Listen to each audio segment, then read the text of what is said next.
Good morning, good morning. My name is Ronin Vector. I don't know if you heard the song, but it does mention it.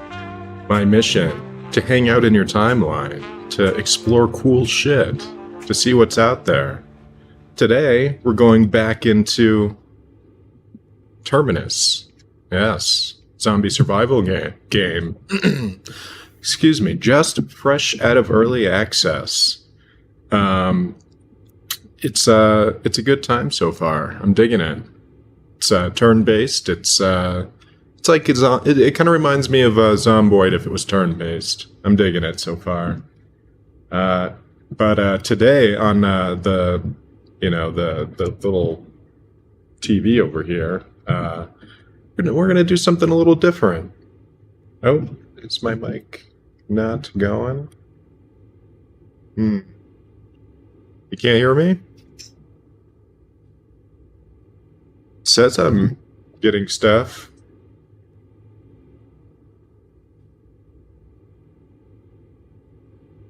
Let's see.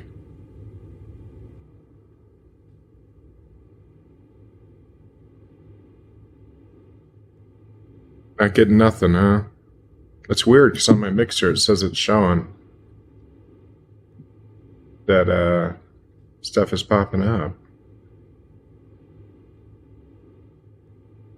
Check 1, check 2. And it's saying I got levels.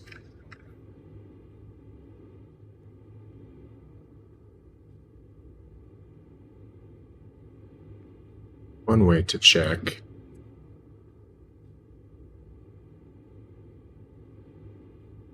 Oh, okay. I was gonna say, this wouldn't be the first time fuckery has happened.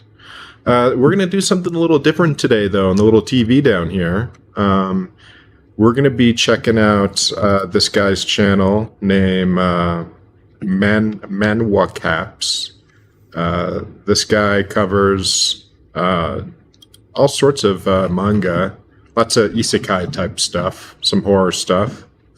So I thought I'd check out. I've been watching some of his videos yesterday in between my comic book stuff. That's if you're talking about the movie version, that's actually Ryan Reynolds' wife, I believe, in real life. Blake Lively, I believe, is her name. And some of the Deadpools in the movie that you see are some of his kids. Like Kidpool is one of his children, I believe. So I thought that was kind of neat. It's blatant nepotism, but we wouldn't have Deadpool right now if Ryan Reynolds didn't exist. Where would Deadpool be right now? Nowhere. So let him have a little nepotism. So the premise of this manga I'm reading, based on the title, is he maxed out his cheat skill and beat every boss in 9 seconds. So this would be like if you lived in a fantasy world and you had video game type mechanics going on. Dungeons began to appear worldwide. These dungeons were filled with unimaginable entities, including monsters that could match the military's firepower. They also contained magic stones, a more efficient energy source than fossil fuels, and a game-like system that has become a reality. Defeating monsters earns experience points, and leveling up enhances one's status. Meeting certain criteria also grants a skill.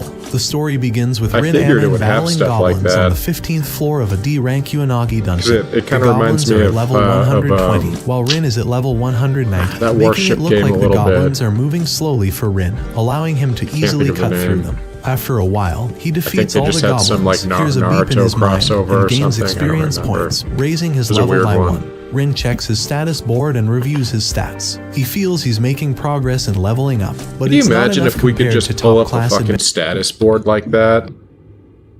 Through them. After a while, he defeats all the goblins, hears a beep in his mind, and gains experience points, raising his level by 1. Rin checks his status board and reviews his stats. He feels he's making progress and leveling up, but it's not enough compared to top-class adventurers with levels over 100K. Then you know exactly where Rin you suck in realizes life. it's ambitious for him to catch up with Like, those imagine who you started thought you were a 20 good years ago, artist as and he you could only just began bring a up year your ago. fucking menu Clearing the and, Uenagi dungeons bring up your grants skill 5 points and be like, levels. oh, The wait, structure no. of almost all the dungeons is generally the same, with a single entrance on the surface leading to a recall point, which has a large space and a gate into the dungeon. dig a world Each like dungeon that. happens to have a boss on the lowest floor. Upon defeating the boss and clearing the dungeon, adventurers receive level ups and other rewards. I believe we're doing After the pretty boss well is in defeated, life, the adventurer where we left returns to off the last. recall point and exits the dungeon. The difficulty of a dungeon varies, and level up rewards are not affected by the number of people in the dungeon at the same time, making everyone receive their own separate rewards. This leads adventurers to often form parties to tackle challenging dungeons together. Repeatedly killing monsters in recursion dungeons is an efficient way to level up, but it's not possible because after challenging a dungeon, one has to wait a week to challenge any dungeon again. Since the dungeons appeared 2 decades ago, humanity has developed an information gathering system from challenging dungeons, which is shared worldwide. Rin has a unique skill called dungeon teleportation, and he's been waiting for a long time to upgrade this unique skill to level 10. When Rin was young, monsters that only appeared in the dungeon surfaced outside, causing an emergency. The city was in chaos, with everyone fleeing for their lives and seeking adventurers. Rin and his sister were about to be attacked by a monster, cool, I but can a use heroic magazines to adventurer make saved them. armor. Rin That admired that is- adventurer and, after finishing love high little school, details earned like the right that. to become an adventurer himself. However, those who wish to become adventurers must prove themselves because there's only a 10% chance of obtaining a status board and some skills. When Rin first opened his status board, he received 2 skills, body strengthening and dungeon teleportation. Dungeon teleportation was a rare skill because no one else in the world had it. Everyone wanted Rin to join their party or guild, but an adventurer named Kazami Shin invited Rin to join their guild with the goal of becoming the best in the world using their unique skills. Rin accepted the invitation. Rin's dungeon teleportation was initially at level 1, with a range of only 5 meters and a casting time of 10 seconds. Only Rin could be teleported, making the skill useless for battles. Meanwhile, Kazami had a unique skill, Lightning Strike, which doesn't require EXP and has impressive destructive power. The other party members also had their own unique skills. Before long, rumors started circulating about Rin being useless. Kazami encouraged Rin not to take the rumors to heart. One day, Rin decides to leave the guild. When he goes to tell Kazami, he overhears Kazami talking with another party member. Kazami says he won't kick Rin out because they're going to be one of the strongest groups in the future. He wants Rin to quit on his own to avoid damaging the guild's image. Rin is shocked by this but doesn't blame them because he knows his skill is indeed useless. The next day, Rin quits the guild, leading him to always solo in dungeons. Despite everyone treating Rin like a loser, he never gives up and believes his skill isn't useless at all. Rin decides to upgrade his dungeon teleportation skill to level 10, hoping it will make him much stronger. After defeating a dungeon boss for the 3rd time, Rin finally levels his dungeon teleportation skill to level 10. The skill's conditions are modified, and he gains the ability to teleport within the dungeon he's in and to any dungeon he's been in before. Rin is slightly disappointed because this isn't what he was hoping for. A light glows in Rin, signaling his return to the recall point. Rin collects the magic stones and heads home. On his way, he sees the E-rank Shin dungeon, his first dungeon as a beginner. Every adventurer only goes into this dungeon a few times because clearing it only grants 1 level up. Rin decides to stop at the dungeon. He goes to the receptionist and shows her his adventurer card, which records his age, name, and the dungeons he's challenged. At the recall point, Rin tries to enter the dungeon, but the gate doesn't respond. Rin gets an idea and uses his dungeon teleportation skill to enter the dungeon. He surprisingly enters the gate using his skill but thinks he won't be able to level up. However, he's wrong. After defeating the dungeon boss, he levels up. Rin is overjoyed. In his excitement, he challenges the Shin dungeon multiple times and levels up 9 times in total. He continues leveling up until sunset and then heads home. As he slowly opens the door, he finds his sister standing there. Rin apologizes for being late and they start having dinner. While eating, they chat, and Rin decides not to tell her about his teleportation ability to avoid causing trouble. The next day, Rin identifies the dungeons he can challenge at his level and estimates the levels he can gain. Rin decides to go to the Umami dungeon, which is unpopular among adventurers because it's a long dungeon and offers fewer resources. After about 3 hours, he reaches the final boss, defeats it, collects the magic stones, and clears the dungeon 2 more times. Rin's unique skill, once deemed useless, has finally become a cheat skill. Back at home, Rin is astonished to find that he's leveled up from 192 to 224 in just a single day. Unable to upgrade his teleport level, Rin decides to use his skill points to upgrade his item box instead. This means Rin won't have to carry materials anymore. For the next 4 days, Rin continues to clear the Umagi dungeon, resulting in a significant level increase, 140 levels in just 4 days. However, one day, Rin finds the dungeon crowded with adventurers, as it's the weekend.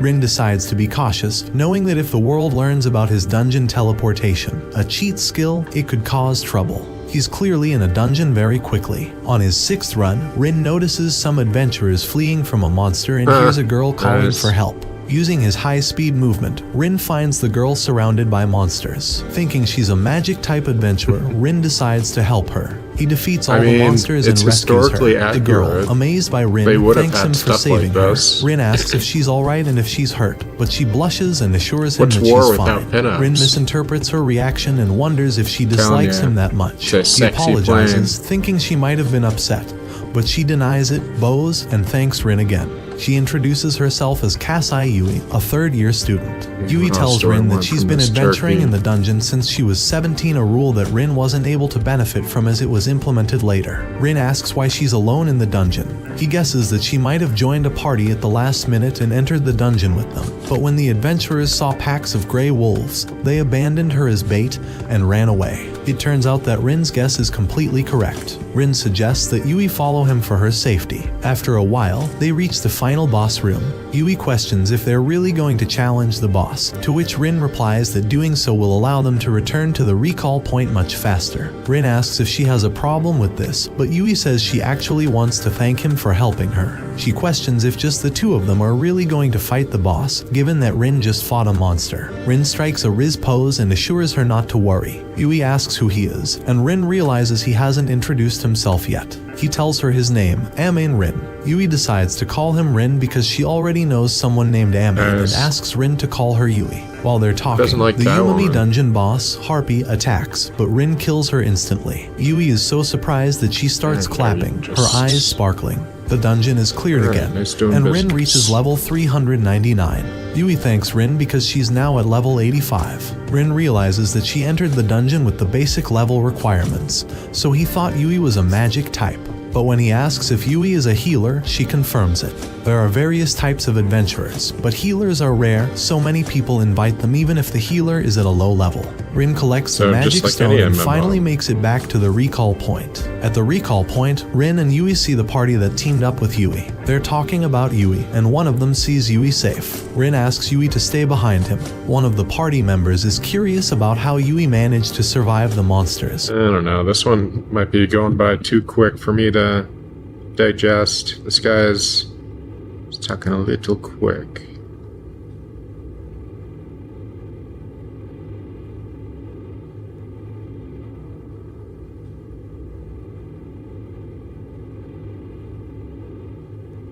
Some horror manga. I'd go for something spooky.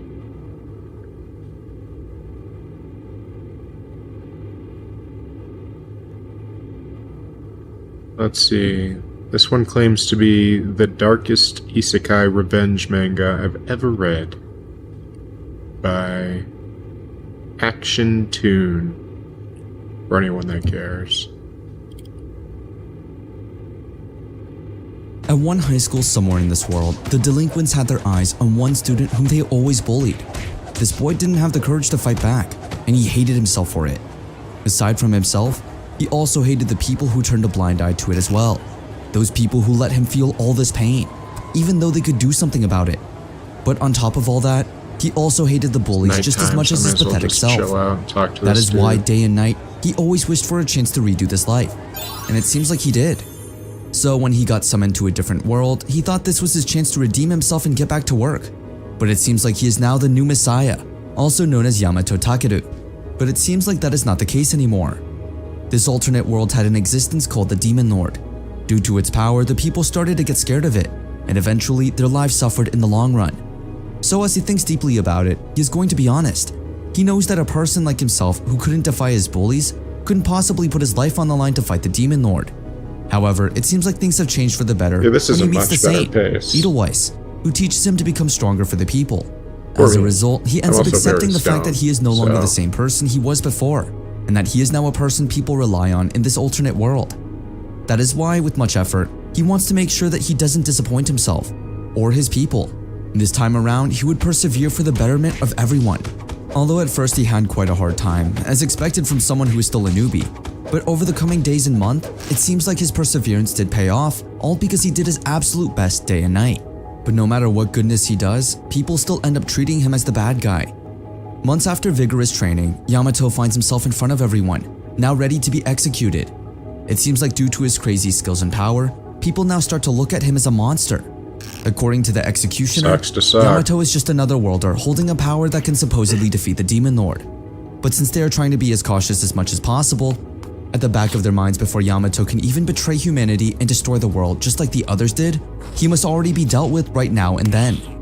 As a result, instead of getting support from these people, he ended up getting cuffed by magic sealing braces. So let alone get recognition for his efforts, he ended up being treated like a beast. Before his execution, the executioner asks him for his last words. But before he can even speak, the crowd starts to demand to hurriedly kill Yamato right this instant. With that said, Yamato didn't even have the chance to fight for himself, let alone reminisce about his life. Didn't even Until get any the end, last Yamato words. kept his composure, Ain't that making a sure he bitch? didn't make a scene at all. However, among the crowd, there is one person who cries for Yamato's life. And this is none other than Edelweiss. She tried to help Yamato with all she had, but it seemed like her power and authority were not enough. Seeing her there, fighting for him, made Yamato quite happy. Be it Japan or this world, he wasn't able to receive acceptance, but at least one person shed tears for him in this lifetime. That is why he is sure enough his life must have been a happy one, if he was just given a chance. Before he can reminisce on those good days, blood starts splashing all over the place as Yamato's head gets detached from his body. But seconds after that, he finds himself lying in a hospital bed. So he starts to wonder if he actually came back to the real world. But that doesn't add up considering he knows to himself that he died that day. On top of that, there is no way possible that those 3 years in the other world were just a dream. But in the end, he realizes that it is just Hey, pointless to think how you about gonna something walk he through can't me? understand. So for now, if he wants to find the answer, he must first confirm the situation. As he looks at his reflection in the window, he is shocked when he realizes he is covered in bruises. Aside from that, he also got several bone fractures. Can you imagine being So although it trapped seems outside your impossible, he house tried and to then use the some powers other he learned random from the other survivor world. just wants to And talk your ear surprisingly, it off seems for like it like worked. hours on The end? pain is now gone and he can finally stand up with his own feet. While So zombies the are fact that he can actively use trying to magic hunt means you. everything I that must happened to be him wasn't a dream after big all. asshole But the in this thought that he game, might actually be in the daydreaming right context of now others. doesn't get off his mind as well. Then suddenly a woman who supposedly is his mother came in with the doctor. Seeing Yamato moving caused them to get excited, as they were not expecting it would be the case anytime soon, considering he literally got fractured all over the place. But what's weird is that Yamato doesn't have memories with this woman at all. Since he can't exactly mention the bullies, he just decided to feign memory loss. So when his mother asked him about what happened, he just went on to state that he was playing around with some friends on the school's roof when the fence broke and he slipped and fell. Believing him, the doctor went on to ask if he remembered that his name was Kusanagi Takeru, to which Takeru answered with a yes. Now that things have already been settled, the doctor just couldn't believe that Takeru's injuries were easily healed, considering this is impossible even for a proficient healer. This statement made Takeru wonder, as he wasn't expecting that even though this isn't the other world, there are healers present. A few minutes later, Takeru's dad then came to the scene, crying out for relief. He also went on to state that even though Takeru doesn't remember them, he is still happy that his boy is alive. At this point, Takeru just doesn't get what's going on anymore. But for now, since this is the first time he felt this parental love, he promises this body that he will find a way to give it back to whomever it is originally. But for a little while, he just wanted to enjoy this feeling. However, since his parents were still a bit worried, he ended up doing all sorts of tests. Since the results all showed that he was very healthy, he was quickly discharged after a day or so. While on the way home, he couldn't deny the fact that the technology at the hospital that seemed more depends. Is that going to be Labor Day? Yeah, no, I'll be on Monday. I'm trying to remember when Labor Day is. Oh, no, that's going to be in the beginning of September. Yeah, I'll be here Monday. futuristic than the one he knew of. But since everyone speaks Japanese here, it must be Japan. Even still, there's a cleanliness to the city that he is not used to seeing. If he clearly remembers, back when he was in Japan as Takeru Yamato, it was the year 2000. So to know what year it is, he closely looks at the news, which flashes right in front of the screen at the side of the steering wheel. According to the news, that specific day marks the end of May, and they are now about to enter the hot spring of 2040, which means it has only been 40 years since he lived as Yamato. But that is not the reason why Takeru is so shocked. As it turns out, this world now also has its own hunters, who are risking their lives to protect the people's everyday lives. Some of the monsters these hunters are fighting are ogres, which confuses Takeru considering these monsters shouldn't be here and should be in the other world. So to know more, he went on to ask his parents about it. According to his mom, hunters sure do some incredible stuff, since it is known that if a hunter is too clumsy, it would be over for them in no time.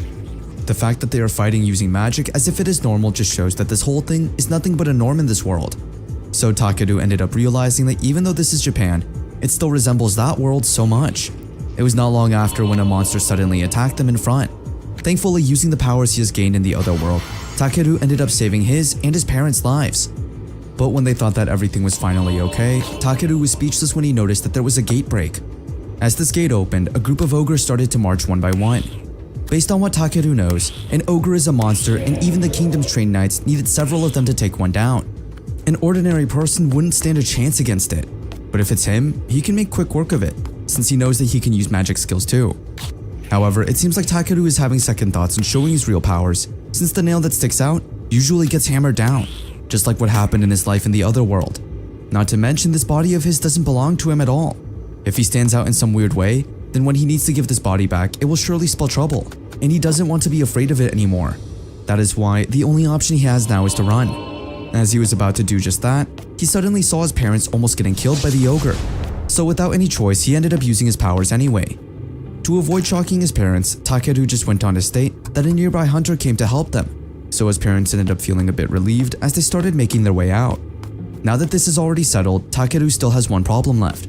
After initiating his attack, there was an attack by someone else, so he wonders if it could become a very troublesome matter in the end.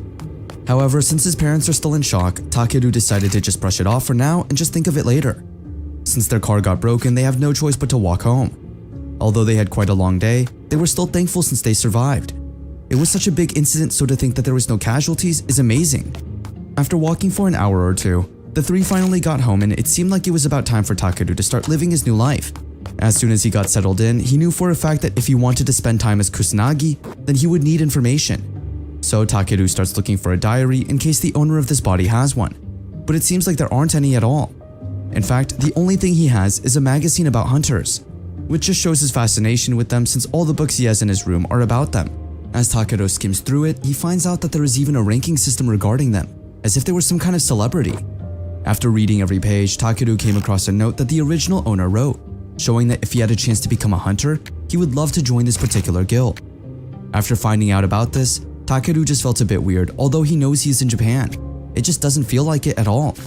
He has spent 3 years in a different world, so he is kind of used to strange things. Moreover, it seems like it is his first time seeing and having a phone of his own. Although he is having a hard time operating, he seems to enjoy learning it. But no matter how many times he tries to not get startled when it notifies him, he can't help doing so at all.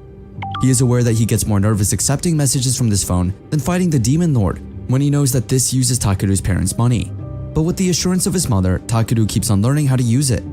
Aside from that, it seems like his mother also doesn't want him to go to school just yet because of his condition, which is good since the bullies just texted him a while ago, warning him to always stay alert no matter what. There we go. Since he has a lot of time to spare, he uses his time off to look at various things on his smartphone. Then he found out that 30 years ago, after he got summoned to the other world, gates connected Earth to another world and monsters started spilling out. Monsters started killing people and modern weapons didn't work on these unknown beings. However, out of nowhere, magicians appeared and started fighting the monsters themselves. The magicians began to pass it off as a skill that anybody could learn, so magic became an essential subject and people started defeating the monsters. Those who studied magic became known as magi, and those that defeated monsters as hunters. Their role became important in dealing with gate breaks, as well as the protection of their everyday lives. That's what Takeru has read online. But to learn more, he decided to visit the city himself. Upon scrolling, one thing is for sure. Society has really adapted to magic. The world now doesn't feel real to Takeru, since this world differs greatly from the one he knows. It has been 40 years, so people got used to it. It's not like he wants to return to his time, but he can't deny the fact that he feels a lot more alone than he thought. In the midst of his strolling, a woman screams for help as one guy snatches her bag. What's more fascinating is the fact that the snatcher is using magic to escape. So without any choice, Takeru went on to use his magic to catch the culprit. After a while or so, the woman thanked Takeru for helping them. They also hide the fact that Takeru is so amazing with his magic. After realizing that he was too fast than he expected, he tells himself to be more careful next time around. Then out of nowhere, the grandma hands over a couple of candies as a gift of appreciation for what Takeru did. This caused Takeru to reminisce about the time he was with his grandma in his past life. At this point, he finally realizes that even if 40 years have already passed and a lot of things have changed, the fundamental aspects have remained the same, and he is glad for that. On his way home, it seems like the bully who has been threatening him is trying to land a hit. This bully thinks highly of himself, making Takeru realize that these things don't change no matter the era, no matter the world. Now that this entitled man is already right in front of him, it seems like Takeru's instinct is telling himself to fight. The man keeps on blabbering some words, warning Takeru not to call him by his name without respect, and that Takeru is supposed to call him Araki-kun, which is technically saying that this man is superior to him. The man then keeps on blaming Takeru, saying that it was his fault that the police suddenly came to his place, which resulted in his father beating him non-stop. Zombie As the man's sleeping? voice starts I to didn't get even know louder, that was possible. Takeru keeps his composure and just lets the man take it all out on I him. guess. But at the back of his mind, even after 40 years, there are still guys like this around, which means the owner of this body has the same problem as he did in his past life. But compared to his past life, where he was afraid of guys like this to the point that he couldn't do anything anymore. But honestly for him, fighting dragons in that other world seems scarier. Compared to that, facing this Araki guy feels like he's just up against some angry dog, which means Takeru has finally grown himself as well. As he laughs at this fact, Araki starts to get insulted, so he immediately goes on to aim for a hit. But since Takeru is no longer scared of him, he easily dodges each attack without even trying at all. While Araki is having a hard time, it seems like Takeru is also feeling the same. He starts to ask himself what he should do. Although it would be a lot easier for him if he just sent this guy flying, but since he also doesn't want to be flashy, he decided to just make Araki fall over by stomping the ground. Well, that is what he planned on doing. However, in the end, he ends up punching Araki anyway, after this bully starts bad-mouthing Takeru's parents. At this point, it seems like Araki is starting to get even more furious than ever, since he wasn't expecting Takeru to fight back at all. As a result, Araki ended up resorting to using offensive magic in a place like this. But before he could even start fighting back again, a gate break suddenly appeared out of nowhere. With just one punch from the monster, Araki ended up getting beaten within seconds. Takeru was about to get worried for him, but based on the looks of it, it seemed like Araki was not dead yet. How do I use my With that said, since there are no bucket? passerbys and Araki is out of the picture, Takeru decides to take down this monster himself. With just one powerful punch, he ended up causing more injury to the monster than expected. After the brief fight, Takeru also took care of the gate, since he couldn't possibly just leave it open. Since it resembles a summoning skill from the other world, if he destroys the magic circle, it might actually disappear. And surprisingly, his theory was right. Then a little while after, a group of officers arrived, so Takeru rushes to leave so that no one finds out he did this. As the officials came, they couldn't believe their eyes, since there was no way anyone could take down a bloody ogre in one hit. According to the officers' reports, it was already like this when they arrived at the scene. The bloody ogre was already dead and the gate was closed as well, which is something they weren't expecting at all. Moreover, as they continued at the scene, they also found a boy that had collapsed, probably Araki, but other than a few bruises, there was nothing unusual at all. Moreover, it also seems like Araki was fighting with a classmate, so they end up concluding it was he who did all of this. However, the higher officer doesn't think so at all, since he doesn't sense enough mana from Araki to be able to do all this. Then suddenly, she remembers the time she saw Takeru kill a monster to save his parents. So to know more about it, he decided to head back to the Hunters Association to investigate. At the back of her mind, a bloody ogre is a very dangerous monster that needs several hunters to deal with it.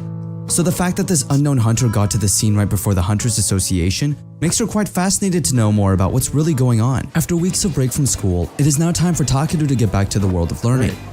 Located in the Tokyo metropolitan area, Kazumi High School stands. As he got there, he was a bit shocked since this site was more familiar to him than he thought it would be. Then suddenly, as he makes his way to his class, he remembers the worried look on his dad's face earlier, telling him that there is no need for him to go to school yet if he still doesn't want to. At the back of Takeru's mind, even though his parents said all that, he knows to himself that he is already fine, so there's no reason for him to stay home anymore. After all, for sure, the real Takeru wouldn't like it if he had to repeat a year due to missed classes, which is why Takeru is here to fulfill his tasks as a student.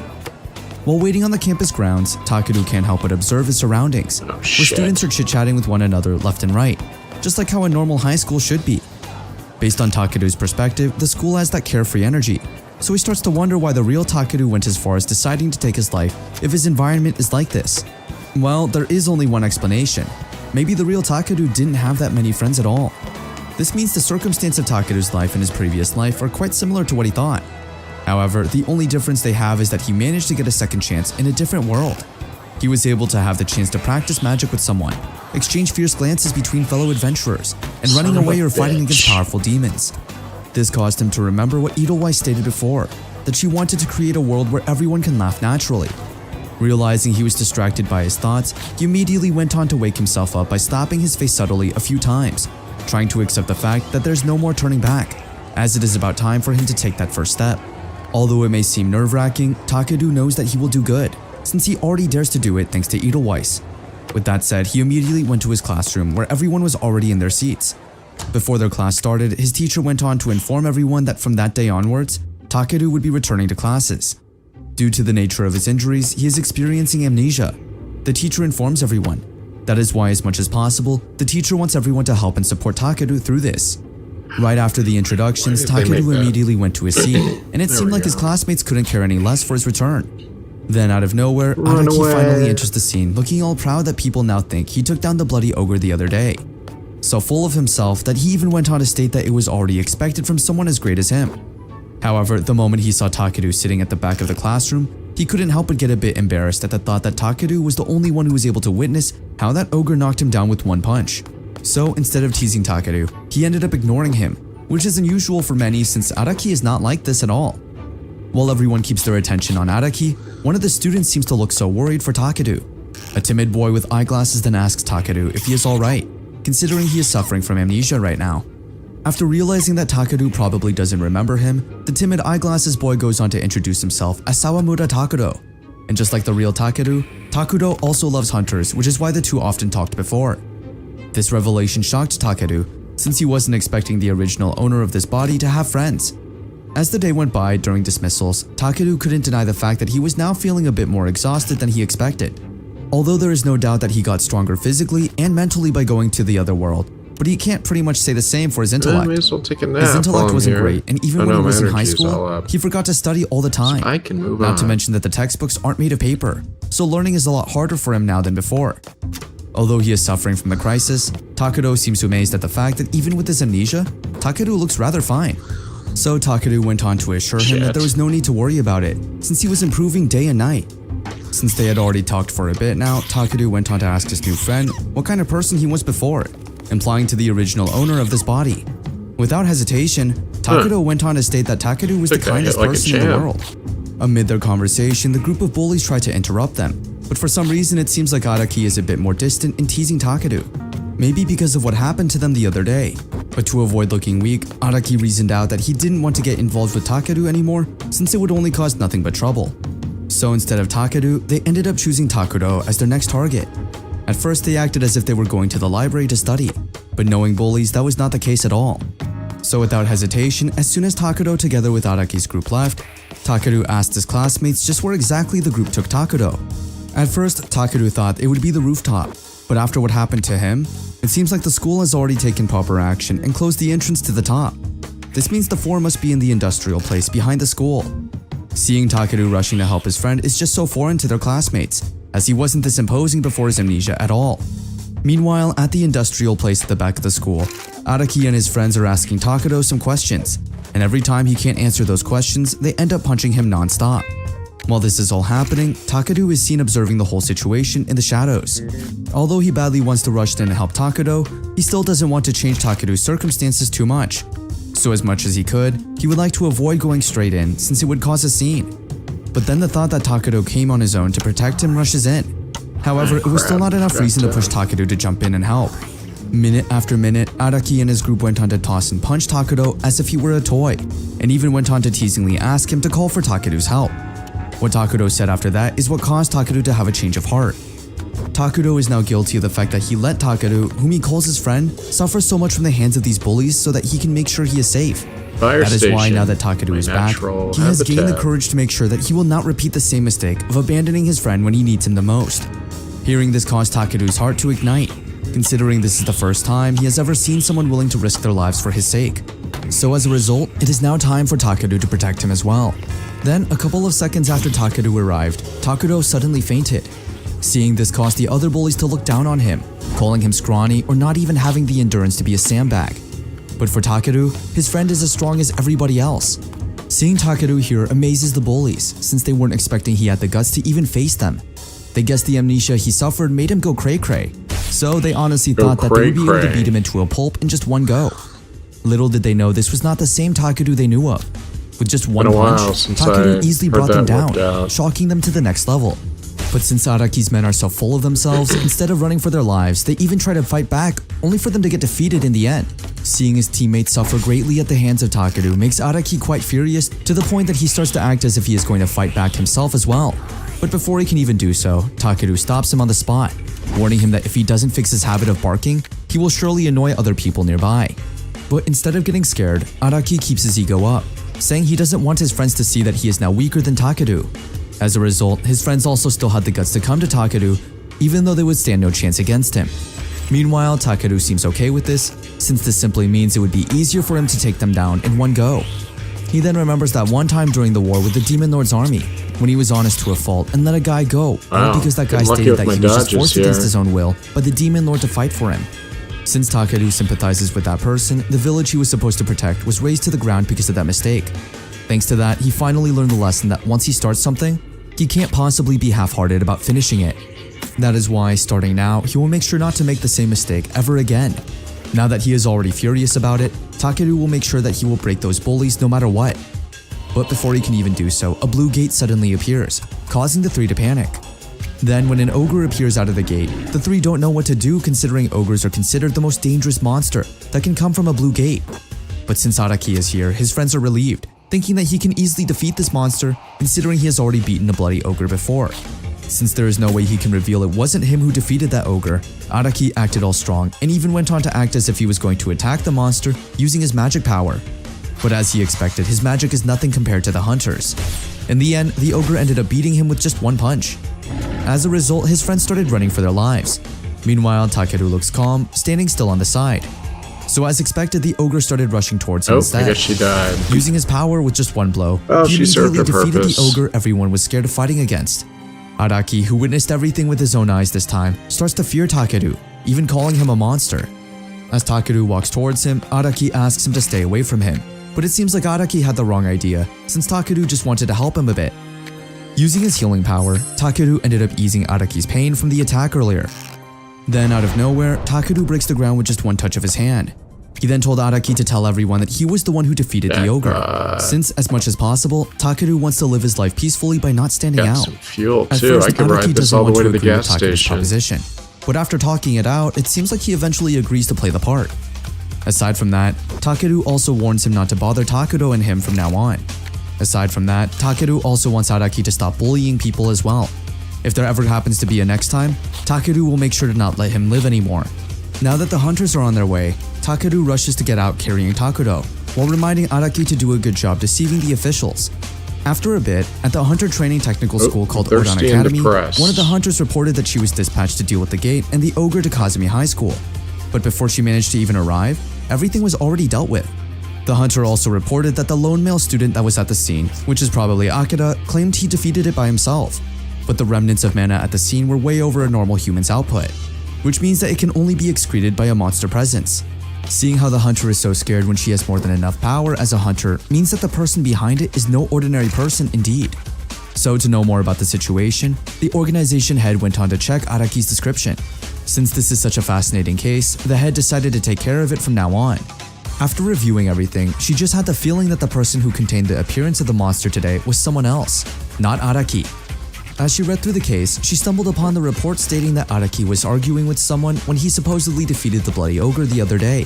So it seems like there is no mistake that this someone who vanished from that scene is the real person who is behind all of this. But since she still doesn't have concrete evidence to prove this, she has no choice but to ask Araki herself. All for the sake of her family and the people, she will make sure that all of the possibilities of an irregularity cannot be left unchecked. And for those who are wondering who this girl is that has been leading the hunters, well, she is none other than S-rank hunter Sakura, and she has now arrived at Takeru's high school to get closer to the truth. The next few days after the incident happened, the whole classroom, including Araki's friends, are now shocked at his sudden character change. They find it quite funny but weird at the same time. He now looks all posh and good. Like gosh, this is a change one sees overnight, but it seems like Araki managed to pull it off. Even when his friends are about to tease Takeru, Araki immediately stops them himself, completely confusing Takeru. But before things get weirder than they already are, thankfully Takeru finally arrives, completely changing the atmosphere. After catching up for a bit, Takeru couldn't help but ask Takeru if he knew what happened to Araki, since he had been acting weird all morning. Instead of telling the truth, Takeru just went on to state that maybe Araki is now finally decided to be more diligent, which Takeru thinks is a good thing. As the bell rings, indicating that it is already the start of the classes, Sakura finally arrives at Kazumi High School to conduct her investigation. Nowadays, it is known that all hunters are managed by the Hunter Association. So to think that a person holding that much power is going around as they please worries Sakura so much. That is why, with all she has, she will make sure to find that irregular no matter what. As she was about to enter the school, she happened to come across another S-rank hunter, Ebikawa Jin, also known as Orochi. Orochi immediately asks Sakura what brought her here, but before she can even answer his question, he immediately cuts her off, saying it's fine. Sakura then went on to ask if it is okay for Orochi to be here, considering he's a guildmaster of Ouroboros Guild, which is in charge of the Tokai region. Orochi immediately assures her that there's no need to worry at all, since their guild has a lot of excellent people in it. Just by witnessing this conversation, it is already apparent that there is a tension between these two. At the back of Sakura's mind, there is no way Orochi is here for no reason. Knowing that the Ouroboros Guild, which Orochi manages, is famous for their aggressive scouting methods, there's a possibility that he is here because of the irregular. So to keep it simple, he is here to try to gain power by recruiting another talented hunter into their guild. As the two S-rank hunters start to discuss who, they are suddenly interrupted when a sudden gate break happens inside the school premises itself. As students start to panic, the teachers ask everyone to calm down and evacuate in an orderly manner. Sakura immediately stays alert and is now about to head inside to help. But to her surprise, it seems like Orochi would not come with her at all. As Orochi walks in the opposite direction, he goes on to state Sakura can already take care of it on her own. After all, he is not technically so free to deal with such small fries anyways. This statement irritated Sakura so much, considering Orochi is not fulfilling his hunter's sworn duty. But little did she know, Orochi felt something off. It seems like the magic power he felt when the gate broke is much more powerful than he expected. So as much as possible, he wants to be prepared before facing it, leaving Sakura to take care of it on her own. When Sakura arrived, the whole school was already in chaos, and it seems like there was a lot more of them than she thought. With all of her power, she tries to save as many students as she can. So to make sure that everyone gets out safely, she checks every room as much as possible. To her surprise, it seems like some students with fighting experience can take care of their own. After all, these skeletons and ghouls are known to be the lowest ranked monsters, so the student should be fine. However, this being an unusual situation for them can cause problems, considering these students haven't received any training at all. So as much as possible, Sakura still fulfills her duty to help everyone as much as she can. As she rushes to where the source of the gate is, she is surprised when she sees Takeru, who is forming a magic circle to somehow subside the chaos. The moment she saw him in that room, she immediately knew he was the irregular she had been looking for. Realizing that someone has seen him right after he closes the gate, Takeru immediately rushes to run away from Sakura as soon as possible. However, it seems like Sakura is quite dedicated to catching this irregular no matter what. So as Takeru runs as fast as he can, Sakura on the other hand, using her lightning boost, goes on to hastily chase after Takeru.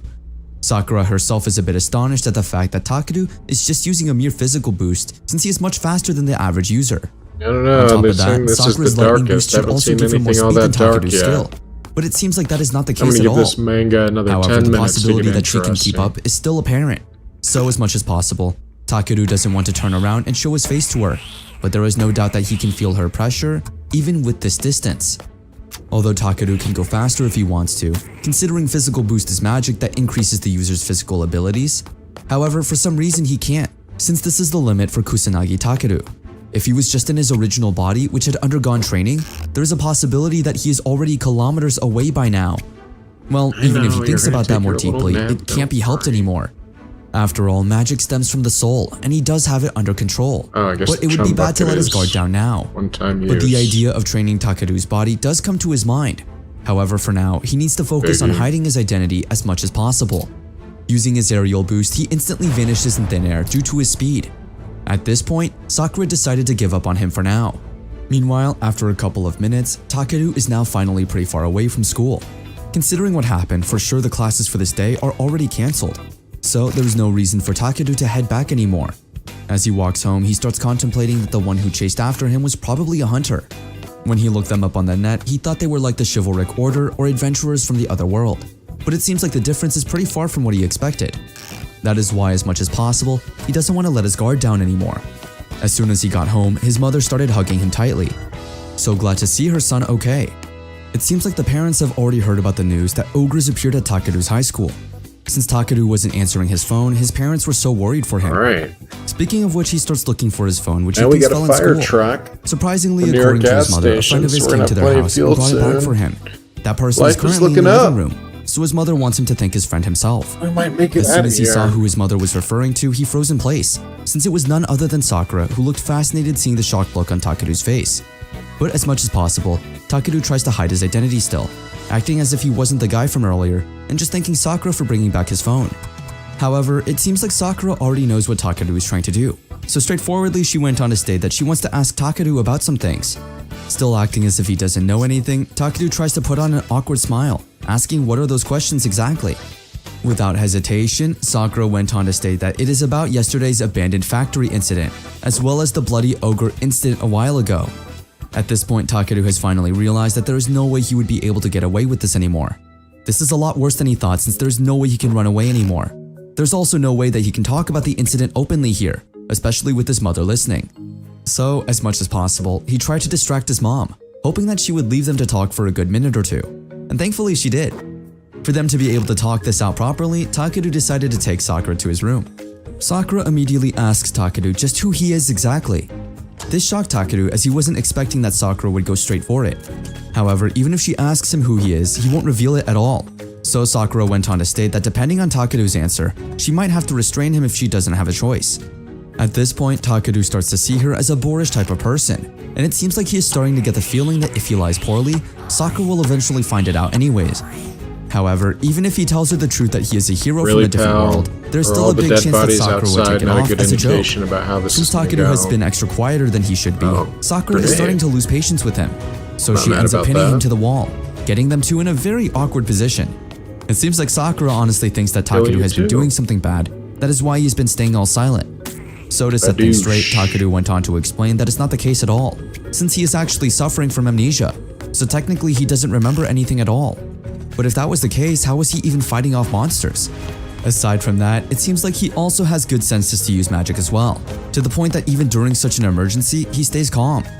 As much as possible, Takeru tries to talk with her calmly so that they won't end up arguing that much. So to make it seem believable, he just went on to state that he is not sure himself, but for some reason he can do that. However, as he was already expecting, it seemed like that excuse was already a bit too much, which is why Sakura there's the looked at jump him with bucket. extra suspicion than before. Since she is still not satisfied with that answer, she goes on to ask him why he is even hiding his power. Surprisingly, Takeru answered the question truthfully, stating that even if he gained this power all of a sudden, he didn't want to use it since it would scare a lot of people. Aside from that, he also doesn't want to worry about his parents and has no desire to become a hunter at all. But it seems like Sakura doesn't believe him at all, since there is no way someone would let the opportunity to have a high social status, fame, and everything in between slide just like that. Without hesitation, Takeru answered it seriously, stating that he didn't need such things at all. If he can spend his time peacefully, that is already enough for him. This shocked Sakura a bit as she wasn't expecting Takeru's reason to be that deep. At this point, she finally starts to understand Takeru's side. As long as he doesn't use his power for bad things, then she and the Hunter Association have nothing more to say to him. Aside from that, Sakura also assures him that she will make it look like she took care of the matter earlier so that the association doesn't dig deeper into the investigation. This reaction from Sakura isn't what Takeru was expecting, so he was a bit surprised at first. So Sakura went on to explain that he doesn't want to believe everything right away. But when she starts to realize that all Takeru did was protect others, she can't help but open her eyes to the truth. That pretty much ended up with their discussion. Before she leaves, Sakura goes on to apologize to Takeru for chasing him all of a sudden, and also being violent inside his home. Seeing Sakura bow down to him makes him a bit uncomfortable, so he immediately assures her that there's no need to worry at all. Then, out of nowhere with a serious look on her face, Sakura went on to ask Takeru to think about becoming a hunter, so that others could live in peace. After all, there is no way he would be able to hide that power forever, but if he is sure of his decision to live a normal, peaceful life, then Sakura would just do her best to protect it no matter what. Hearing that statement caused Takeru to remember Edelweiss all of a sudden, making him realize that there are still good people left in this world after all. After a few days or so, Takeru decided to go on for a run since exercising does calm him down a bit. Considering the school is still temporarily closed down due to the disaster, this is what Takeru has been doing for the past few days. On this particular day, amid his running session, a black gate suddenly appeared, and the authorities just got back in time to make sure everything was under control. Since it does take time for a black gate to break open and the strong monsters to spill out, it is technically possible to close the gate and prevent any damage to this world by defeating the boss monster. Since there are just so many people gathering around, Takeru starts to wonder if they are waiting for the hunters to come back. Aside from that, he also starts to wonder if inside that gate is a different world, maybe the same world he knows about. So the thought of going in did cross his mind. As he is about to do just that, the Wind Guard party enters the scene, calling his attention and assuring him that there is no need to fear anything anymore. The C-Rank party that has been talked about by many consists of 4 members, which are Shirai Chika, Tomita Yuichi, Amamiya Matsuri, and the party leader Gato Mamoru. As soon as the party arrived, it seemed like the crowd had become more lively than they were a while ago. Seeing the party's bond somehow brings back memories of Takeru, back when he was still in the other world. Gato Mamoru reminds him of the general he used to train with before, which somehow causes him to smile a bit. For a brief flashback, the Kingdom Army's general, Grotto, is the one who helps Takeru to hone his skills in swordsmanship and fighting in general. But no matter how much he tries to defeat Grotto, it seems like his skill is just far weaker during those times. This doesn't mean that Grotto doesn't think highly of him. After all, Takeru at that time was a messiah, which technically means the one chosen by God. So Grotto is sure that his physical prowess and his magical abilities will grow at an astonishing rate over the coming years. If so, Takeru starts to wonder why can't he even land an attack against Grotto at all. So Grotto went on to explain, saying that no matter how fast one is, a powerful attack will always leave an opening. In short, it is all about how he uses it, which means Takeru can pretty much create a gap for himself.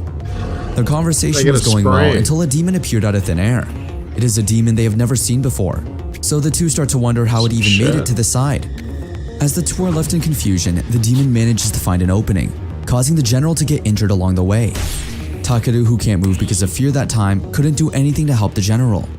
Grotto, who would always make sure to put others' lives before him, went on to tell Takeru to run away immediately while the demon was still distracted with him. But Takeru just doesn't have the guts to leave Grotto behind. However, after Grotto emotionally asks him to leave, as he can't anymore take losing someone special to him after he lost his wife and son, Takeru finds himself rushing towards the demon, slashing it in half. Although he badly wants to run, he can't just use the general as a decoy. On top of that, he has already decided apart from his old self. So with the best he can, he tries to defeat this monstrous being no matter what. In the end, with much determination, Takeru unexpectedly defeats the demon, shocking Grotto. So seeing Gato somehow reminds Takeru of the general, as they have something similar after all. Speaking of his training, it has already been 3 hours since he started, but Takeru's ears are still feeling weird. But instead of thinking much about it, he decides to focus on doing more cardio to increase his endurance. And as for his diet, since his body has no problems losing weight, Takeru decided not to change it anymore. Sure enough, this new body of his feels different from his own, which is why he needs to make adjustments to not alter the body line as much as possible. While he is peacefully contemplating his next fitness journey, the party has finally come back, but it seems like there's a problem. One of their members, Chika, is still inside as she decided to become a decoy for the team to escape, and Gato couldn't forgive himself that he let that happen. Hearing this made Takeru realize that he was witnessing a different future of that time, and if someone doesn't come soon, things will get worse for the party. Then out of nowhere, Takeru just realizes that he is already inside the gate, as he unconsciously enters it when his mind was clouded a while ago. Since he had entered it already, it couldn't be helped, so he went on to look for Chika himself. As he starts to scan the area, the monster takes notice of him. Now the question is, will Takeru be able to survive this predicament or not? Meanwhile, for some reason, Takeru is feeling somewhat nostalgic. He can't tell whether it is that alternate world or not, or maybe it is just from the forest, but all the monsters are quite familiar to him. After a while, he comes to realize that this world is the same as the one he used to be in. Then all of a sudden, Chika came out of nowhere, being chased by a one-eyed monster. Due to the cloudiness of her mind, still thinking if her teammates were okay, Chika ended up stumbling, causing the monster to have an opening to attack. But before things get worse, Takeru was able to block the attack using his ice magic. Seeing Takeru shocked Chika, as she wasn't expecting someone would arrive this fast to help her. On the other hand, Takeru also went on to state that he is glad he made it in time. Although Chika has some bruises, that seems to be all it is. To avoid being asked for his identity, Takeru just went on to state that he is just a passerby. but it seems like Chika doesn't believe him at all. As an observant, Chika immediately realizes that this unknown man is the same kid they saw outside the gate since he has the same outfit and voice. Chika's memory stunned Takeru a bit, and since he is already caught, there is no reason for him to lie anymore. As it turns out, Chika is the one who investigates and scouts hunters, so she keeps track of everything around her, which is maybe why she easily realizes it was Takeru all along. Take them. So before things get out of control once again, Takeru asks her to move quickly since everyone outside is so worried about her. Hearing this made Chika happy since this simply meant everyone was safe all along. However, somewhere around the corner, the gate boss is quite excited since it is now about time for the main event. As they make their way back to the gate, Chika starts to wonder how the hell Takeru managed to have that much power even though he is not carrying any tools. Aside from that, the spell he used was of a beginner level, so there's no way it was special of some sort. Not to mention, he also looks like he is dressed as if he went out for a walk to some convenience store, so there is no way possible he just entered the gate where monsters roam freely. This eventually made Chika wonder just who the hell is this kid exactly. Amid her contemplation, Takeru stops abruptly, confusing her. But then out of nowhere, an attack from the gate boss started rushing towards them. The big explosion and catastrophic scene caused Chika to almost faint. Since she is now too scared to even move, Takeru ends up carrying her instead. Meanwhile, it seems like Takeru's power also surprised the gate boss, as the kid just erased her pet and took off. So the gate boss has no choice but to up her game as well. Knowing that things would become more chaotic from now on, Takeru asks Chika if she happens to have any items to obscure the area when she leaves the gate, and it seems like she does. As they get to the gate, Takeru asks her for a favor not to tell anyone about him at all, which is something Sucks. Chika already knows. So I gotta figure Before he out a way leaves, to he makes sure that power Chika goes on first to there's make the sure no one generator. sees him. On the other hand, it seems like the see gate what's boss is not involved happy with with that. this, considering she still wants to play with them more. But since it can't be helped, now that the gate has already closed, Gotta take a the gate nap boss as just hoped to well. see them next time. Meanwhile, back outside, the party is quite happy after seeing Chika alive. On the other hand, lurking behind the trees, while checking if Chika is okay, Takeru still tries to hide his identity to avoid getting attention as much as possible. Days after the incident, it seems like Takeru's classes have now resumed. At school, it seems like Araki has changed drastically, not just from the way he acts, but also from the way he dresses. But aside from that, it seems like Takeru, Araki, together with Takuro, are not technically at their school, but instead, their high school has decided to temporarily let the three attend classes at Odan Academy, since their school is still in the process of repairing the damages that has been caused by the gate break. This literally shocked the three as it was not something they were expecting at all. As it turned out when the break happened, each hunter training school decided to allocate space for classes to continue. The class material will be aligned with the schools, so it's closer to an internship. And since their temporary school is made larger, it can now also work as a shelter as well. Since this is the first time Takuro has ever experienced such a thing, Alright, like most I of give them up on this probably, one too. This is just clickbait. What's dark about this so far? Let's see what the comments say.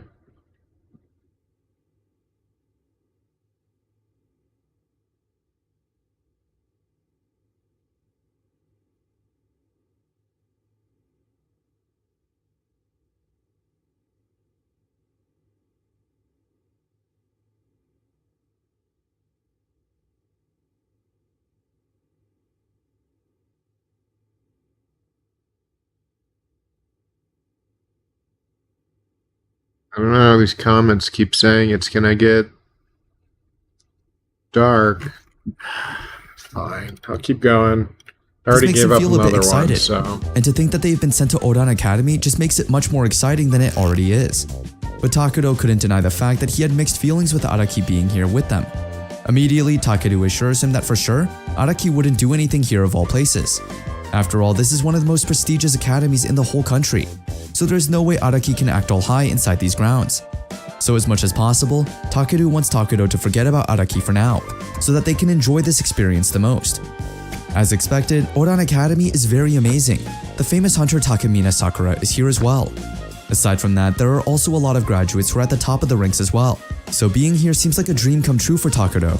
As Takuro keeps on blabbering on how amazed he is with the academy, Takeru manages to notice that nearly all the students here carry weapons to be able to fight at all times. But his observation was cut off when Takuro started asking him if he was able to meet Sakura in person, considering she was the one who picked up his smartphone and asked for his address. Since there's no reason for Takuro to lie, he went on to state the truth, and let's just say Takuro was a bit jealous about it. Due to his curiosity, he went on to even ask Takeru if they happened to exchange contact info, With an awkward smile, Takeru tries to avoid answering the question, and thankfully, Takeru eventually stops pestering Takeru with his questions.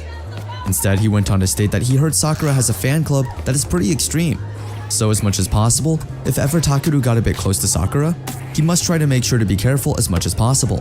Since no one really knows what these people would do if they found out, Sakura brought Takeru's phone herself. Just right on time, Sakura suddenly enters the scene, captivating everyone's attention. As everyone's head starts turning just to look at her, Takeru can't seem to deny the fact that he is quite amazed that even on school grounds, she feels like an unattainable flower, as Takeru would describe it. However, this made Takeru also wonder if Sakura has personal friends or not. As Sakura glances over him, for some reason he just finds himself smiling while greeting her. This shocked Takeru since he wasn't expecting Takeru would ever act this way. Realizing what just happened, Takeru started feeling shy for a good minute. So to avoid confronting the awkward situation, he immediately rushes to the cafeteria, completely ignoring Takeru at the back. After classes, Sakura and Takeru went on to have a meeting. In the said meeting, Sakura informs Takeru that after helping Chika the other day, although his identity wasn't revealed at all as promised, people are now starting to get more curious in knowing who he is to the extent that they would do their own investigations as well. That is why Sakura wants to inform him that there is a limit to how much she can cover for him. Now that the Hunter Association is in an uproar, means that things are definitely going to get hard for Takeru. Speaking of which, based on Sakura's investigation, they can pretty much guesstimate what the strength of the boss will be in the Black Gate based on mana. Since the gate that the party went on the other day was a D rank, the C rank party wind guard were supposed to be done in around 10 minutes, but in reality an A rank Cyclops appeared, causing them to struggle so much. Moreover, to make the story much more fascinating yet problematic at the same time, this irregular, aka Takeru, appeared at the scene uninvited. Since he is not registered with the association who coincidentally was there, it is now a question to many if this irregular is someone they can call as a friend or a foe. Aside from that, Sakura also theorizes that if there was an enemy that unleashed strong magical power like Takeru reported, it would definitely cause an uproar. This causes Takeru to somehow feel a bit guilty about stepping in a situation without thinking about it thoroughly. Realizing that she has been a bit harsh with her approach, Sakura tries to assure Takeru that there is no need to dwell on it so much, considering what he did was definitely the right thing anyway. Since no matter what special power he got, he's still after all a citizen who wishes for a peaceful life that he must protect. Way up here. So from now on, Sakura wants to hear him promise to protect his life no matter what. With a captivating smile on her face, she went on to also tell Takeru that he should now leave the dangerous things to the hunters, since he has his parents that will worry for his well-being if he gets involved with other situations like this. Considering they still have a lot of things to do, they ended the meeting after discussing the important points. On his way back to class, Takeru has now realized that Sakura's kindness is what caused other people to admire her. Oh, it hurts to Takeru kill a fellow didn't even have the chance to chill out firefighter, for a bit when a horde of goblins started to rush towards them.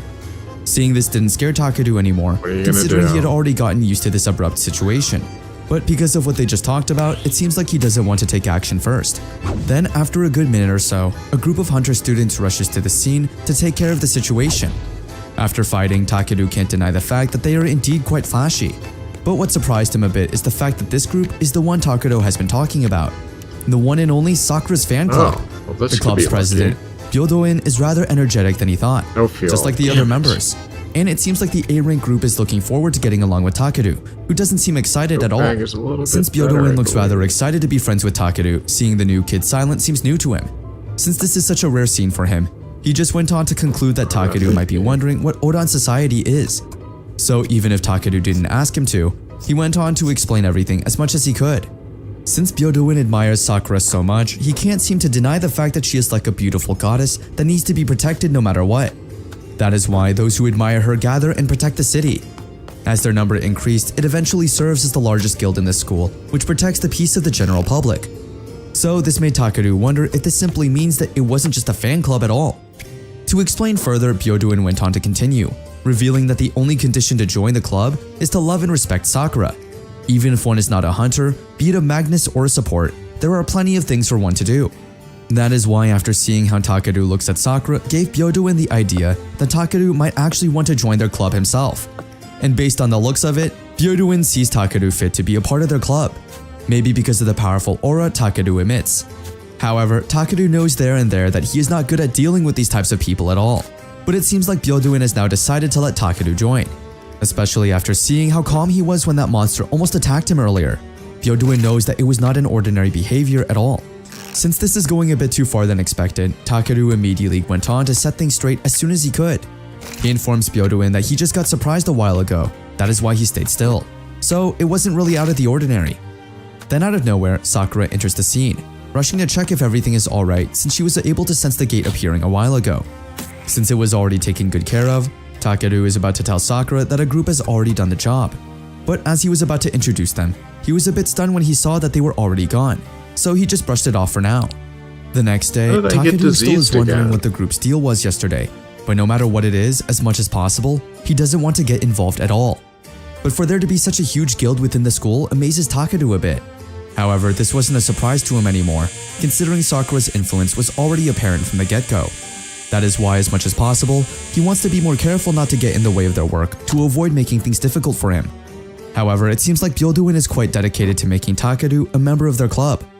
When Takeru was on his way to enter one of his morning classes, to his surprise, Byodoin was already waiting for him by the door. Although Takeru doesn't want to get involved with this man at all, it seems like he doesn't have a choice considering Byodoin is also a part of the same class. So, during and even after lectures, Byodoin always has his eyes on him, which makes Takeru quite uncomfortable. Then there is Takeru, who turns out to be an avid fan of Byodoin, telling Takeru much about the young prodigy. According to what Takeru knows, Byodoin is the successor to the Byodoin family, a famous spearmanship household that's been around for over 1,000 years. It is known that Byodoin was strong enough to be called a child prodigy, and on top of that, he is also one of the only 5 A-rank hunters in Oran Academy. This gave Takeru the idea that this guy is indeed outstanding even without the club. To see how good Byodoin really is, Takeru really looks forward to their next lessons, which will be held in the academy training grounds. This class somehow makes Takeru quite excited considering these types of lectures are not usually possible in a normal school other than when a person from the association comes. So as expected, for this to be included as a normal lesson means that Oran Academy is indeed a prestigious school indeed. During this hunter training, the school will basically use DS monsters to train the students in fighting against monsters in real battles. The usual DS monsters the academy uses are slimes, which according to the professor is a good monster to learn basic skills with. These doppelganger slimes change according to what data was put into the DS house. DS is simply an abbreviation for doppelganger slime in case you wonder. Seeing these slimes shapeshift into a goblin-like figure makes Takeru wonder if it is indeed alright to let students fight against it. But after realizing that they are just pseudo-monsters made by a magus for practice, means that there is no need to worry at all. As the training started, a lot of students with great potential started to prove themselves one by one. After every fight, their professor then gives them advice and constructive criticisms that should definitely help them in the long run. When it was time for Byodoin to show off his skills, everyone was amazed by his superb technique. Then after a minute or two, it was finally Takeru, and Araki's time to show off their skills as well. Before doing so, the professor asked Takeru to choose his weapon first. These weapons can either be used by hunters or magi, but if the professor is going to recommend, he would like Takeru to go for the sword as a starter. After choosing, the 3 finally went in place to initiate their attacks. As soon as the bell rings, Takeru and Araki immediately go in, while Takeru stands on the side. This confused many, but what happened next surprised the audience. There was one enemy left, so it was up to Takeru if he went in or not. At first, the people thought that he wouldn't swing his sword anymore, but to their surprise, they just found the slime defeated without even seeing Takeru swinging the sword. Which means Takeru's sword technique is as good as that of those ranked hunters. Since Takeru can't simply let people think he is so good with this, he went on to ask for Araki's help, with them blaming the slime for not realizing he has already been cut. Although Araki doesn't want to play along, he has no choice but to agree, confusing Takeru, who is quite surprised that the two are now seemingly close. Meanwhile, it seems like Byodoin's interests with Takeru are now starting to get even more deeper, especially now that he has already seen Takeru fight. The next day, after their training, Takeru went on to visit the library to find a way to give back Takeru his body, but it seems like he is slowly realizing that it is not going to be simple at all. However, he does have an idea who to call for when he wants to look for clues. There's one magazine he was able to get from Sawamura, and the story in it somewhat resembles his situation. Just like him, the girl featured in the magazine is experiencing the same, except that her soul remains intact, compared to Takeru, who is not. So if that is the case, this made Takeru wonder if the original holder of this body is still somehow inside its body. In the midst of his contemplation, Byodoin enters the scene, obviously wanting to get closer to Takeru again. After getting all interested in knowing more about Takeru, Byodoin ended up concluding that Takeru is probably hiding his true powers. But instead of getting all shocked, Takeru just went on to stay calm as much as possible. This made Byodoin insist that Takeru is indeed hiding something. But instead of getting intimidated, Takeru keeps his character and just went on to state that he is just a normal student with memory loss. However, it seems like Byodoin doesn't believe this at all. So to check it himself, he went on to ask Takeru if it is okay for them to fight in a duel, to which Takeru immediately turned down. But when Byodoin went on to talk about Hunter Uesugi, the one in Takeru's magazine, it seems like Takeru starts to get interested in talking with Byodoin as he badly wants to know more about this legendary hunter. It seems like Byodoin was able to meet her in a gathering of martial artists at his place, but as of now, Uesugi is probably back home already. Plus, she is usually holed up on the grounds of the sacred mountain, so meeting with her wouldn't be easy at all. But it seems like Byodoin can find a way with the use of his family's connections, which means Byodoin can technically help Takeru only if Takeru agrees on fighting against him in a duel. So using some of the tamed black gates that have appeared in the campus, Takeru and Byodoin went on to start their duel. As their fight started, the way Takeru held his sword and moved his hands made Byodoin realize that his speculation is indeed correct after all, that Takeru is stronger than he looks. But Takeru couldn't deny the fact that Byodoin is strong as well. However, since they have a deal, Takeru tries his best to make sure that he wins no matter what. With the use of bloodlust, Byodoin starts to see his own death, which causes him to get intimidated by Takeru's presence, eventually causing Takeru to win in the end. Instead of getting sad about it, Byodoin was surprisingly happy since this means Takeru is really the person he thinks he is, stronger and bolder. Then out of nowhere, the great bull stuck to the wall suddenly changed into a minotaur. Takeru immediately takes his position to fight off this beast. However, Byodoin stops him on time, telling him to run away. Although Byodoin now knows Takeru's real power, he doesn't want to burden him with the duties he should do as a member of the Oran society. Although Takeru defeated him with his pinky, the thought that Takeru wants to become an ordinary person. So, as the president of the club, Byodoin wants to embody Sakura's ideals and exercise his duty to protect Takeru no matter what. Aside from that, Byodoin also went on to apologize, saying that he knows Takeru wants to hide his identity, but he ended up making him go along with him. That is why, to make up for it, Byodoin will make sure to become just like his idol, selfless and kind. 4 years ago at the Byodoin family dojo, Byodoin Soma, who was a first-year junior high school student at that time, kept on winning each match one after another. The other students at that time couldn't believe he was even real. But with such power, everyone already expected that Byodoin was naturally gifted. Among the adults, only the head of the clan can win against this kid, as one would expect from a child prodigy. But it seems like Byodoin's father is not happy with this attitude at all. According to his father, he should not be rude to his opponents at all, considering just having skills won't get him anywhere, but having true strength is. So to tease his father, Byodoin even went on to dictate the exact words his father told him before, saying that one should always protect and guide people correctly with an unbreakable heart against all odds. Hearing this day and night caused Byodoin to get all fed up, and since his training is finally done, he rushes home completely ignoring his already furious dad. But there's no denying that Byodoin does love getting praised. He even sees this as a talent of him, as it is also extremely satisfactory. Aside from that, the thought that his house is big and his face is good looking gives him that confidence others don't have. Although he may look like a happy-go-lucky type of guy, Byodoin still admires his father for speaking his heart out for the sake of the people. However, no matter what angle he looks at it, for him a strong person is still a strong person at the end of the day. At the back of his mind, monsters are easy to defeat, so there's no need for him to worry that much about what his father stated. So when he got the chance to come across a black gate, Byodoin immediately jumped in with the goal of gaining as much personal experience as possible to prove to his dad that he was indeed right all along. Considering the gate Byodoin jumps into is a dangerous one, the adults outside are worried for him. Although they tried to keep him from entering, it seemed like they couldn't do anything anymore now that the kid was finally in. Since they can't possibly just go in and help him, considering there's a big chance they will end up getting killed as well, they all just pray that an A-rank hunter finally comes to their help. Thankfully, after a couple of minutes or so, an A-rank hunter finally came, telling everyone to step back since it is not safe to stay near the gate. Meanwhile, inside the gate, Byodoin couldn't believe what he was witnessing.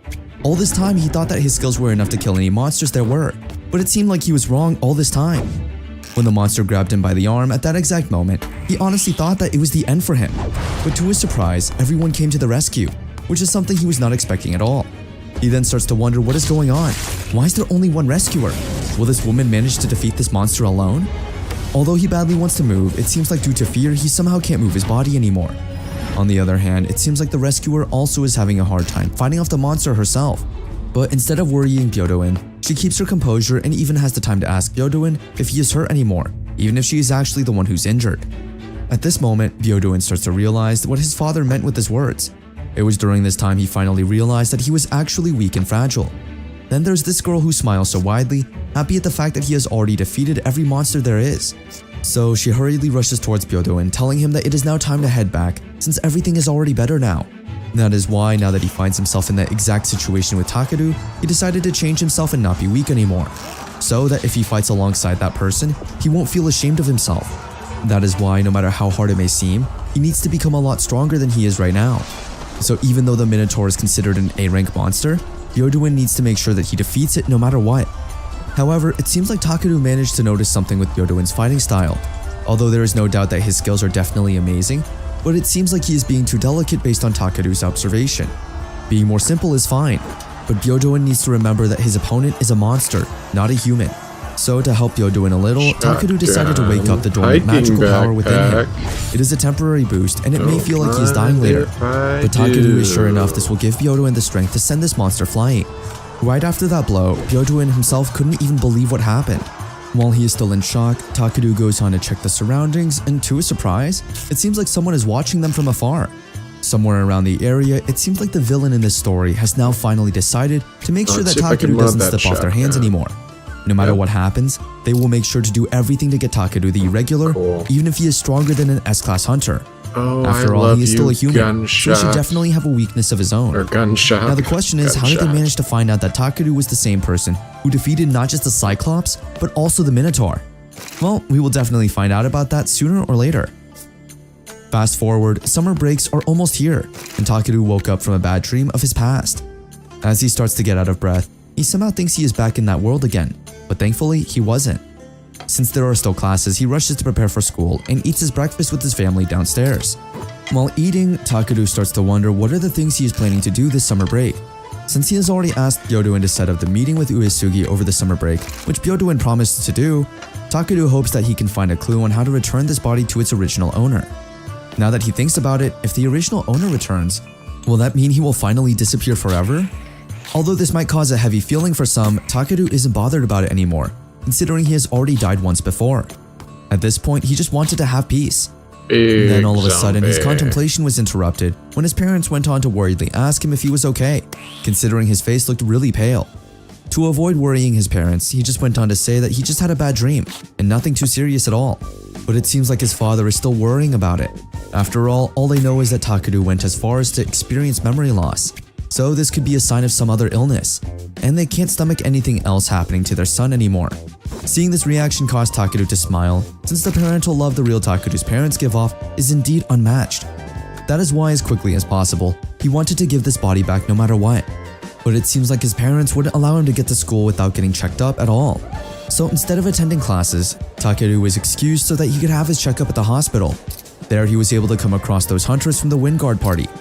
Seeing Takeru also shocked them a bit, as they wouldn't have expected they would come across each other again. As it turns out, the party was actually sent here to get their treatments, and it seems like they are now allowed to go home already. Seeing Chika made Takeru wonder if she really didn't say a word about him to the others. With the tense look on her face to the point that she is already fidgeting, it is concluded that she didn't at all. As everyone starts to get a bit awkward, Chika breaks the silence saying that she's just so happy about them all being okay. So to avoid getting asked, he rushes to leave as fast as she can. Meanwhile, Gato revealed that he knew Takeru was the one who saved Chika that day. He even went on to state that he is from Kazumi City, and they as a group wanted to protect the city no matter what. The group has been together ever since childhood, but to think that it all ended up like that makes Gato furious. However, he also made this his motivation to become even stronger. He promises that next time, it will be him who will save the city and Chika. But instead of admitting that he is really the boy who saved Chika, Takeru acts all confused, and Gato immediately gets the reason as to why. However, he reminds Takeru that if he is in trouble, he can always count on Gato and the team no matter what. So if he encounters problems in the future, he can always ask the group for help. Before leaving, Gato went on to say his thank you to Takeru, since if it was not for him, they would not be able to see Chika anymore. After a couple of minutes or so, his parents then also said goodbye as well, since they still needed to get back to work. Takeru immediately assures them that he will be fine, so there's no need to worry at all. He will also go home and take it easy, so they should get back to work now. On the way home, Takeru managed to notice that a lot of people were being too nice around him.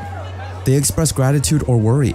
Although they are saying it directly to him, he somehow thinks that it feels so wrong to accept it, considering he is not the real owner of this body. On top of that, he also feels like there is a sense of discomfort.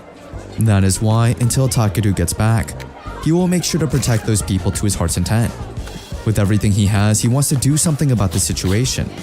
Since he can't do much now, he hopes that summer break finally comes, To his surprise, it seems like some hunters were able to hear him saying those words, but instead of talking to them, Takeru chooses to ignore the two as much as possible. However, the hunters are quite persistent about it, introducing themselves as Yashio and To. They are A-rank hunters who work for the S-rank guild Ouroboros, and they have come here under the orders of their leader. If Takeru thinks about it, Sakura did mention to him before that there is a guild called Ouroboros, and these people are looking into him. This group is prominent in all of Japan, but has a lot of bad rumors swirling around them. That is why, as much as possible, it is best to avoid them at all times. So, as Sakura advised him to do, Takeru kept on ignoring them until the two showed a picture to Takeru, indicating that they would go that far just to have a talk with him. So, to avoid involving others in this whole situation, Takeru ended up giving the two what they wanted. At a restaurant, they went on to show off some documents, confusing Takeru as to why. As it turns out, these are the conditions under which they welcome him to Ouroboros. As he checks on it, the conditions are quite nice, with him already being offered an executive position and an annual 50 million annual income and more. At the back of his mind, if he ever met these guys at the very beginning, he would probably hate all the hunters. That is why he is glad he met Sakura first. Since he has no plans on joining that particular guild, he went on to immediately state that he declines the offer, as he doesn't want to be a hunter at all. So if that's the case, To and Yashio have no choice but to make him agree by force. With a poker face, Takeru tells the two that they are being quite violent, but no matter what, they still plan to land a hit on Takeru no matter what.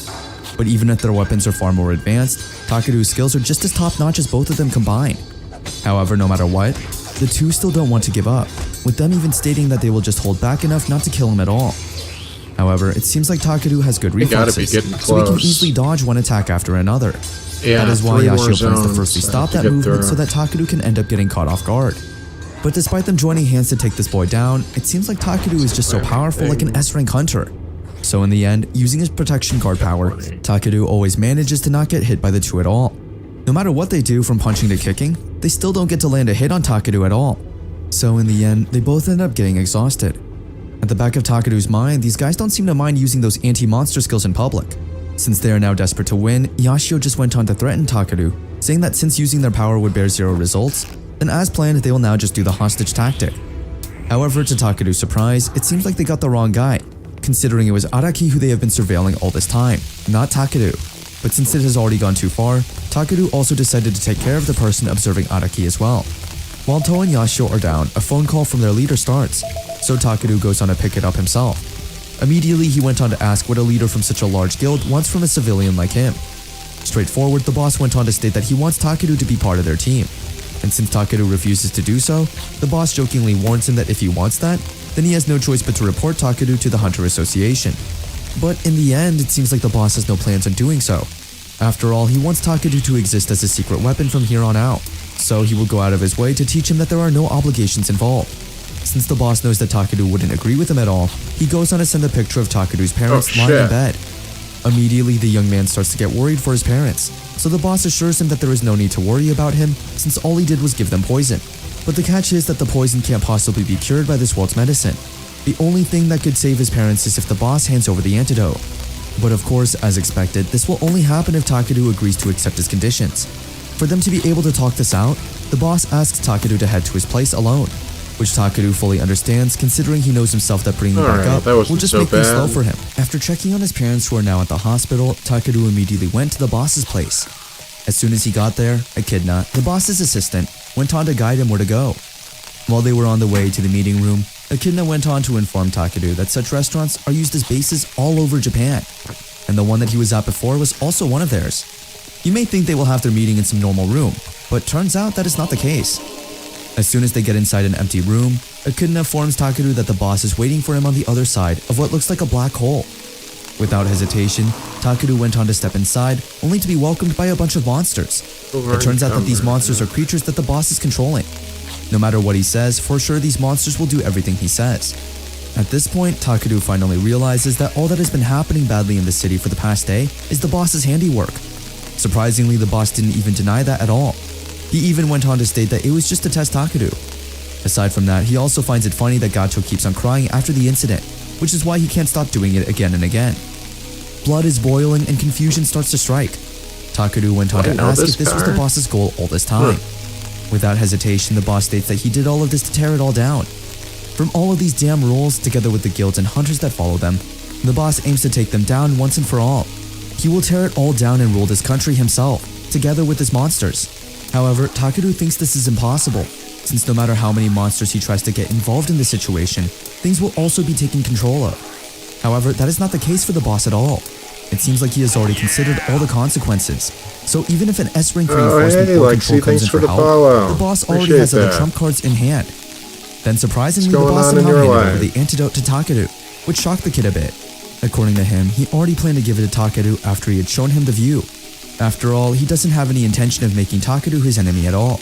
However, it seems like Takeru doesn't believe this at all, considering the boss already kidnapped his parents. But instead of discussing the problem, the boss went on to state that he completely understood Takeru's feelings of wanting to hide his power. But if he thinks about it, it just seems so unfair that people of power like Takeru have to live that way. For years, people like Takeru have continuously been collared and kept in captivity, using public opinion as a shield. So in short, nobody will accept people like Takeru. Considering other people wouldn't understand this, the boss asks Takeru for what reason he has to hold power. What do you got going on today, The boss honestly believes that Takeru wants to go wild. That is why he wants to offer the kid a hand so that he can use that power of his to take over the whole world.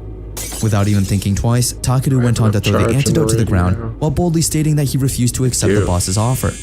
As it turns out, Takeru already found out that the poison the boss used was basilisks, so he pretty much cured his parents already. Hearing this surprised the boss, considering this poison hasn't surfaced in this world yet, so how the hell did Takeru even know about its existence?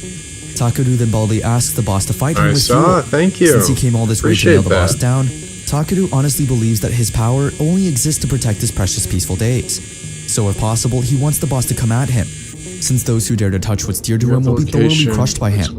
This excites the boss. Knowing that he was strong himself, he also didn't hesitate to attack himself. Okay, so with the use of his power, the boss went on to order the monsters to attack Takeru all at once. Using his flare burst, Takeru ended up burning them all to pieces in one go. However, this doesn't stop the boss from fighting at all. He is now even more motivated to keep going until Takeru runs out of power. With that said, the boss went on to show off his summoning skills and is now forcibly summoning monsters and forcing them to obey with this magic. By the looks of it, Takeru immediately realizes that this man is no ordinary man at all. There's a big chance that he is an S-rank hunter, so Takeru can't possibly go easy on him at all. Using the best of his powers, Takeru tries to send off attacks one after another. So the boss can't possibly deny the fact that Takeru is such a gifted irregular indeed, considering his attacks are more flashy than most people. Since Takeru is not an easy opponent as well, the boss went on to call for his assistant Echidna, as it is now time to reveal their trump card. With Echidna's signal, the boss is now ready to finally show off the monster he's been keeping, an 8-headed monster called Hydra. As soon as the monster got out, Takeru himself was a bit stunned, since this was the first time he had seen this monster. He somehow can't believe the fact that something like this can live in this world. As he went on to initiate his first attack, the monster didn't show any pain at all. So this gave Takeru the idea that this one in particular doesn't seem to react to pain at all. But as he continues his attack, he finds out that each head feels pain individually. I'll check you out after the stream. However, the challenging part here is the fact that it can regenerate. No Since Hydra is an immortal monster, no matter how strong a hunter is, there's no way they can win against this monster. However, Takeru thinks that there is no way there is such a thing as immortality. Since he has already fought against these types of opponents all the time, it would be much okay if the boss doesn't look down on him just yet, since there is still a chance that things would turn the other way around. Since he believes that there is no such thing as an immortal living being, if the monster keeps on regenerating each time it is attacked, the only way it can be defeated is if he blows it away all at once. However, it seems like Hydra is much smarter than Takeru thinks it is. For some reason, Hydra is trying to prevent him from gathering his mana, which Takeru finds pretty annoying. So for him to be able to win this fight, he must take note of everything from now on. As he tries to freeze Hydra's heads after cutting them, Takeru finds out that it takes about 3 seconds for them to regenerate.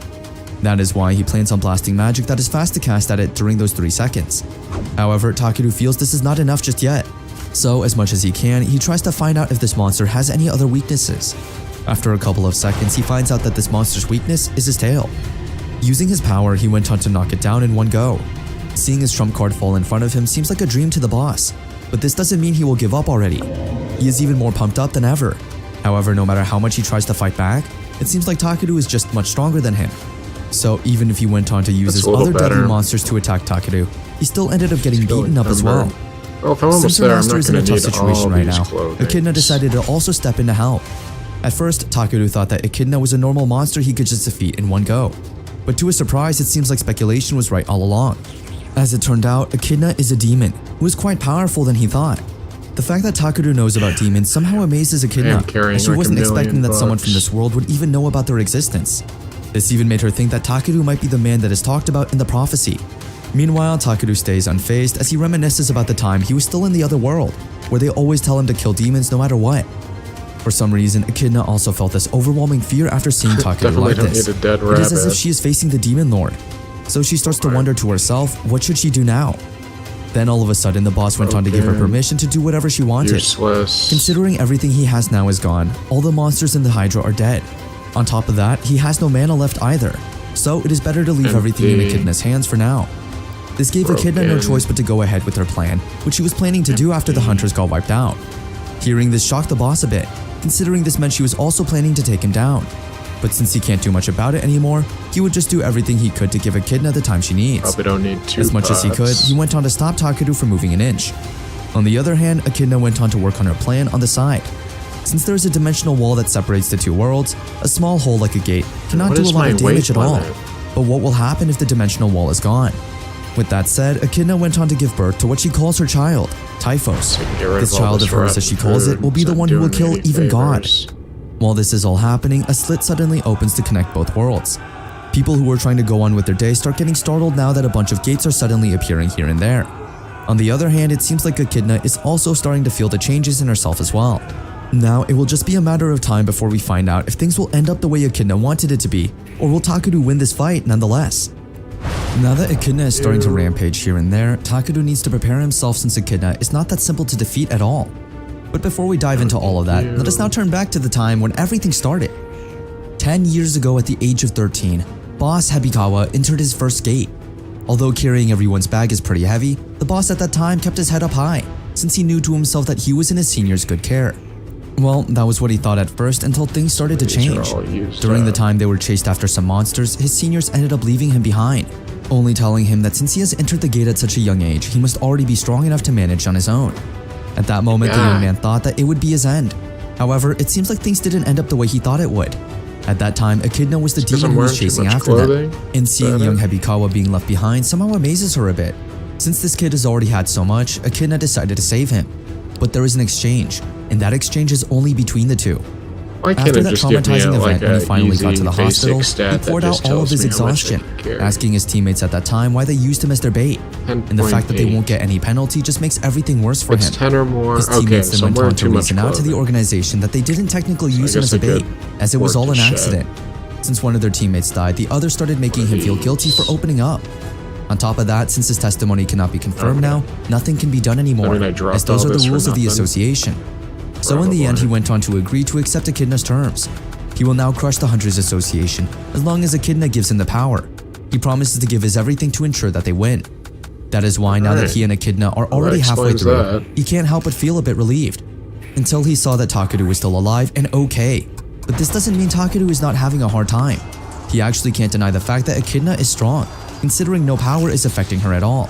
Since he is having quite a hard time as well, he knows that if he wants to win this, he needs to find Echidna's weaknesses as well. For him to do so, he needed to dodge each attack as much as he could.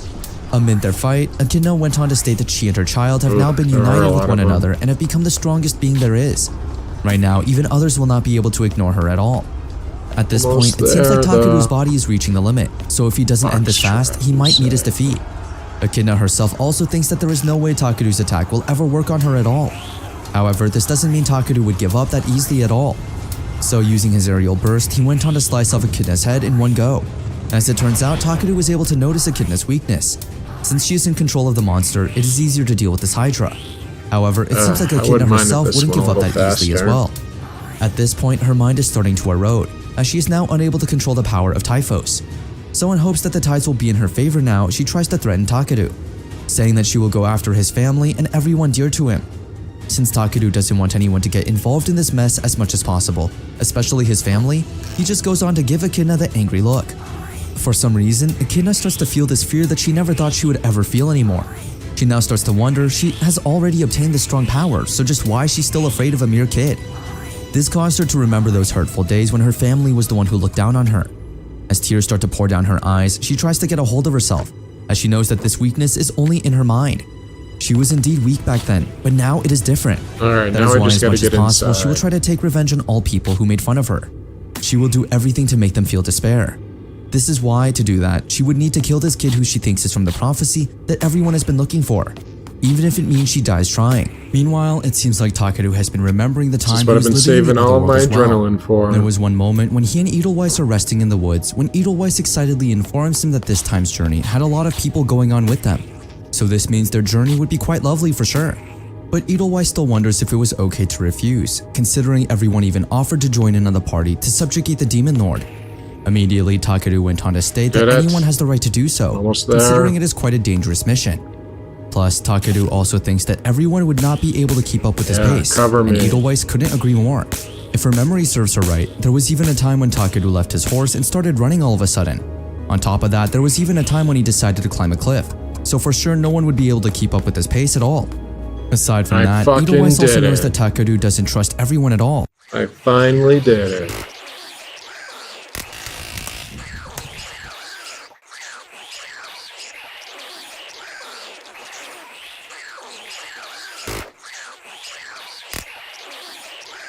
"20 days, 1 hour."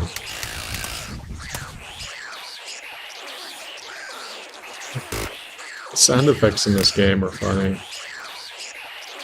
New occupations. What do we got? I have athletes, security guard, student.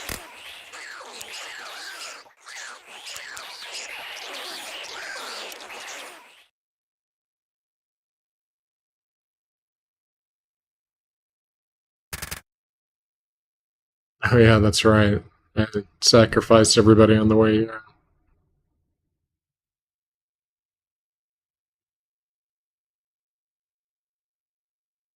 Okay, so you can get there following the railroad, by boat, helicopter. Never did learn all the helicopter skills. Interesting.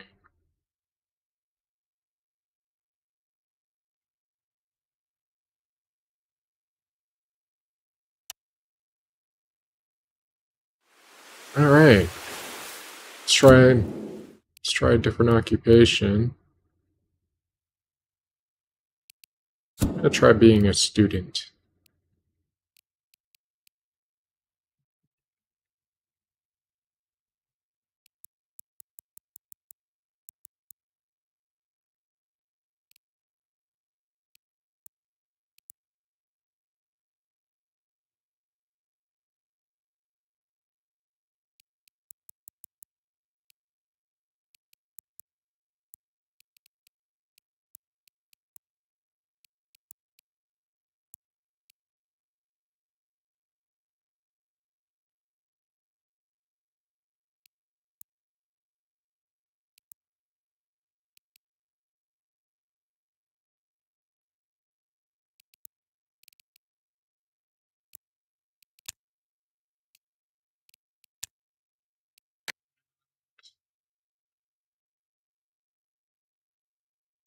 Let's do it on the hardest difficulty.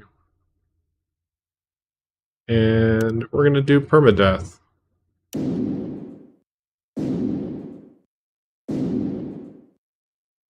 Dangerous places have tripled. Starting temperature decreases by 20. I'll just do basic one. Alright. Oh yeah, traits.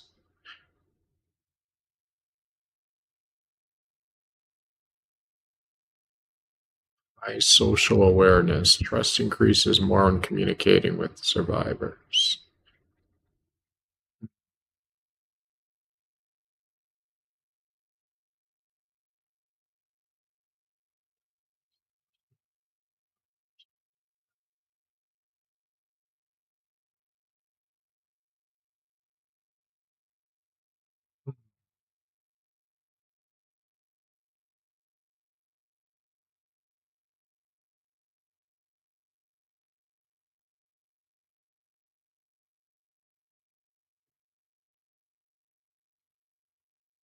Let's do high social awareness.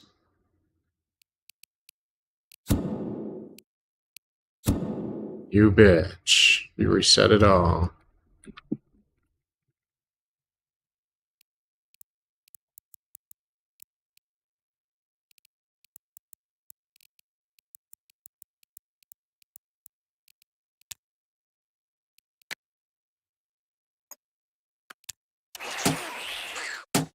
Alright, so we went from normal to hardest. We'll see if this, I will say that towards the end there, it was not difficult at all to deal with zombies.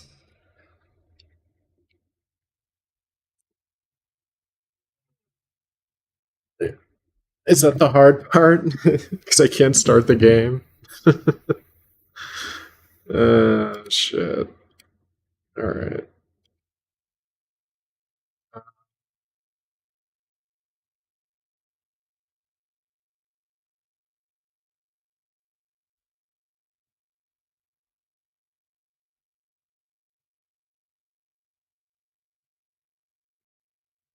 even if all they do is compliment his power and whatnot. It seems like Takeru just feels more at ease being alone, but no matter how much he denies it, he indeed loves when Edelweiss stays by his side, taking care of him when things don't go the way he expects them to. Aside from that, thanks to Edelweiss, his injuries always heal up on time. That is why no matter what happens, he would not allow this event happening now to back him down at all. Although he only scratched the surface of Typhos, doesn't mean he would not go all in anymore. Now that he already knows Echidna's real body location, all that is left for him to do is kill her with all his might. But since his body is starting to lose a bit of energy, his movements have now become a bit dull, and Echidna manages to notice it. Even though Takeru knows that it is simple to deal with this woman, since his body has now reached its limits, he can't rapidly fire strong spells anymore. But this doesn't worry him at all, considering he knows that it is the same for Echidna. Typhos right now is likely sucking up her life force and is using that move. I'm still waiting for it to get dark. If it's like that, then there's one more thing that he needs to do. Since Echidna is quite the observant one, she immediately realizes that Takeru has figured out the source of Typhos' power. So it is futile to wait for her death, and it is also taking the life force of the humans of this world as well. On top of that, Typhos' followers are already overflowing in Japan, so no matter what Takeru does now, everything will end up dead anyway. But instead of him stopping trying, Takeru went on to think that if that is the truth, then he needs to quickly return to the other side. But once he kills her, he wonders if he will be able to move at all. At this point, Takeru doesn't know what to do anymore. Well, as it turns out, Echidna is quite aware of the fact that if Takeru kills her, Typhos will go out of control. That is maybe the reason why Takeru won't kill her at all. However, it seems like her speculation is wrong since Takeru doesn't show any signs of giving up at all. Meanwhile, in Tokyo, Japan, the guilds are now working hard to make sure that everything is under control as much as possible. Gato and his teammates, in particular, are trying to be optimistic in these dark times so that people wouldn't panic at all. Then there are those hunters that come from Oran Academy. As they went on to fight the monsters, they kept on shouting Sakura's name, completely showcasing how proud they were of their role model. They went on to state that they exist to protect the peace and the citizens of this town from fiendish monsters. Byodoin is quite confident until a monster gets the grasp of him and his teammates start panicking all of a sudden. Thankfully, Sakura came in time before things got worse. So even though Byodoin looks like an S-rank hunter already, he knows to himself the S-rank is still a distant dream. Wow, meanwhile, Sakura seems like going from one place to another to make sure that everything is well taken care of. Now that she has already finished fighting the ones in the central area of the city, she now goes on to the next. People just couldn't believe that Sakura possessed this much power. At the back of Sakura's mind, no matter what comes her way, she will defeat it no matter what. On the other hand, it seems like Takeru is also doing his best to make sure he doesn't get defeated at all. Even Echidna is shocked at Takeru's power, as she has never seen anything like this before. Now that her underlings were evaporating one by one, she couldn't help but get a bit worried. Amid this tense fight, Takeru suddenly remembers what Edelweiss asked of him before. As it turns out, the reason why he was unable to trust his former men before is because he is self-aware of his strength that surpasses other people. So he distanced himself from them before they could do that with him. He was too proud of his power to look around himself. That is why, since he already learned his lesson, he went on to share it with Hebikawa. As per Takeru, the vast majority of people will not become powerful, but if he looks around properly, he will find people that are not like that. That is why Takeru is very much thankful for the two, as they were able to make him realize that he's not fighting alone at all. Since things are going a bit out of control for Echidna, she finally decides to sacrifice herself so that they can finally put an end to this with their final blow. However, no matter how much sacrifice she makes, Takeru always ends up winning in the end. Since Takeru got a hold of the whole situation, which was something Echidna wasn't expecting at all, the dimensional wall is not breaking all of a sudden. It seems like the demon couldn't believe the fact that Takeru didn't simply kill Typhos, but he also erased Typhos' whole existence. So she can easily say that the power he possesses surpasses what humans are capable of. As Takeru walks towards Echidna, the demon can't help but get a bit afraid of him. Well, it seems like Takeru would like to ask her something before he kills her all at once. Immediately, Takeru asks her what this prophecy she has been talking about. Struggling, she went on to state that it is about a power like Takeru. But before she can even continue what she is saying, it seems like her wound is not regenerating anymore, meaning she is already dying. Seeing the demon die aches Hebikawa's heart. After all, they've been partners for a long time already, so letting go of such a bond is not easy at all. At this moment, Hebikawa starts to reminisce about the time he has spent with her, all the bad and the good. So seeing her like this seems like a punishment for him. However, instead of looking all sad, Echidna tries to keep a happy look on her face so that Hebikawa doesn't feel bad at all. Blanket. I didn't know But there no were matter what she blankets. does, Hebikawa's heart is already broken. I don't know to why the I'm so point that he excited can't about anymore it, control his but- anger and is now about to kill Takeru no matter what.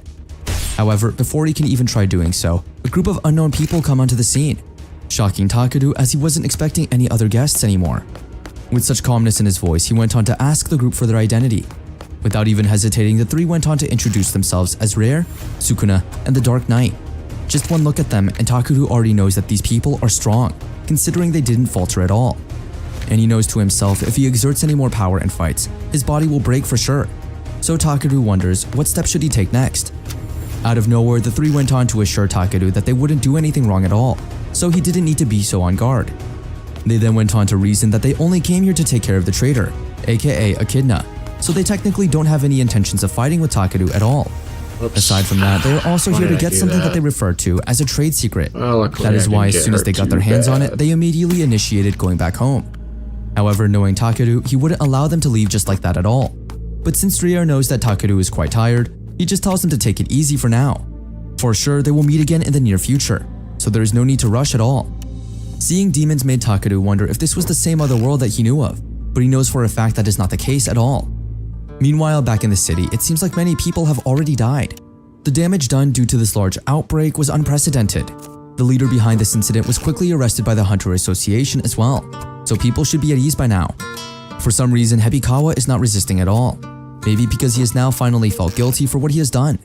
While in transit to the station, it seems like Hebikawa has been contemplating what Takeru had said to him a while ago. At the back of his mind, he has been looking into the association, and they have never been on the side of justice at all, so he is sure he doesn't have long to live. Thankfully, it seems like his teammates are now here to rescue him. As the police car got hit by one of Hebikawa's men's explosives, they easily got to their boss within seconds. Alright, I'm gonna take a little bathroom break. We'll be back in a few minutes. Not too long, promise.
Alright, we're back.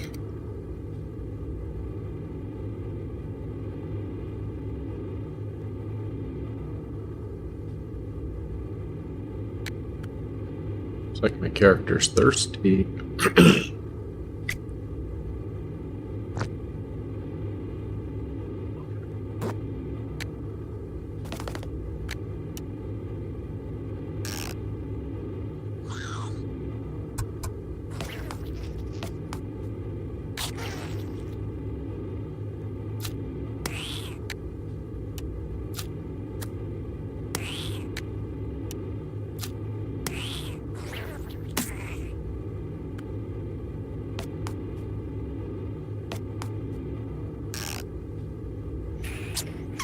Fuck.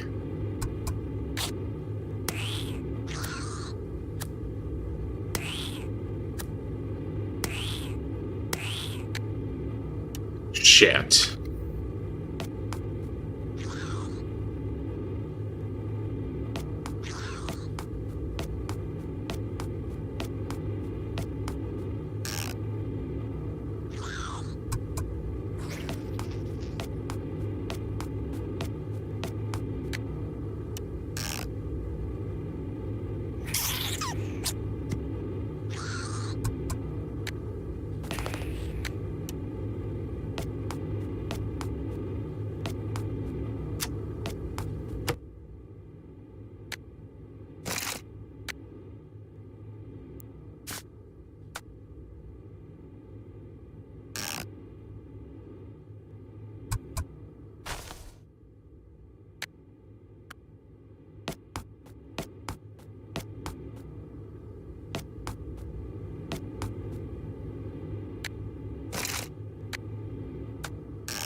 Fuck. That is a lot harder.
Fuck.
But before they start to initiate their attack, the boss reminds everyone that only those ready to die come with him, as they will finish this once and for all.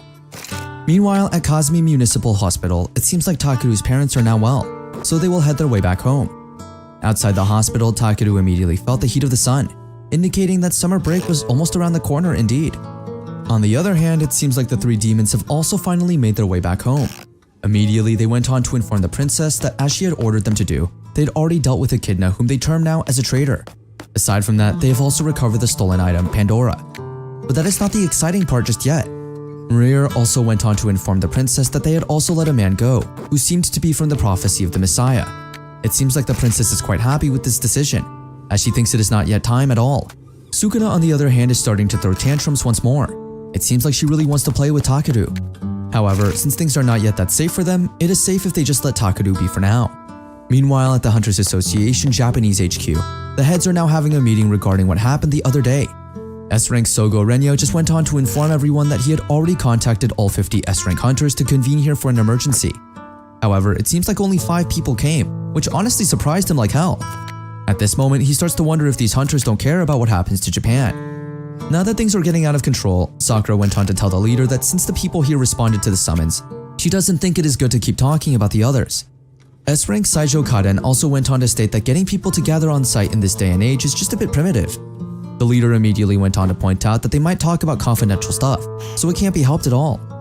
However, instead of agreeing with the leader, Karen even went on to tease him, causing Sogo to feel more irritated than he already is. Since the Hunters Association is run by the government, if they use tax money to go to fancy inns or hotels, for sure they would immediately be kicked out from their jobs. But for Karen, no matter what the government says, the hunters are still the ones who are protecting the people. However, it seems like Sogo doesn't like hearing this at all, as he is pro-government. Then on the other hand, it seems like the other hunters are trying to loosen the tension a bit. S-Rank Hunter Igarashi Hideo went on to call out Hunter Hayabusa Tenku and started teasing him with Karen. This immediately made Tenku blush, as he wasn't expecting to be put in this kind of situation at all. However, it seems like he is not Karen's type at all. A kind guy who would do anything for others even if they are weak is not technically the man Karen is looking for. Hearing this made Tenku feel a bit down, since this technically means he just got rejected without even confessing. Now that Tenku is feeling bad about himself, Hideo tries to cheer him up, saying that his destined partner is waiting for him somewhere for sure. While they are all in chaotic mode, the Hunter Association president Akehoshi Mayoe comes into the scene.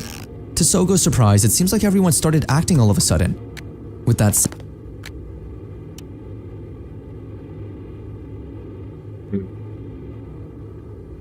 who told you to pause? What, are you crashing right now on me?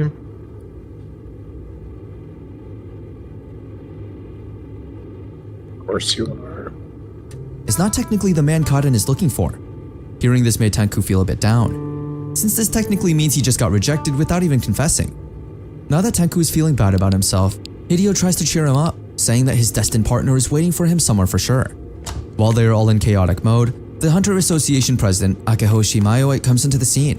To Sogo's surprise, it seems like everyone started acting all of a sudden. With that said, the president started the meeting immediately. First, they'll discuss the terrorist act they had the other day, which was led by Hebikawa. In that regard, the president involves everyone who, upon investigation, they have confirmed the involvement of demons. This confused the hunters as they had never heard of such a thing before. So the president went on to tell them that demons are people who exist outside of the gates, so perhaps they can also call them the Otherworlders. Some of the hunters like Tenku already knew there were signs of civilization inside the gates, but he starts to wonder, wasn't it all in ruins already? However, it seems like Hideo thinks it is natural for them to not know, considering these demons only appeared once before, more than 20 years ago. They were able to defeat him and never appeared again.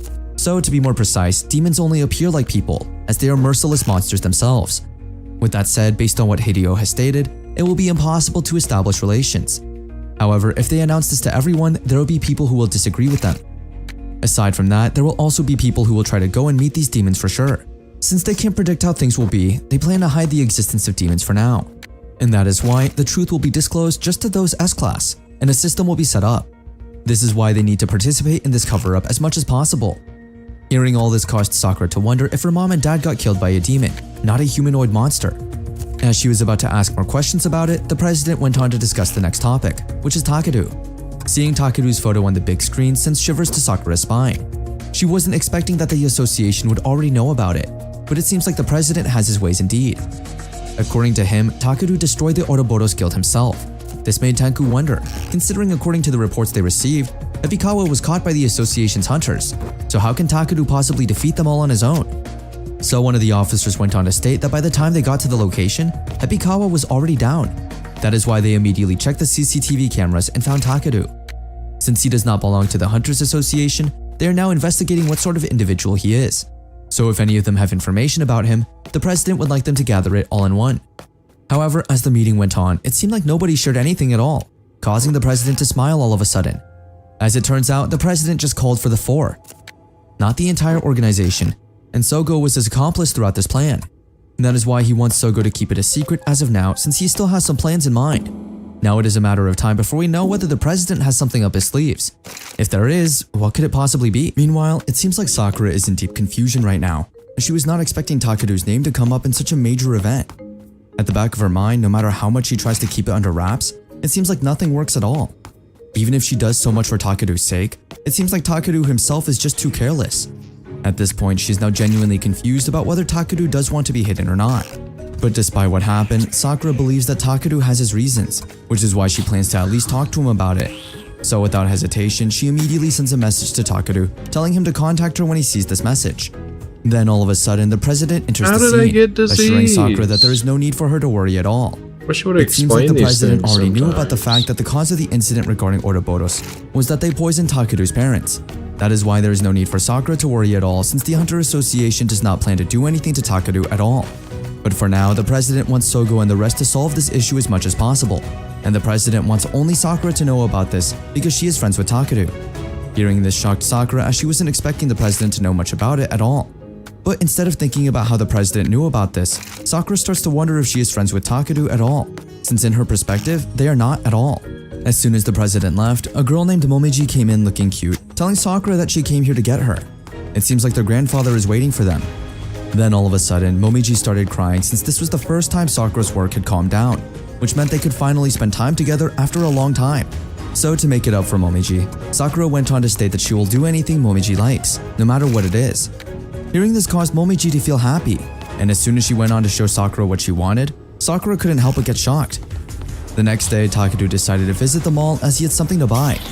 As soon as he got there, he wasn't shocked to see that the whole place was crowded, as he was already expecting it, considering it was summer break already. They got But he had a lot of things he needed to more buy, so he had to come here even though he didn't want to at all. It has only been a week since the incident, but the government sure restored buildings pretty quickly. So Takeru starts making his guess, that maybe this is due to that specialized restoration bureau under the Hunters Association or something. But instead of worrying about it now, he is glad that he was able to buy a new smartphone considering his old one got broken during the fight with Typhos. Now that he is on his way home, Takeru comes across some unexpected people, Momiji together with Sakura. It seems like the two went shopping as well. Although Takeru greeted Sakura with a big smile, Sakura seemed upset thinking about the fact that Takeru didn't respond to her message the other day. The angry look on Sakura's face is so apparent that Takeru starts getting a bit scared. So without hesitation, he went on to explain everything to Sakura, from how his phone broke to his buying a new one.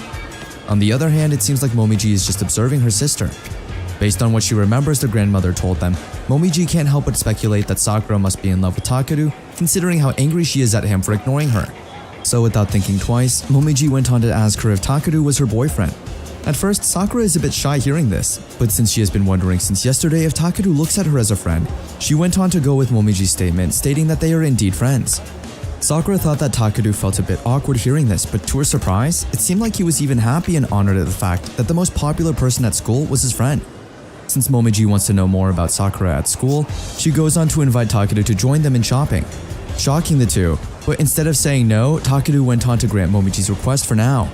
So in the end, the three went on to go shopping the whole day. On the other hand, it seemed like the Wind Guard's party is having lunch at a restaurant when they happened to notice Takeru and the two. Seeing the two together somehow shocked them, so they thought that maybe Takeru and Sakura were on a date. While the others look amused looking at the two, the leader of the group looks rather serious. Back to Takeru and Sakura, since it has been bothering her since earlier, while Momiji went on to ride the merry-go-round, Sakura went on to tell Takeru that it is not good to lie about her being liked by everyone at school. Although he is a bit scared to talk back to Sakura, Takeru went on to straightforwardly say that it is not exactly a lie at all. Hearing Takeru say this made Sakura realize that he is not a bad person after all. No matter what others may say, Sakura knows that Takeru just fought for his parents' well-being. So she is sure that he is a kind-hearted individual. Although the president said he was looking into Takeru, Sakura managed to notice that he was acting like he knew him before his incident. So she wonders, why is that? Questions just like, who is Takeru? Or if he has amnesia, start rushing to Sakura's mind. So even if they say that they are friends, she still thinks that she doesn't know the slightest thing about him. Fuck. The rather serious conversation was interrupted when the ride Momiji hopped on suddenly stopped and she was nowhere to be found. Immediately, the two start to worry about him, but little do they know from Momiji's perspective that she wants to leave them by themselves so that they can confess their love for one another. While she hides, Momiji happens to notice a boy crying on the side, clearly lost and looking for his parents. So without hesitation, she went on to tell him that she'd help find his parents. There it is. Not a little while after, a gate break suddenly this is appears, hard. causing everyone to panic. Since the whole place has now gone chaotic, Momiji immediately grabs Guess the my boy's early hand and goes focus on to should run be on away together as weapons. fast as they can. Meanwhile, it seems like Takeru and Sakura have now become even more worried for Momiji. While they are looking for her, the We're people in the 23 park are relieved when they chapters see in, and I'm not Sakura sure since what's there is dark now a about chance they can this. all be rescued. Without hesitation, they went on to ask her to hurry and take care of everything. But since her sister is nowhere to be found, Sakura can't seem to function properly. Since she can't pretty much talk right now, Takeru went to speak on her behalf. He asks everyone if they happen to see Sakura's little sister. To be more specific, Takeru went on to state some important details, like how Momiji is a 5-year-old girl wearing the same dress as her sister, as well as a ribbon on her head. Based on this information, some of the people remember that they happened to see her somewhere. As soon as Sakura heard that her sister went on to walk towards the gate break, she didn't waste a minute and immediately went there to check up on her. Meanwhile, it seems like Momiji stayed as calm as possible, considering there was a little boy scared for his life. In the back of her mind, she just tells the little boy that there's no need to worry about it, since her sister, Sakura, will take care of everything for sure. But it seems like the two are in a harder situation than Momiji has anticipated, as one of the monsters is now making its way toward them, ready to kill them on the spot. On the other hand, Sakura rushes towards where her sister is, remembering the time their parents died saving them. This gave her the motivation to look for her sister no matter what. If she loses Momiji as well, she can't possibly forgive herself anymore. Just right on time, the two managed to see Momiji in one alley, and it seemed like the monster was about to hit her already. But before it can do so, Takeru jumps right in, completely defeating it in one go. After taking care of everything they have to, Takeru and Sakura finally finish the day off, saving everyone. Aside from that, it seems like Sakura has also found the boy's parents, which is super great. Before they go their separate ways, Sakura goes on to apologize to Takeru for not staying calm even if she is a hunter. That is why he ends up needing to use his powers. Looking a bit shy, Takeru assured Sakura that there was no need to worry about it at all. Since she has always been looking out for him, maybe it is time for him to do her a favor as well. Hearing this calmed Sakura a little. On the other hand, Momiji also went on to thank Takeru for his help. If it wasn't because of him, she might already be dead by now. Takeru grabbed this chance to remind Momiji not to wander off like that on her own next time, since Sakura would end up worrying again. But Takeru also can't deny the fact that it is quite awesome how Momiji protected that boy without even flinching a bit. Hearing this made Momiji quite happy since this was the first time she had been praised. On the other hand, it seems like Sakura is still deep in her thoughts, wondering how the hell Takeru managed to know those moves earlier, as they belong to someone who has experienced a lot of battles. So without hesitation, she went on to directly ask him just who he was exactly. Since he doesn't want to doubt him anymore, she wants to know the truth, right here, right now.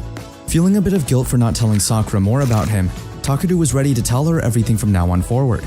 However, before he can even do so, Momiji interrupts their conversation, telling them both to get along. After watching a lot of television dramas, Momiji went on to suggest that for them to reconcile, they need to kiss just like how the actors do it. Hearing this innocent child making such a suggestion just made Sakura smile, since they had quite a long day already. Sakura asked Takeru if he wanted to walk home with them without thinking twice. Takeru agreed, saying yes. On the way home, Takeru manages to notice that Sakura and her sister are quite close, which is something he is a bit envious of. However, Sakura feels that because of this, she ends up spoiling Momiji a lot. Nonetheless, it doesn't bother her at all, since Momiji is her only treasure now. So no matter what happens, she will make sure to give her sister the best life there is. She also went on to share that their parents were killed when Momiji was very little, so she's not familiar with their parents' love at all. Since Sakura was a weak child then, Momiji ended up growing up feeling alone.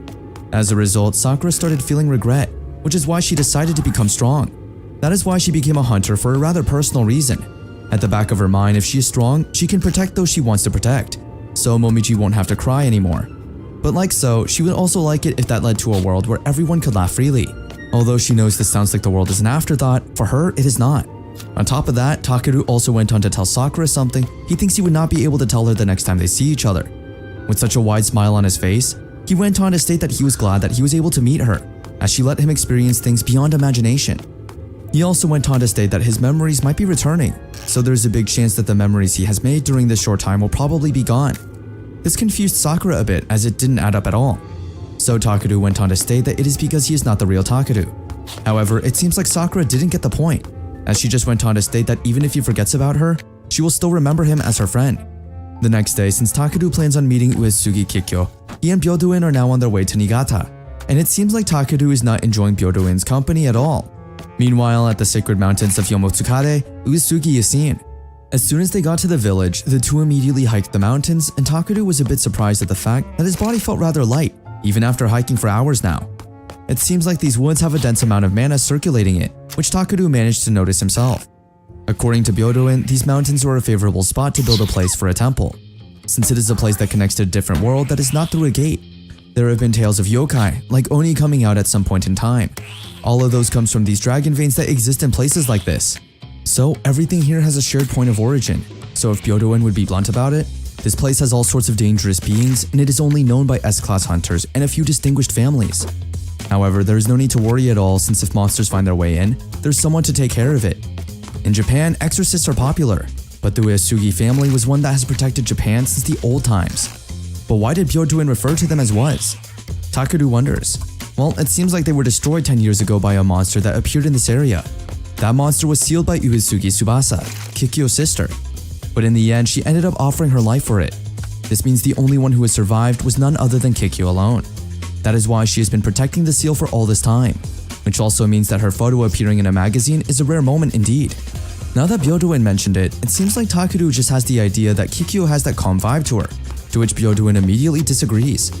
As the two start discussing even more, Kikyo suddenly appears out of nowhere, beating Byodoin up for talking badly behind her back. This caused Takeru to look at her from a different angle. Since she is now taking care of Byodoin, she went on to take care of Takeru as well. Before starting the fight, she tells Takeru to show her what he got. And to her surprise, it seems like Takeru is not ordinary at all. If he was an average hunter, then her first attack would have been the end of him already. Aside from that, she's also quite surprised at the fact that Takeru's counterattacks are pretty good.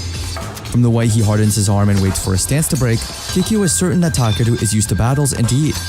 But she still thinks that Takeru has no chance with her until she sees what Takeru can do. So before things get out of control, Kikyo went on to state that this is already enough, since if they just continue any further, it would go beyond a test. Since she has already seen Takeru's potential, they should stop the fight now. Considering she has already heard a lot about him, Kikyo went on to ask him some questions just to know more. Since Takeru is not a hunter at all, she wonders why has he come all the way here just to see her. Without hesitation, Takeru went on to state that he wants her to exorcise a ghost that is possessing him right now. He goes on to state that he was in a bit of an accident that resulted in a loss of memory and probably gave him the ability to use these powers through possession.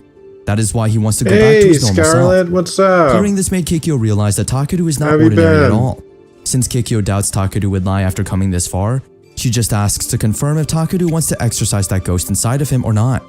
Since it seems like he badly wants to, Kikyo Going has on no in your choice but to world? invite him to her mansion so that they can talk more. After a long day, Takeru is a bit exhausted from the fight and Kikyo's family's hospitality. So to rest up a little, he went on to take a bath in the spring to relax. Takeru suddenly felt a presence. Surprisingly, it is none other than Kikyo. Scared for his life, Takeru tried to keep silent as much as possible until he hears Kikyo talking to herself, asking why she is not good at socializing at all. It seems like what happened earlier to her and Takeru bothered her a little, so as much as possible, she tells herself to keep trying, all for the sake of the Uesugi family. Hearing all of this caused Takeru to glance at her a bit, wondering why Kikyo is so different from earlier. Because of this small move, the S-rank hunter managed to notice his presence, so without hesitation, she immediately sent off a deadly attack. But as soon as she saw that it was just Takeru, she stopped immediately, with her cheeks heating up from embarrassment. The next day, Takeru was expecting that she would get angry at him, but surprisingly, she seemed cool about what happened. In fact, she even went on to greet Takeru good morning. This confused the boy so much to the point that he started stuttering. Since she can feel the awkward air, she immediately goes blunt to Takeru, asking him if he is acting like this because of what happened yesterday. So that Kikyo doesn't get the wrong idea, Takeru went on to apologize immediately, making Kikyo laugh a little as she was just teasing him. She then also assured him that it was her fault in the first place, so there was no need to worry at all. Since this is a new day, it is now time for them to know more about the ghost possessing Takeru. For her to be able to investigate more, she asks Takeru to close his eyes and focus as he listens to his heartbeat. To her surprise, it seems like Takeru is doing quite better than she expected. With this tremendous concentration, it feels like no sound will ever affect him at all. However, as she thinks about Takeru's story, she knows right off the bat that he was lying from the start. As a member of the Uesugi family who serve divine gods and can discern such things, his story just feels off. Yet it doesn't feel like this kid is telling a lie at all. So to see what is really going on, Kikyo needs to take a good look at what's inside him. As soon as she got inside Takeru's mind, she couldn't deny the fact that his mind looked calm and gentle. But she does feel some sort of sadness as well. As she wonders deeply, she is shocked at what she sees. That is why as soon as she got out of Takeru's mind, she immediately knew that with the power, there was no way Takeru was just a normal citizen, just like what he claimed to be. So no matter what happens, she badly needs to find out who the hell Takeru really is. Meanwhile, Takeru is now confused about what's going on, as it seems like Kikyo is really trying to kill him. Without any choice, Takeru needs to use protective measures to make sure he doesn't get killed at all. Seeing Takeru go, Kikyo concludes that Takeru is indeed the strongest hunter she has met so far. Since this has gone a bit too far, Takeru has no choice but to fight back as he can't possibly hold back anymore. As she got swept away by Takeru's power, Kikyo somehow stopped fighting back all of a sudden. Well, it seems like her ribbon got lost while fighting. Since it is a gift from her family, she can't afford to lose it no matter what. Now that it is already gone, she has no choice but to cry her eyes out. Takeru on the other hand looks bothered, as he thinks it was his fault. So as much as possible, he tries to calm her down, but it seems like nothing is working at all. Meanwhile, somewhere at the area of the seal, it seems like something grim is about to take place. 10 years ago, when the Uesugi family was still alive, they reminded themselves that since the family has risked their lives to pave the way, they can't possibly let it go to waste at all. So it is now time for them to act for the sake of everyone. No matter how hard things get, the family looks rather calm knowing that Uesugi Tsubaki, the family's head, is always there to protect them. They respected her with all of their hearts, especially Kikyo, who was still so young at that time. Tsubaki is known as the clingy sister who would do everything for the sake of her sister. That is why on the last day they saw each other, Tsubaki hugged Kikyo so tightly, assuring her that no matter what happened, Kikyo could always depend on her. Tsubaki also stated that even though Kikyo is a bit clumsy with her words, she is still proud as a sister that Kikyo was able to properly convey her feelings. She also went to thank her for always worrying a ton about them, which is why she promised her that there was no way she would die that easily. No matter what happens, Tsubaki promises to not die until she sees Kikyo in a wedding dress. But it seems like things have already changed. Now that Tsubaki is dead, all that Kikyo has of her is their memories together. Got a lot of Kikyo stuff. describes her sister as the sunshine in the family. People naturally gathered around her. By herself, Kikyo would just be a recluse, but with Tsubaki, just being there gave her courage. But that day, the Uesugi family members who left to seal a rampaging monster never returned home. Osandake is a harsh place to live for ordinary people without protection, so the servants had to go down the mountains, and Kikyo can still remember the dejected look on their faces as they left her behind. The ones who remained started giving her the looks of people who thought that it would have been better if she had died instead of her sister. There was even a proposal for all of them to head down the mountain together, but she couldn't say don't go or stay here because she didn't have the power to protect everyone at all. As the last Uesugi family member, it was her duty to protect the seal everyone gave their lives for. But whether she'll be able to is giving her anxiety. There were times when she thought that if she became like her sister, it would all work out, so she ended up acting like her. That is why with that hair tie on, she felt that she could be lively all the time. Now that it is gone, she can't help but get anxious a bit, as if she can't face it by herself at all, and she hates herself when she is like this. Seeing how down Kikyo is, Takeru comforts her by stating that he totally understands, as he was like that as well. He was constantly being bullied and wanted to change his life. He had the thought of being someone else every single day. However, it seems like Kikyo couldn't believe this at all considering Takeru looks so strong. So she asks just how he managed to change to become who he is now. With a wide sparkling smile on her face, Takeru went on to state his secret, and that is because he had people around him who accepted him for who he was. No matter what we think, we do come across some wonderful people at times we least expect. After that brief morning talk, Byoduin managed to notice how energetic Takeru was. Since he has already repaired the dojo roof, they can now start training anytime they want.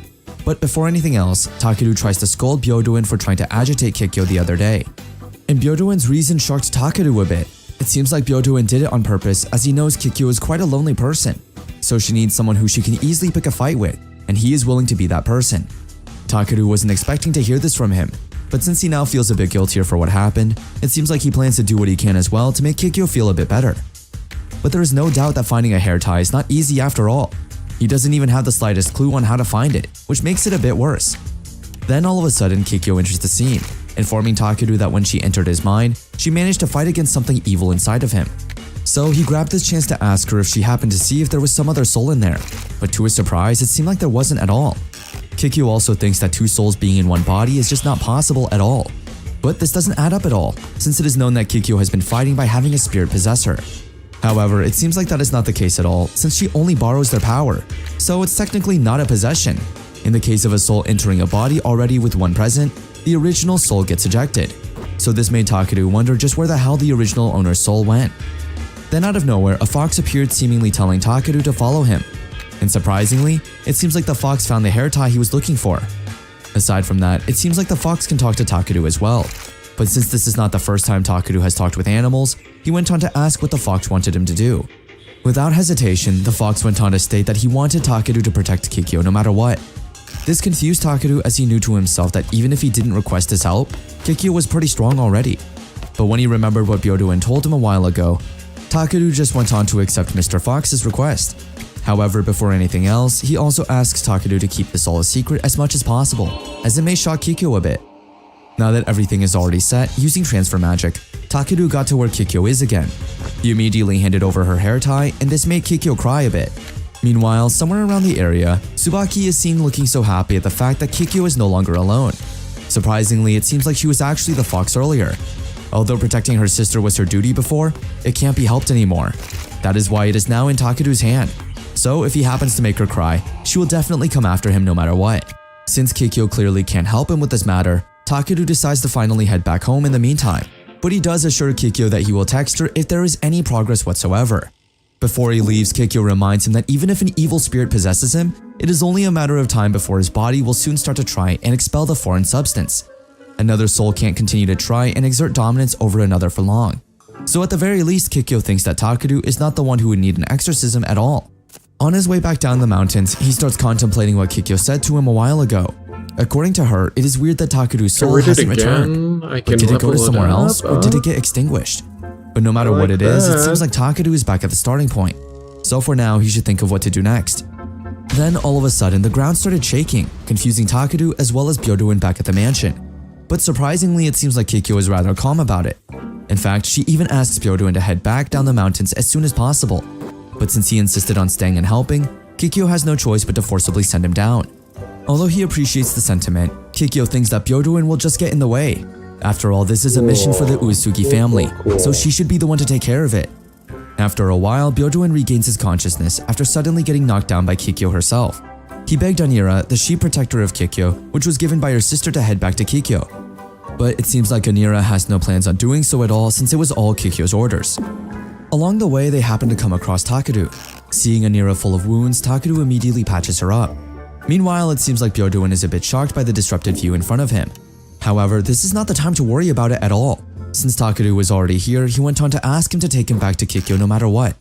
But it seems like Byodoin can't do much about it anymore since Anira has decided to take him to a safe place no matter what. However, Takeru on the other hand started remembering what the fox asked him to do. Hearing that Kikyo is in trouble, Takeru starts to wonder if he should head back to the mansion now and help her himself.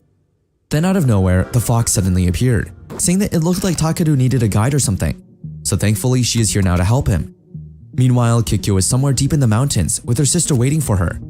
With such a mesmerizing smile, Tsubaki welcomes her sister, whom she wasn't able to see for a long time already. She started complimenting her for her hair, as it looks exactly the way she styled her hair before. Surprisingly, it seemed like the Tsubaki right here is not the same as the one Kikyo knew. This particular Tsubaki somehow teases Kikyo so badly, telling her that she lacks confidence from before till now. She even went on to state that she knows Kikyo has been lonely for a long time now, but there is no need to worry anymore since all of them will be together starting this day. However, it seems like Kikyo would not allow that to happen at all. Using her sword, she starts to chant her magic. Seeing Kikyo go made Tsubaki quite mad. Now that she confirms Kikyo has no plans on accepting her, then she has no choice but to bash in that prim face of hers. She even went on to warn her that no matter how much she cries, she won't stop at all. However, this doesn't scare Kikyo at all, as she is a real Uesugi, the one who will destroy the defiant god, for she is the incarnation of Bishamon, and she will make sure that she kills this demon no matter what before she can sully her sister any further. After hearing that Kikyo is in danger, Takeru immediately starts running towards the place where she is. Along the way, it seems like the fox starts getting a bit exhausted at the fact that Takeru is running faster than she is, even though she is supposed to be the guide for him. As much as possible, she tries to ask Takeru to stop running in front of her, as she doesn't have a meaning if she does. Aside from that, she is pretty sure that Takeru probably has no idea where to go anyway. Hearing this caused Takeru to stop running. Then he went on to reason out that he thought it would be fine if he went in the direction of the mana source. Without hesitation, the fox went on to state, "This is why Takeru is so boring." Before they get out of topic, Takeru grabs this opportunity to ask the fox what this rampaging thing is at the source. It's a tad too strong to just be a simple monster. So the fox went on to state that if she was going to be specific, it was not technically a monster. Its name is Naraku. It is an entity that came to this world 1,000 years ago through the dragon's veins. So technically, it is like a powerful demon. Hearing that this is a demon doesn't surprise Takeru at all. So this makes the fox wonder how Takeru even managed to know about them. Takeru then went on to explain that he doesn't know much about them at all, but he only knows that they exist. With that said, the fox went on to elaborately explain that it has been told from generation to generation in the Usugi family that a soul from a parallel world's hells gets summoned into this one, and that for it to be able to move in this world, it needs an object, also called a Yorishiro. Naraku has the power to interfere with the psyche of any living thing. It used that power to make it seem like it controlled the weather and the mountains. The people feared it as a god of the mountain, but their family used true divine power to seal it. But for some reason, the seal was undone 10 years ago. According to the fox, it seemed like the seal just got weaker over time and it didn't have its former power after so long, so they resealed it. However, even though that put the Uesugi family in a dire state, it was just too strong for them to handle. Hearing this finally made Takeru realize that this fox is none other than Kikyo's older sister, Tsubasa. Tsubasa then went on to explain that her body was snatched away by that demon, so she is only here in spirit form. But she is aware of the fact that as soon as Takeru sees her, she immediately realizes Takeru definitely has an idea as to who she is. Oh, are you fucking Well, it kidding? seems like it was because she doesn't have any shadow at all. However, Takeru starts to wonder why she chose to be a fox instead of other spirits. And I was unbelievable as it far. may sound, it seems like Tsubasa decided to pick this form as it looks very cute from a human perspective, making Takeru laugh a little.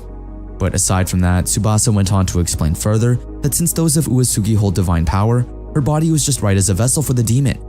Kikyo, on the other hand, holds the highest potential as a vessel of the strongest god. That is why there is no doubt that Naraku will be aiming for Kikyo for sure, in order for her to come back as a god once more. This made Takeru remember that demons usually are unbeatable. Even if one destroys the vessel that's holding them, it won't harm them because the soul is elsewhere. However, if the attack is with divine power, then the soul will be damaged as well. But even they with their power were only able to tie its soul down and seal it. But if Kikyo manages to finish this off in one go, there is a big chance that they'll win in the end.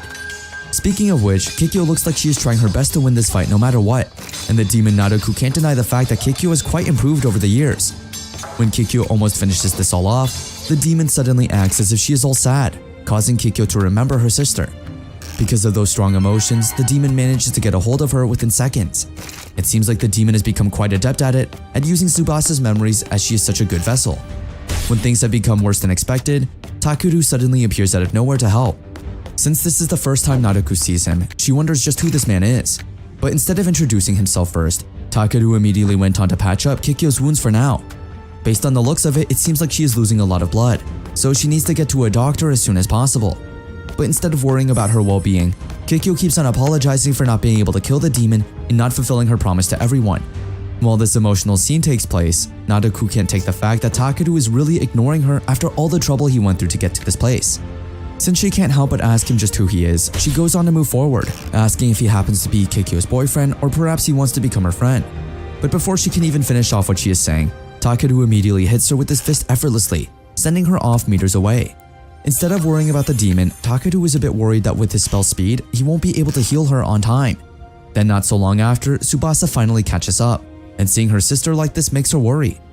So to somehow help her sister a bit, she went on to take her hair tie back. Since this is her gift to her sister, she plans on using this as a medium to pass along what little life force she has. I guess we'll go But if she north. does that, then she would not be able to stay here anymore. So before anything else, Tsubasa reminds Takeru of their promise. That is why, although Takeru is not really good at fighting while protecting others, he has no choice but to do his best as this demon has already crossed the line. That is why he has no choice but to kill her right here, right now.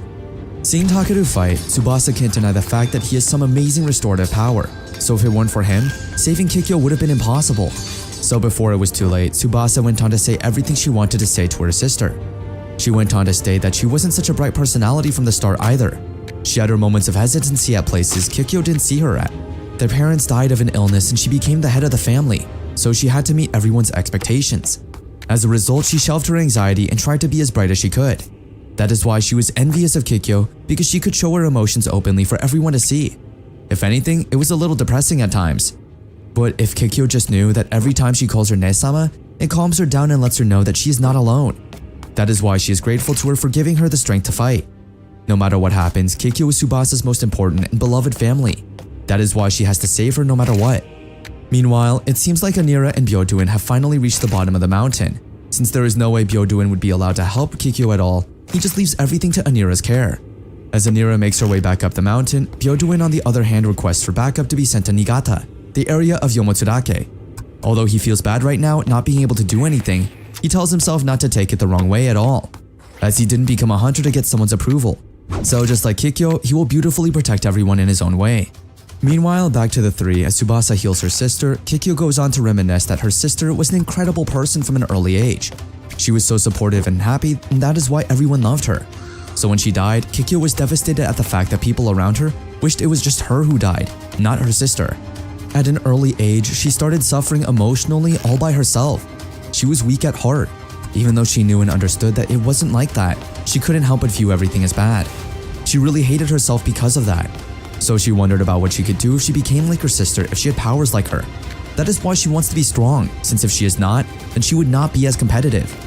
That is why now that she has already done what she planned on doing, she can't help but feel a bit lonely about it.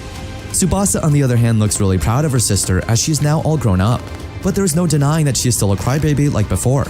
Seeing the image of her sister makes Kikyo tear up a bit. As she went on to hug her older sister, she went on to state that she didn't have any reason at all and that she didn't know what she was supposed to get stronger for anyone. She was anxious and lonely at the same time, which is why she badly wanted to be like her sister. But she felt like she was still weak, which is maybe why she couldn't beat Naruto at all. So Tsubasa went on to suggest that it must be best if Kikyo conveyed important feelings like that directly. Meanwhile, it seems like Takeru and Naruto are having an intense fight at the moment, and Naruto looks rather tired and threatened by how powerful Takeru is. It seems like she wasn't expecting that someone like Takeru was going to show up. According to Tsubasa's body memories, there's only one person left out there who can wield divinity.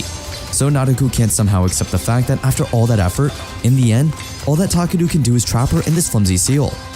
That is why she promises that once she gets out of this, she will definitely do her best to make sure Takeru suffers no matter what. Well, as it turns out, Tsubasa is also trying her best to defeat Naruto herself. As surprising as it may sound, Tsubasa's soul is still within her body. Well, it seems like Tsubasa has already thought of this since the beginning. This means Naruto is not going to get out that easily, as she will be stuck with her until the seal's done for. So they will now have plenty of time. A part of Tsubasa is sealed in her body as well, so she won't be able to move around a lot either. So as much as possible, she will tell Naruto all about how great her little sister is. She went on to start saying that even if a flower is about to wither, Kikyo won't abandon it and will take care of it until the end. Hearing this caused the other members to realize that Tsubasa is a better eater than he is. So there is no doubt that she will definitely be a big shot later down the line. Even if she disliked studying and kept running away, she would always come back and apologize for it. So to be more precise, she is an embodiment of potential. So if Naruto thinks that Kikyo is someone she can defeat that easily, then she is mistaken as the child will not lose against her at all. Hearing this caused Kikyo to get motivated a little. So Tsubasa went on to further state that she knows it has been difficult for Kikyo all this time, and she is sorry for making her carry the burden by herself. So it is fine if she doesn't emulate her, as Kikyo has her own unique strengths that only she has. The fact that she made it here is proof of that. That is why Tsubasa wants Kikyo to remember that they love everything about her that makes her the person she is. Now all that's left is for Kikyo to acknowledge herself. This made Kikyo quite emotional, but there is no doubt that it indeed boosted her confidence a little. Since this will be the last time they'll see each other for now, Tsubasa hugs her baby sister so tight, saying goodbye. But at the same time, she promises to look after Kikyo even from afar. Now that things have gotten a lot more intense, Naruto is ready to go all in. But for some reason, it seems like Takeru really amazes her. For some reason, Takeru's power is out of the ordinary, as if he is far stronger than the strongest soldiers in this world.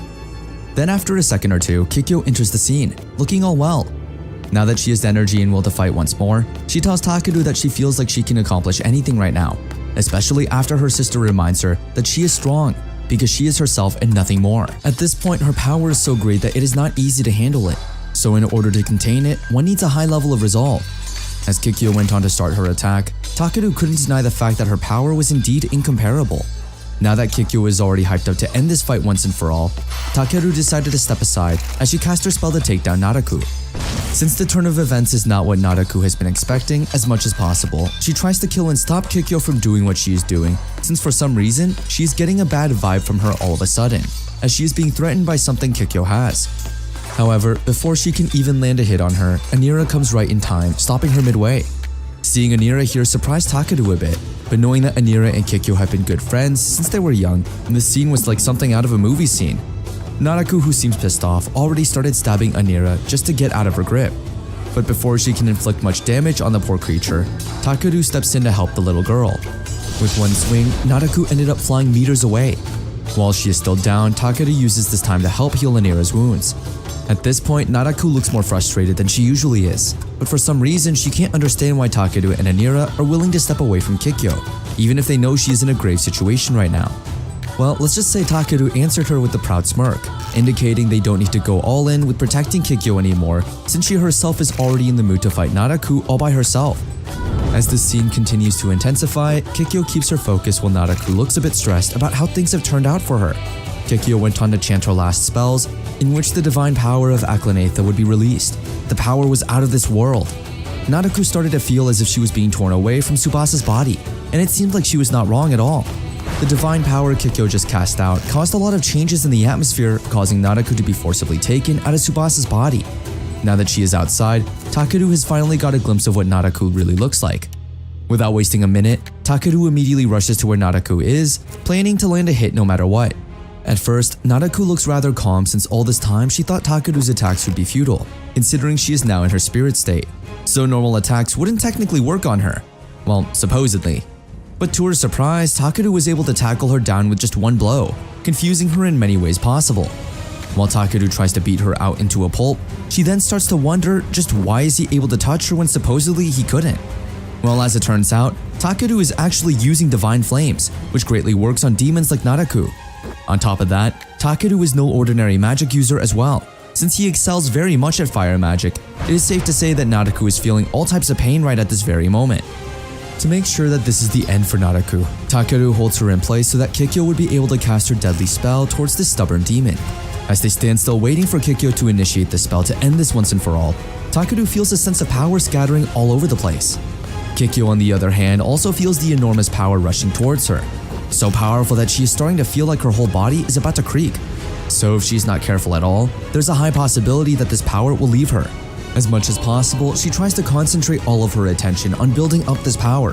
To help a little, she starts to think of an image where flames weave around a sword. Since she can only manage one swing in her current state, she needs to take into account Takeru's well-being as well. So although it may seem like an easy task, Kikyo right now is feeling a lot of pressure since she cannot miss this hit at all. Considering if she does, there's a big chance Takeru would end up dying in the process as well. Aside from that, she is also starting to realize the fact that if it was her before this change, there's no way she would have been able to control this power at all. However, now that she is already confident with the power she has, she knows very well that it will be fine now, so as much as possible, she doesn't want to doubt herself anymore. With that eagerness and dedication to put an end to this chaos, with one big powerful swing, Kikyo prays for the evil soul to be burned away. As the fire started engulfing the surroundings, the flaming heat started to heat up everyone's skin. In the process of casting this divine power from the heavens, the mission Kikyo has been training for has now been fulfilled. Since Naraku has been taken down already, Takeru rushes over to Kikyo to give her a hand, considering she looks super exhausted from all that casting a while ago. After that long day, they finally head back to the mansion, where Byodoin is waiting for their arrival. As soon as they got there, Takeru informed them that currently, the Hunter Association is working out how to manage the area there. But they would like Kikyo to come to the headquarters first, which Kikyo understands very well. Since there is so much to do, Kikyo thinks that she has to look for a new place as well. So Takeru wonders if that means she would leave this place for good. With a smile on her face, Kikyo answered the question straightforwardly, stating that it was already decided. From the start, she only remained here to look after the seal. But since that is gone now, she thinks it is fine to rely on outsiders to look after the dragon vein. Plus, it is unreasonable for one person to keep doing it. Now that the plan had been sorted out, Byodoin went on to excuse himself so that he could start packing their luggage. So Takeru went on to come with them as well. When the voice made its way back inside the mansion, Kikyo started contemplating that at that time, she was confident that the attack would not reach Takeru at all. When Naraku was thrown out of Tsubasa's body, nothing else happened to her. Aside from that, Takeru also told her that she wasn't possessed by an evil spirit, but that only meant that she simply was not an enemy in his eyes. After all, good and evil are ultimately subjective, so she wonders if Takeru sees her as a good person or not. But instead of worrying about it right now, she tries to be more optimistic now than she was before. After all, if she keeps trying to be like her big sister Tsubasa, for sure her big sister would have troubles passing on. With that said, with a big happy smile on her face, Kikyo is finally ready to live a life dedicated to being true to herself. Meanwhile, as Kikyo and the others celebrate their unexpected victory, some of Naraku's subordinates seem to have a hard time believing that one of their strongest members actually lost. A person who seems to be their leader starts to wonder if there are humans who are aware of their actions and plans, or if they are just overthinking things now. So to ensure that everything still goes as they plan, the leader plans on looking into this matter more closely, just to ensure that they are on the safe side. So going back, it seems like Takeru is having quite a beautiful dream where he and the other kids are having a great time playing outside on the lawn. It was all good until he suddenly woke up, with questions flooding all over his mind. On the way to school, Takeru still couldn't believe that he actually had quite a weirdly realistic dream. In fact, rather than a dream, he feels like those were the real Takeru's memories. If he clearly remembers in the dream, Takeru was 5 or 6 years old. Now that he thinks about it, when he tries to learn about Takeru and was looking through the albums, he could not find a photo of Takeru that was before he was 6 years old. And according to his parents at home when they were moving in, his dad completely deleted all the data. And if Takeru remembers, Kikyo did mention before that the body and the separated soul often find themselves wandering around places that they have a connection with. So in order for him to search for Kusanagi Takeru's soul, he might need to know more about his past. But for now, it seems he needs to take care of some things first. As he makes his way to school, Sakura calls him on the phone all of a sudden. Well, it seems like a small problem came up and Sakura would like to talk with Takeru about it. So in the politest way possible, Takeru went on to respond to Sakura's message. But what was waiting for him at school was something he was not expecting at all. It seems like after talking with the Hunter Association, it was later decided that Kikyo would start working at the academy as a part-time teacher. This came as a surprise to the other students, but Takeru was not shocked at all, considering this was the first time in a long time that Kikyo decided to come out to the public. So what more to do for her than teach us an S-rank hunter after all? After Kikyo's introduction, the school also went on to announce that they have decided to let the academy participate in an exchange program with the Hoshimiya Academy. And as a result of that, an S-rank hunter named Saijo Keren will start to stay in the academy until the spring of next year, making everyone quite excited.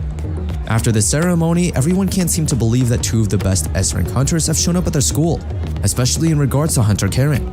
Saijo Keren is considered as the all-time best student at the prestigious Kansai Hoshimiya Academy, so her staying in the academy for a month seems like a dream come true to many.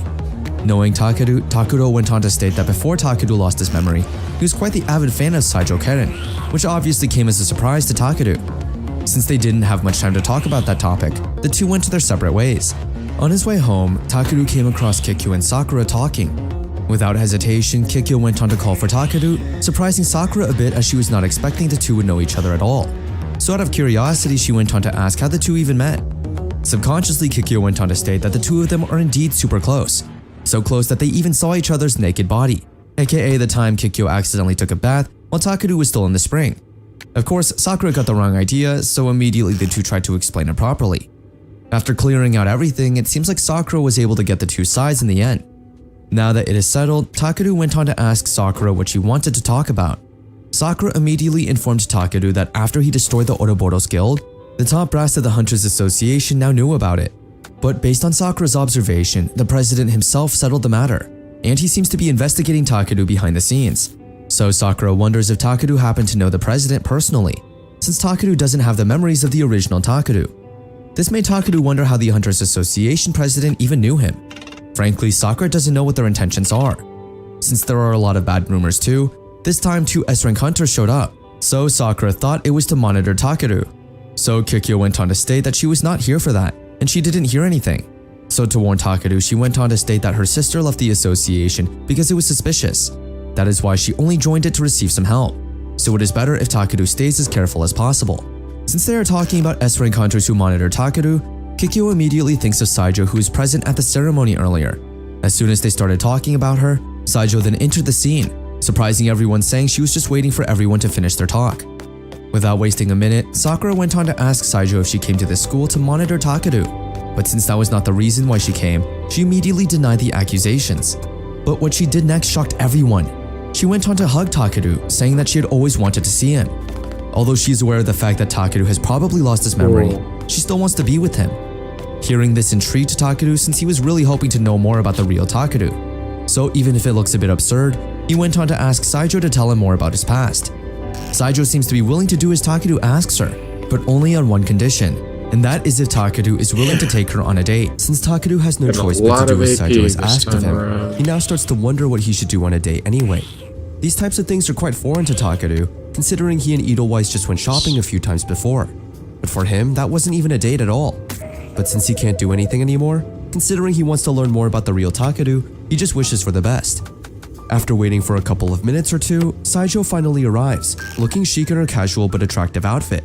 As soon as she arrived, she immediately asked Takadu what he thought about her outfit, considering how much effort she put in so that she ended up getting that mature look. Even though it is a bit awkward for him to say, Takadu just went on to state that she looks good on it. Although he is not comfortable with how close Saijo is to him, he tries to keep his calm since this is the only way he will be able to know more about the real Takadu. As the two went on to go on with their date, the other guild happened to see them. This caused the others to wonder if Takadu was dating both Sakura and Saijo. If that is the case, he's indeed a legend. Although the guild wants to meddle with the two's lives, they eventually realize that is not good at all. Going back to Takadu and Saijo, it seems like the two have finally made it to the cafe. Since Saijo decided to act more mature today, she is contemplating if she'll get the new frappuccino or a stronger one. Seeing how much Saijo is struggling to choose her order, to help her a bit, Takadu went on to state that he'll also have the same one Saijo likes. Their date is going pretty well, and Saijo keeps on insisting to him to not talk so politely to her since it will cause a lot of awkwardness. Since they have finally started getting comfortable with each other, Takadu finally has the guts to actually ask Saijo just where they met. According to Saijo, there was a time when they were gathering kids with a high aptitude for mana, and it just happened that she and him met there and started to get along somehow. So this made Takadu wonder, did he really have that much mana before? Without hesitation, Saijo went on to state that he did. In fact, he had way more than her. But if everything Saijo says is true, why did the real Takadu allow Araki to bully him, even though he could have fought back? As the date goes on, Takadu starts to wonder just who the hell the real owner might be. After eating at the cafe, the two went on to lay down on some grass. During this moment, Takadu can't explain what he is feeling or what kind of situation this is. Since it looks like Saijo indeed misses spending time with the real Takadu, Takadu went on to apologize, saying that if she were here with the real Takadu, this would be a treasured memory. In the midst of their beautiful afternoon, a group of two unknown individuals started rushing towards them, planning to attack. But before things get out of control, Takadu is able to protect himself and Saijo on time. However, to his surprise, it seems like this was all Saijo's plan. It seems like Saijo has grown suspicious of Takadu since the magic he uses is more powerful than the average. So Takadu tries to explain that ever since his memory loss, he has somehow been able to use it. But Saijo doesn't take this for an answer at all. For her, even if Takadu has a high aptitude for mana, his constitution wasn't suited for magic at all. So there's no way the real Takadu could ever use any magic. Hearing this confused Takadu, but Saijo keeps on talking, saying that Takadu losing his memory wouldn't make any difference. That is, unless he became a different person with a magical quality that matches his body. So Saijo wants Takadu to give back her friend whom she loves the most, since if he doesn't do so, she won't forgive him at all. Now that Saijo is already furious, she doesn't hesitate to send a deadly attack on Takadu, and Takadu now doesn't know what to do. In the midst of this chaos, Takadu started to reminisce about the time he and Edelweiss were training his magic. Since Takadu keeps on failing again and again, Edelweiss reminds him that he can't do it at all when it comes to magic control. So Takadu starts to feel like at this rate, he won't be able to use these populated areas anymore. To cheer him up a little, Edelweiss tells him that she thinks it is because he has a lot of mana and it is making it difficult for him. So as a tip, instead of trying to hit the target immediately, Edelweiss thinks that Takadu should try to take into account the surrounding area first and try to keep it safe. Hearing this gave Takadu the idea of what to do next. Seeing him go makes Edelweiss quite happy, and she remembers what other people have been saying, that people who are able to control magic really well are kind at heart. If it is Takadu, who is trying to save them, who are complete strangers to him, then it is safe to say that in no time, he will be able to make it happen. Remembering these good memories gave Takadu the strength to fight for his life. As Saijo's fire monster went on to start initiating his attacks, Takadu tries to repel his attacks with his power. While fighting, he tries asking Saijo to hear him out. However, it seems like Saijo has no plans in doing so at all. As the fight intensifies, Takadu tries his best to stay alive as much as possible. Seeing Saijo go, Takadu is able to notice that she is quick to attack, and it seems like she is used to fighting herself. Based on his observation, Saijo is using such a high level of magic, yet there is no visible damage to the surrounding areas. This means she has a delicate control of magic where only the intended targets gets damaged. The fire attribution is said to be really hard to control, but Hunter Saijo can freely control it as she wishes. That is maybe why she's also known for her prominence. Takadu knows that if just defeating her would settle this, it would be nice, but Saijo is thinking of Takadu and is angry. And since he knows that this is all his fault, Takadu just can't bring himself to attack her. So he starts to think about what he should do if he can't get her to listen to him.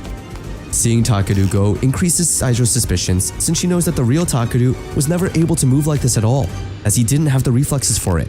The real Takeru also wasn't able to use any magic. So although this man looks like Takeru, Saijo just knows that he is completely different. Just thinking about it makes Saijo feel like she is going to go crazy.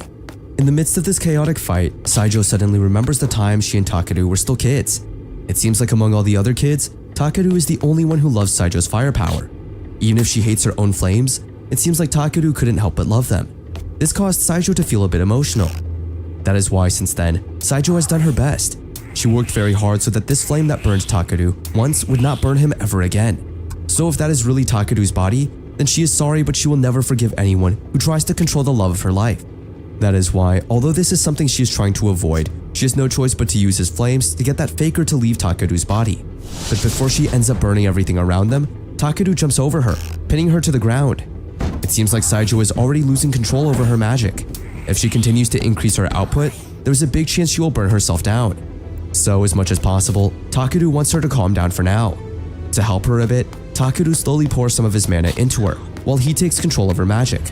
But no matter what he does, it seems like the output is still increasing. Any more than this will end badly for Saijo. To calm her down, Takeru went on to state that if she really loves the real Takeru, she should stop forcing it out since this will only end badly. So to ease her mind, Takeru went on to tell the truth to her, saying that her speculations are not wrong since he is not the real Takeru.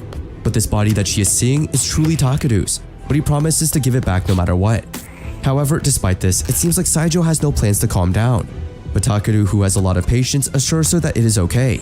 No matter what she thinks, he wants the real Takeru to return as well. The smile on Takeru's face reminded Saijo of their childhood. So even if it was a bit heavy for her, she started to trust Takeru little by little. After that, the control magic vanishes, and it seems like Saijo has got it under control before he is able to. Then out of nowhere, Saijo started crying all of a sudden. It seems like it is still hard for Saijo to accept that the person in front of her is not the friend she used to know. Since the beginning of their date, Saijo thought she was calm, but she wasn't able to handle it. It made her realize that it was not the right time to meet yet, and she starts to feel like she didn't improve as much as she had hoped.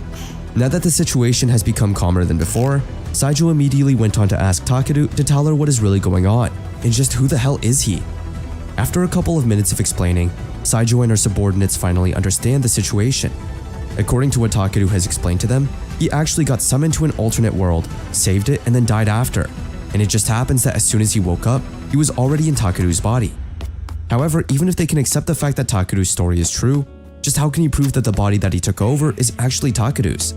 Well, there is no definite answer to that, since it is not like he has access to the real Takeru's memories. If he comes to think of it, Takeru went on to inform Saijo that one of Takeru's friends mentioned that Takeru had always supported her since they were kids. So even though the two of them were apart, the real Takeru kept track of Saijo's activities. Hearing this made Saijo blush since she wasn't really expecting that Takeru would think of her that often. Now that she is all hyped up, she is now willing to help Takeru to give her friend's body back. Although taking all of it in at once is too much for her, she is trying her best to believe in him as much as possible. So to help him a little bit, she will try to investigate this properly. But before anything else, she asks him for his real name. And to her surprise, he also has the same name as Takeru. But since that is the case, Saijo decided to just call him Takeru for now. It would be a pain to explain to others if she used his family name instead. Saijo then went on to ask if he had any ideas on how to return Takeru's body. Based on what he learned from Kikyo, that the soul wanders in places they have an attachment to, Takeru tried looking into his past and even asked his parents about everything, but it seemed like he didn't have any good leads. That is why he would like to get close to her so that she could tell him more about the real Takeru. So to help him, Saijo tells him to head to this certain place at 10 in the morning the next day. As soon as Takeru saw the pin's location, he was shocked when he realized that this was crazy deep into the mountain range. Although a bit confused, Saijo tells him to trust her on this, since she will explain everything tomorrow. And as much as possible, she's hoping for him not to tell anybody that he is going there either. With that said, their date finally comes to an end, and as Saijo walks out to leave, she tells one of her subordinates, Sui, to investigate Takeru's circumstances one more time, as well as look into the disappearance of Yamato Takeru 40 years ago. The next day, Takeru finally made it to the place, so without wasting a minute, Saijo immediately takes Takeru inside, hoping that he'll regain some sort of memory. The whole place is in ruins and looks like it hasn't been used for years. As it turns out, it is actually a research facility, but it is also a place where Takeru and she were raised. This confused him, so Saijo went on to explain that since she was just a kid back then, she had no idea what they researched here. But when she was 7 years old, the Hunters Association conducted an investigation into this facility and closed it down. So all she knows is that they gathered people with high amounts of mana here, so she was hoping that he would have regained some sort of memory somehow. On top of that, she also heard that Takeru actually died when he was 6 years old. That is why when she saw him on the association's video, she was really surprised. So whether that body he has is really Takeru's or not, Saijo sort of got her answer when she was clinging to him at the park. After all, one can't fool one's sense of touch when it comes to memories. She then went on to continue with her explanation, saying that after the facility was shut down, kids like her who had no parents or relatives were put up for adoption by the association, and she thought Takeru was one of them as well. And since he didn't hear anything from his parents, means that he shouldn't trust them too much as well. At first, Takeru doesn't want to believe this at all, but Saijo goes on to make him realize that there is no way the association would allow someone to adopt one of their gifted kids to someone not trustworthy for the position. Although that might be real, Takeru just feels like his parents' love for him is true, so hearing this saddens him a bit. After all, once you start suspecting something, stopping becomes very difficult. When he was Yamato Takeru, his relationship with his parents wasn't good, but it is different for Takeru since he can really feel that his parents love him dearly. So if he lived a little longer and worked at it a little bit harder than Yamato Takeru, he wonders if he would have been able to see through people's emotions better. But since there's no point in thinking about it, right now what he needs to do is move forward. As they went deeper into the establishment, it seemed like monsters had also scattered around, maybe because the place had become run down.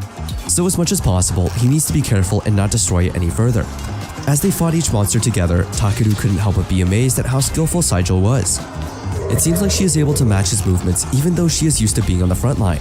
And the fact that she is switching between support and attack is amazing as well. So there is no doubt that she indeed got that experience with fighting in a group setting, which is something he hopes he would learn in the long run. As the fighting continued, Saijo noticed that the monsters' numbers were a bit too odd. It seems like there was a large-scale gate break somewhere. So if they don't take care of it as soon as possible, it would definitely cause a lot of damage to the facility. Thinking that he has finally got to a place where he might get some sort of clue, he would try everything to make sure nothing stands in his way anymore. Surprisingly, they were able to take care of it in one go. As they start to roam around the facility again, Takeru's memories start coming back one by one. It's a memory she and Saijo shared. It seems like when they were kids, they both decided to bury a time capsule, and maybe that would be able to help him regain his memory. But before he can even check it out, Saijo calls for him since another monster has appeared. Thankfully, Takeru was able to take care of it with his weapon. At this point, Saijo starts to feel like she is barely able to keep up with him, even though she is literally the S-rank hunter here. Although she knows she should have reported everything about this to the association, she somehow feels guilty for setting Takeru up yesterday. So for now, she tries to keep her cool as much as possible. Although there is still a possibility that Takeru is her enemy, she just tries to be more considerate for now. While she is contemplating on the side, Takeru on the other hand wonders why he is seeing all these images all of a sudden. She wonders if these are Takeru's memories or if there is something Takeru wants to tell him. Since everything inside the information room is now nowhere to be found, as if their memories have been stolen from them, Takeru went on to ask Saijo if she happens to remember that they buried a time capsule before. At first, she was shocked to hear this since she wasn't expecting Takeru to remember anything at all. But then after he explained that he had been seeing images, Saijo started to remember something important. When they were looking for a place to bury that capsule, they happened to come across a door that led to the basement. However, a worker told them that it was a strange area for dangerous materials, so entry was restricted. So they ended up burying the capsule in the courtyard.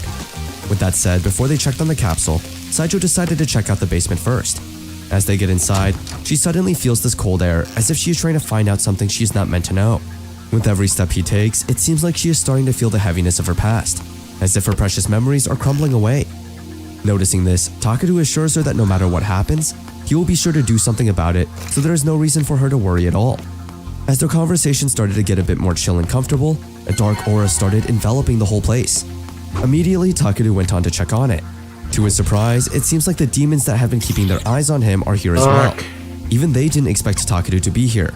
But since they are here now, Takeru feels like it is time for him to use brute force to make them spill everything they know.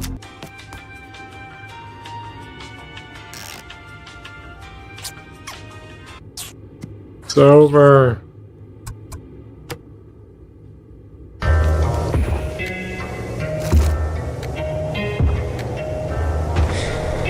No. I fainted. Stop. And it's I've come this far. That was just not good. I'm sorry. I don't know what the dark part was. Maybe I'm just dead inside, but was not impressed.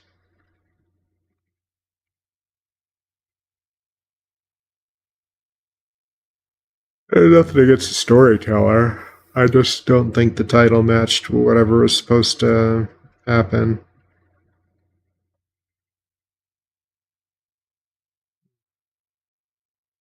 Anthology series like Goosebumps and Are You Afraid of the Dark were my first steps into the world of horror as a kid. Even today, the anthology format thrives in shows like Channel Zero and Black Mirror. But for me, anthologies with reoccurring characters always resonated with me more deeply.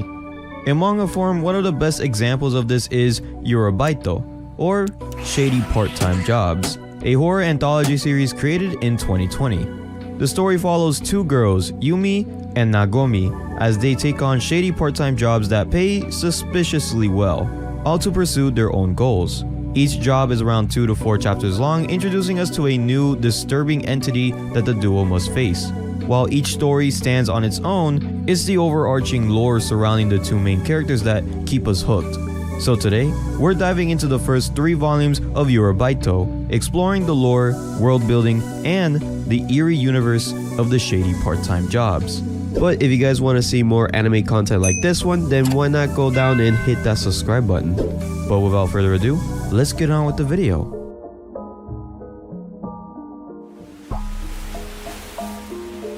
The series kicks off with 3 crucial tips for surviving the shady part-time jobs. 1.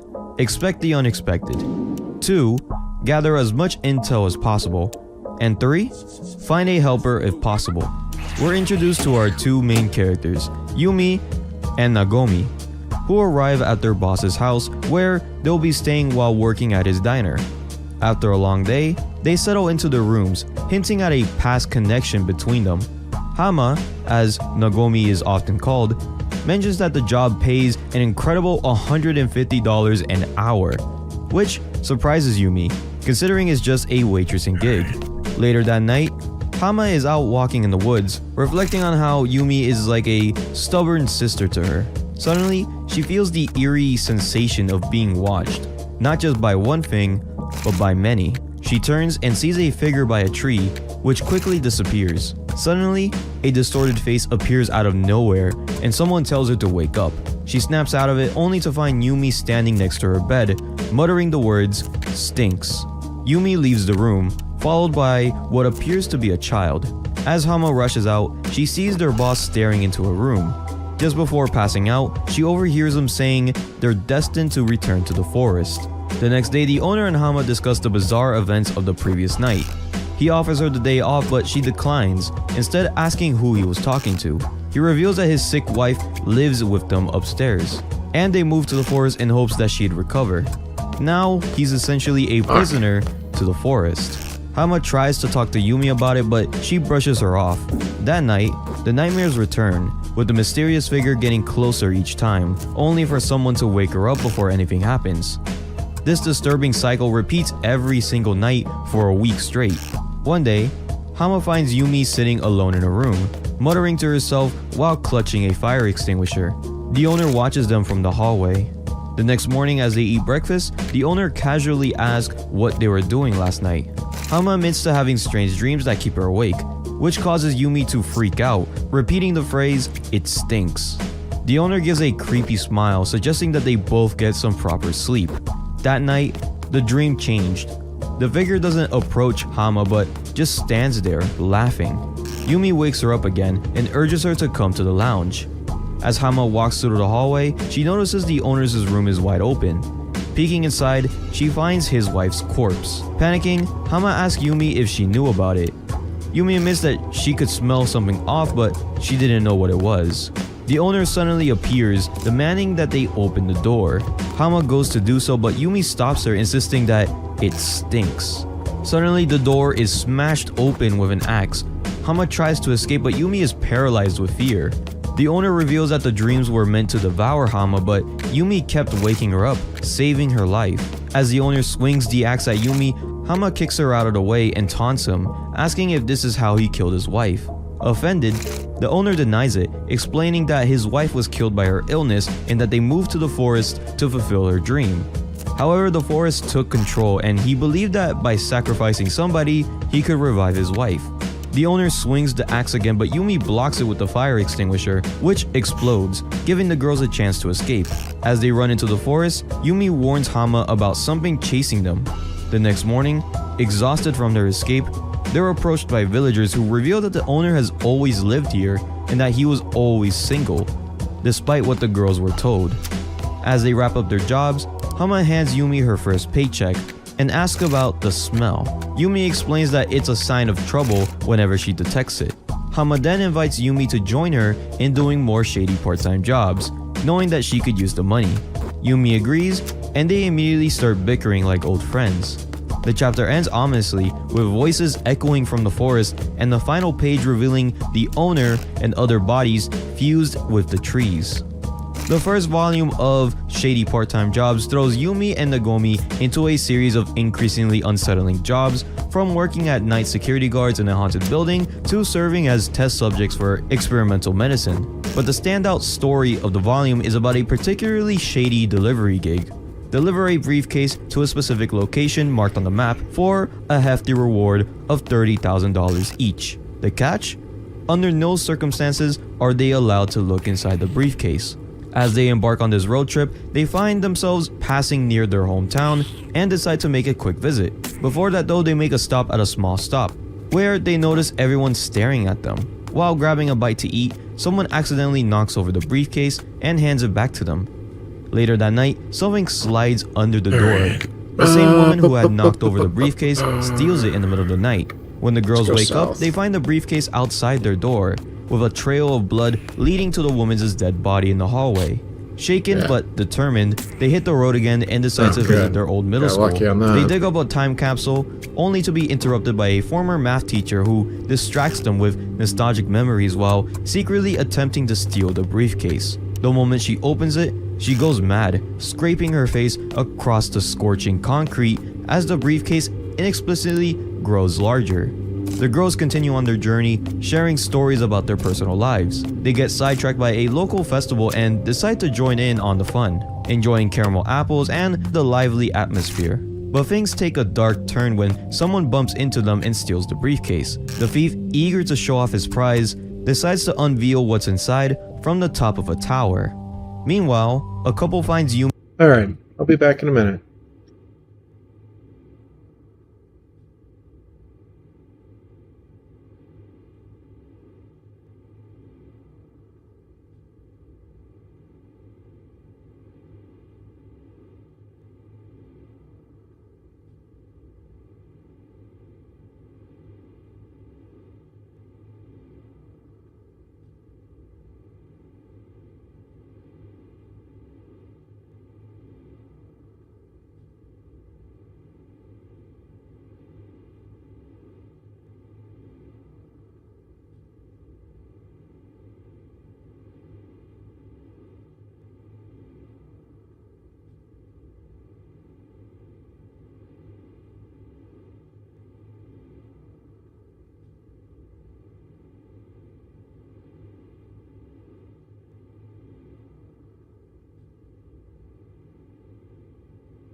All right, I'm back.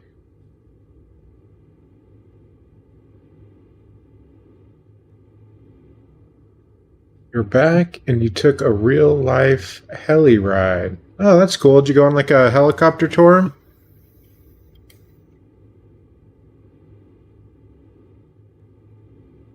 Yumi and Hama Get a nice tied to tour a of tree and Texas freeze them. or something? When they return to the festival, chaos has erupted. People are either crying, laughing uncontrollably, or setting everything on fire.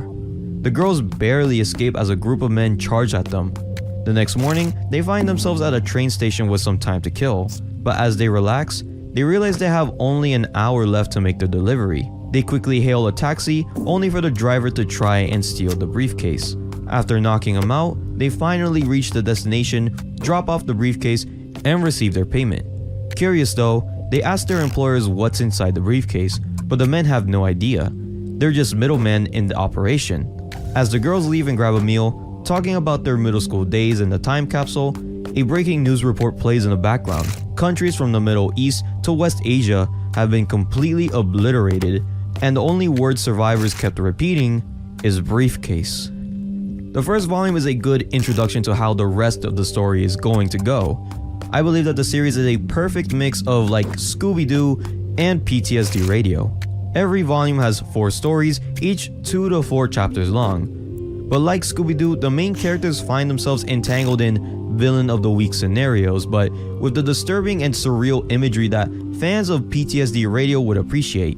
The only difference is that it's more character focused, dealing with the relationships between Yumi and Hama, but also how they are as individuals. It's the perfect duo of a shy and serious character with a bright and cheerful one, with also splashes of comedy. Oh yeah, did I ever get to mention that this is supposed to be a comedy? The character-driven narrative adds depth to the horror, making the stakes feel more personal and the moments of levity more impactful. The jobs are interesting in concept, however many of them just don't leave that much of a longing impression, especially since the series doesn't have any long-lasting consequences. These stories aren't filler, as it does have some important character moments, but it doesn't really make much sense in the long run. At the end of every story, they don't defeat the entity, but instead wrap up things before it gets too intense. It takes a realistic approach, which is great, but it doesn't explain how multiple countries can just be wiped out and it's never mentioned again. It's just like a really trippy and unpredictable experience from start to finish. Nothing to be taken super seriously, but hopefully the other volumes can just keep up the quality or maybe even increase it. But before we get to the next part, I just want to say that we now have a Discord server. So if you guys want to talk about your favorite series, get recommendations, and just connect with some like-minded fans of mine, then this is the server for you. We'll soon be hosting live community events like games, live reactions, and live readings only on the Discord server. So if you want to be involved in this, then why not scroll down and join our community? But back to the video.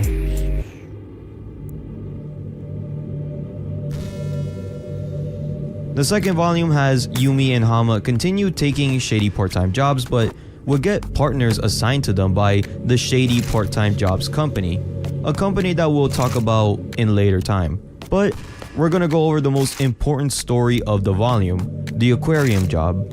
The girls land a gig giving behind-the-scenes tours at an aquarium, with the main attraction being a special creature that can only be seen in the aquarium's restricted area. However, their new partner, Dede, seems to not know what's going on.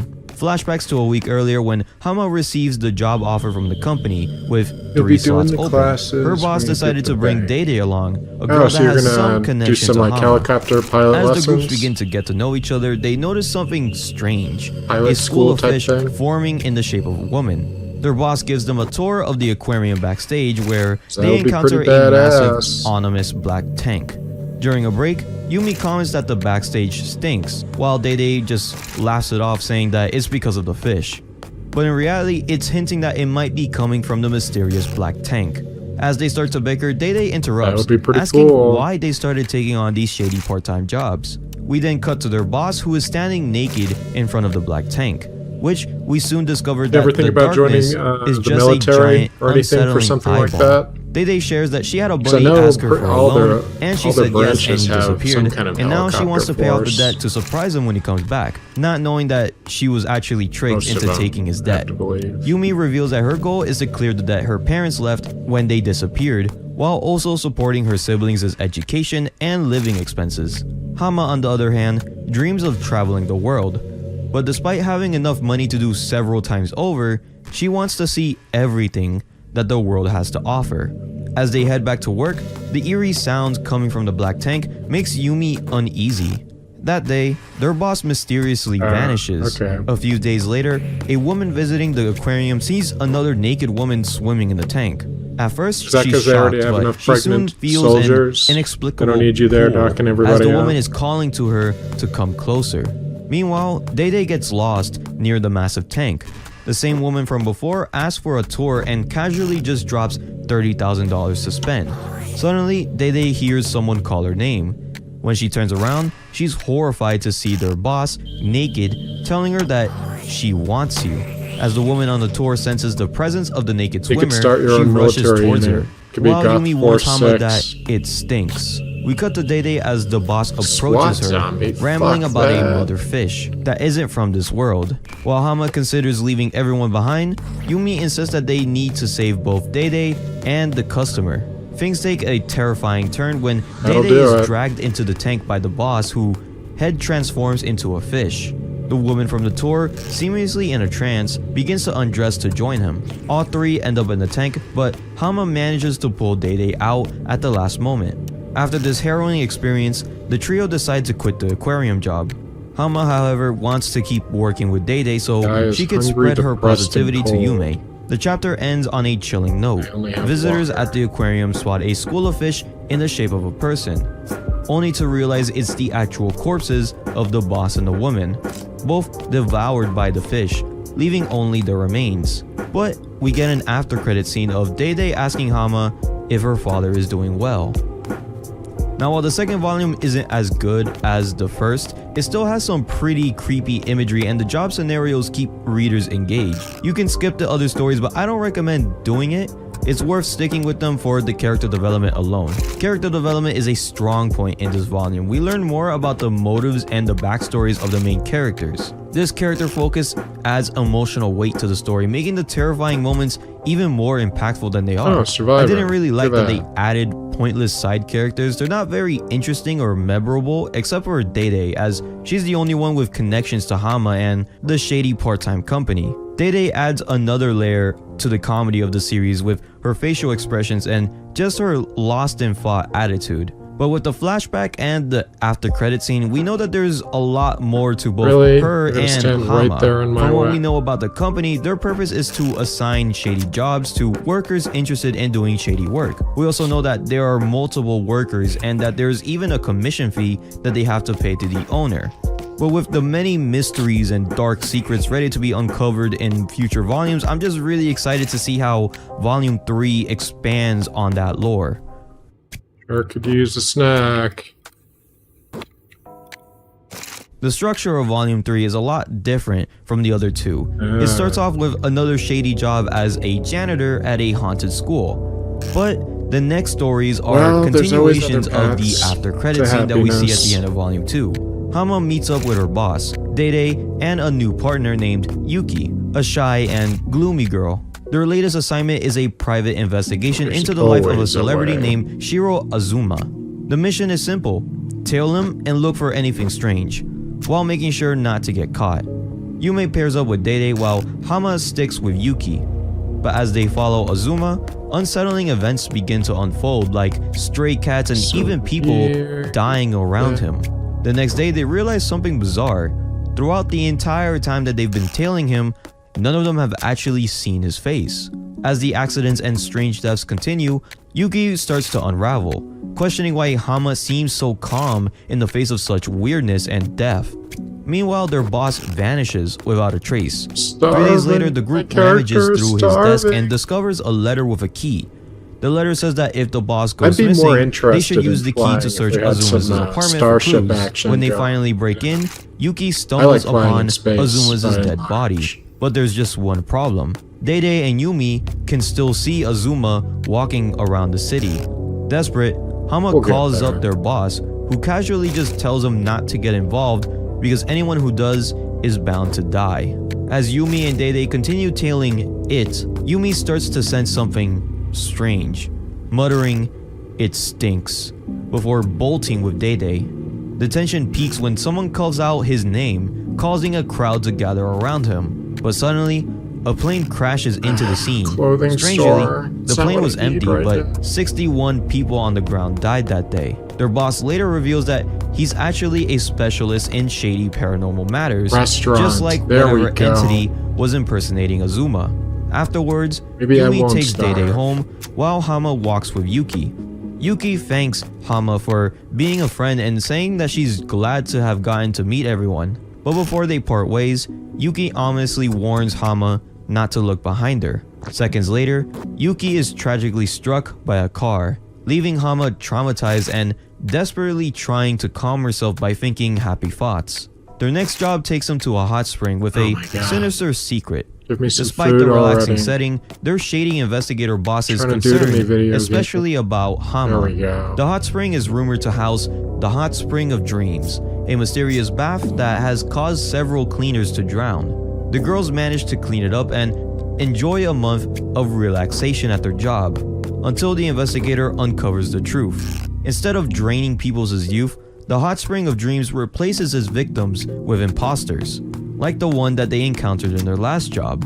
Chaos erupts when a fire breaks out in the building. Hama is knocked unconsciously by an imposter but is found by Yumi. They reach the Hot Spring of Dreams only to find the owner drowned and their only exit blocked by debris. In a fit of frustration, Hama lashes out at Yumi, blaming her Yes. for everything. She claims things were simpler when she just didn't have to care about others. Yumi counters still that fresh enough Hama where I has can eat always it. been like this but reassures her that she'll never leave her side. In a dark twist, the imposter escapes in a car with another person, revealing that they have enough water from the spring to sell. We then flash back to Hama's childhood, where she's been reading travel magazines before a knock at the door reveals her father, leading her to wake up from a nightmare, screaming for him. Hama finds herself in a hospital with Yume by her side. Their next job is at a radio station where they receive endless eerie calls from people who Yume mentions stinks. Dede questions Hama about her family. She says that she only has a father, and Hamburger. Dede's face suddenly distorts, accusing Hama of lying and asking why she won't admit the truth. Hama is then seen asking her father about her mother, but before anything can happen, she wakes up, startled, realizing that everything was just a reoccurring nightmare that she's been having since she started working. After a month of tension, they get fired from the radio gig for ruining the show. Yume and Hama finally have a heart-to-heart though. Hama confesses that when her father died, she lied to Dede, claiming that he was still alive because she didn't want to face being alone. Yuki's death brought up painful memories, and now she fears losing Yume too. But Yume promises that she'll always stay by her side. Hama then asks her to join her in her dream of traveling the world. Yume agrees. Once her debts are paid off, they'll explore the world together. I have a lot of mixed opinions about Volume 3. The first and second job are really good, but the rest are pretty boring to sit through. The jobs Well, themselves that's why are we not have the video vocal points games, of am I the right? story, but instead is focused more on Hama's backstory and It allows mental us to state. live many The only thing lives. keeping the jobs interesting is that each chapter is a continuation of the next, which is the first time we see this series do. It's also the first time we see a reoccurring entity showing up and hinting at more appearances in the future. The world building is also expanding with not just the shady part-time company, but also with the investigator now going to be a reoccurring character. But again, the real highlight is Hama's character, as we learn more about her father and her state of mind due to all of the shady jobs. Little details like Hama wanting to leave the situation without thinking of others play a huge part in her personality and struggles, and now that she has Yumi being the total opposite, brings up her abandonment issues. This character development adds a bunch of emotional depth to the whole series, even if the jobs themselves aren't as interesting as the previous volumes. The shady part-time jobs continue to deliver a unique blend of horror, dark humor, and character-driven storytelling. While the series itself doesn't really build the tension or have memorable job scenarios, the real focus is the relationship between Yume and Hama as both individuals and job partners. At the beginning of the series, they just seem to be like a villain of the week type story, but around the third volume, it starts broadening the series' lore and sets the stage for future arcs and developments. With the mysteries of the imposters and the shady part-time company, it just builds a strong foundation for the story to build on if done right. This series is still ongoing. There's chapters coming out almost every month, so if you want me to talk about more volumes, all you gotta do is comment down below. But whether you're here for the creepy and disturbing imagery or just the evolving dynamic between the main characters, Shady Part-Time Jobs remains a captivating anthology that leaves you eager for some more. So thank you guys for watching this video. I hope you guys enjoyed it. Remember to join the Discord server by clicking the link in the description. And if you like horror, anime, and manga videos like this one, then why not hit that subscribe button? But I'll be seeing you guys in the next video. The story begins with a regular day at Hirako Masamune's high school. Well, a regular day for him at least. As usual, everyone sits or walks in pairs, leaving Hirako. Had enough of these isekais.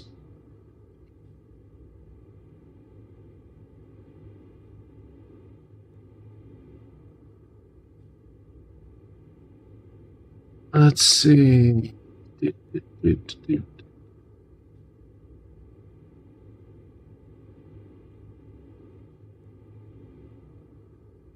Immortal elf loses her party after defeating Demon King. Four adventurers were on their way back from their long adventure, returning back to the royal capital after finally defeating the Demon King. The world may be saved, but life wasn't at their end, and it would still stretch beyond their triumph, especially for an elf like Fry Ren. They walked through the city as citizens cheered for their achievements and made their way to the capital to be praised by the king. The hero Himmel, the warrior Ai Sen, the priest Heiter, and the mage Fry Ren. Statues of them were going to get erected in the plaza, while they would also be able to drink alcohol for free, to which Heiter seemed to be excited for. But Fry Ren called him corrupt for such an unconventional behavior for a priest. Ai Sen hummed and thought about how their adventure was finally over, and everyone was still in shock about how they spent the last 10 years with each other, reminiscing the memories of their past. There were times when Himmel and Ai Sen were almost executed for being rude to the king, or times when Heiter was useless whenever he would get a hangover, or when Fry Ren almost got eaten by a mimic. They all chatted for a while about the ridiculous things that had happened, before the elf girl had said that their adventure was short, confusing the others for a moment, until they were distracted by the Era meteors.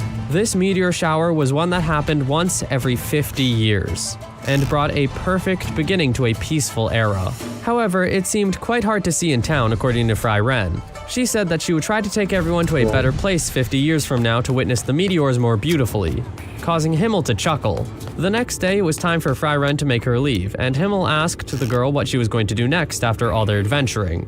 And her choice was that she was going to continue acquiring magic and explore the central provinces for a century, while occasionally showing her face around the capital in order to see her comrades every once in a while to check in on them. Heiter chuckled at the fact that they couldn't seem to perceive an elf's feelings, while Himmel wondered how long the girl had been alive. Even if 50 or 100 years passed, it would probably be just another day to Fry Ren. She walked away, and that was the start of her long journey, or short one in her eyes. Through forests, snow, the hot sun, caves, getting eaten by a mimic again, all that she could possibly do just because she wants to acquire more magic. Fry Ren eventually stumbled upon a man who said that he didn't own a certain monster material that she was looking for. However, she had remembered that there should be one left in Himmel's possession, which would give an excuse for her to drop by, as it was also almost time for the Era meteors again. The elf girl had arrived at the capital city once again, and it had changed considerably since the last time she visited. But the most change was found in the comrades she once adventured with, as they had aged much in the last 50 years, while Fry Ren didn't look a day older.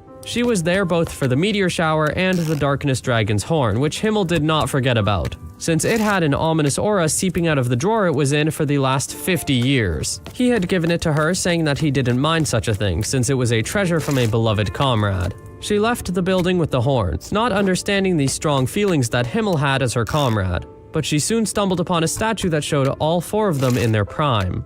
After she had stashed away the horn in a safe place, Freiren had went back to ask if Himmel was ready to leave with the others. Heiter had become a bishop at the Holy City, while Aysen did not seem to have changed much. The destination that Freiren wanted to show them was a week's walk from where they were, and the 3 men gave exasperated looks due to such a tread in their old age. But they still went off, feeling the nostalgia for their old days of adventuring. Himmel thought back to all the memories he had made with his comrades and thanked Freiren for finally coming back and bringing a time where they would all reconnect again.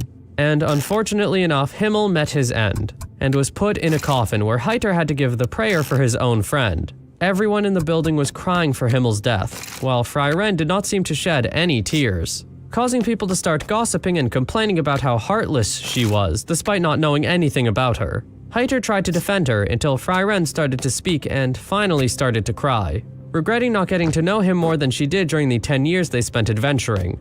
After the ceremony, Heiter finally took his leave back to the Holy City.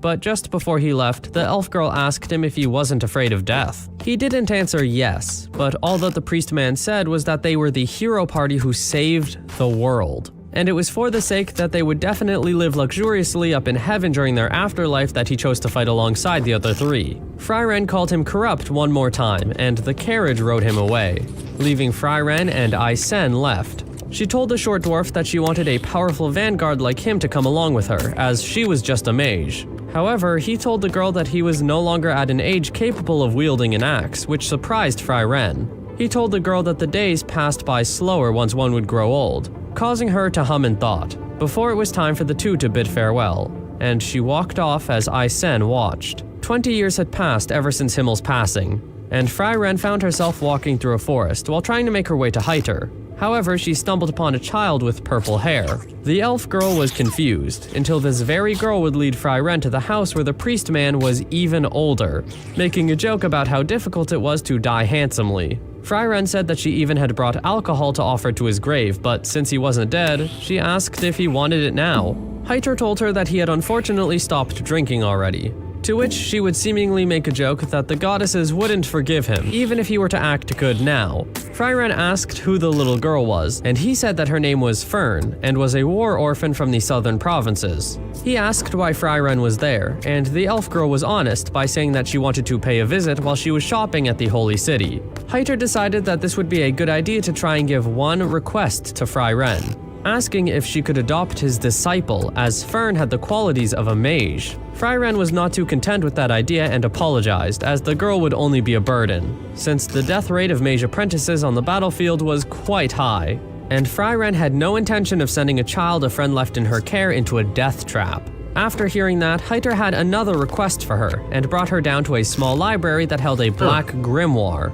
that held records of now lost resurrection and immortality spells. The elf girl was in disbelief about such magic existing, but he wanted her to decipher the book to truly know if that were the case. She said that it would likely take 5 or 6 years, and she also wanted to know why he wanted her to do this, when he seemed to embrace the idea of death. However, his reasons were because he was simply showing off, and that now he was more afraid of dying than he ever was before. He wasn't asking for immortality, just a little more time. Freiren called him corrupt once more, but he still asked her to decipher the book, while also teaching Fern magic in the free time that she had from deciphering. Freiren would find the little girl at the edge of a cliff, trying to train her magic. The elf girl was impressed by the nearly undetectable presence to mana sensory that Fern seemed to have, and how the little girl could already handle the basics of being a mage. Fern had explained that Heiter had told her that she would be able to handle herself when she could knock down the rock on top of the other cliff. But unfortunately, the little girl was only able to reach so far with the magic aimed with her staff. She asked Freiren how she would be able to train to reach the rock, but the elf girl wanted to ask if Fern liked magic. The only answer was somewhat, to which Freiren agreed, and started to explain the process of what it would take to succeed in a long-range magical attack. And after many upon many days and years and memories being made, Freiren noticed how the point that Fern had reached was something that the average person would need 10 years to reach. Heiter was impressed by how far the child had come, but Freiren knew that there was still a long way to go. and said that she would finish deciphering the grimoire earlier than that. She was about to say one more thing about the grimoire before Fry Ren would turn around and realize that Heiter had collapsed due to how much his age had finally come upon him. Fry Ren was not happy with the situation, but Heiter tried to reassure her that it was a miracle that he could live as long as he could. And the girl would try to put her focus on something else, and said that she would hurry up with deciphering the grimoire. That same day, Fry Ren would find Fern at the same cliff, still trying to knock down the rock, as it was something that she needed to do before Heiter would pass away. She was set on this goal, as she was saved by the man when she was only a child. After having lost her parents and at the edge of a cliff, she felt as though she had no purpose in life anymore since her parents were dead. Right as she was about to jump, Heiter sat on a nearby rock and was having a drink, while telling the girl that it would be a waste for her to die at such a young age. He explained that he had lost an old friend a while back, and this friend was the kind of person who would never leave behind someone in trouble. And unlike Himmel, Heiter considered living the rest of his life quietly. But a thought had suddenly dawned on Heiter. If he were to die like this, everything regarding courage, determination, and friendship would disappear from the world as well. Because of this memory, Heiter told the girl that if she had beloved memories inside of her, then it would be a waste to die with them. Fern knew that Heiter had always feared dying and leaving her alone, but Fern herself didn't want the man to regret saving her.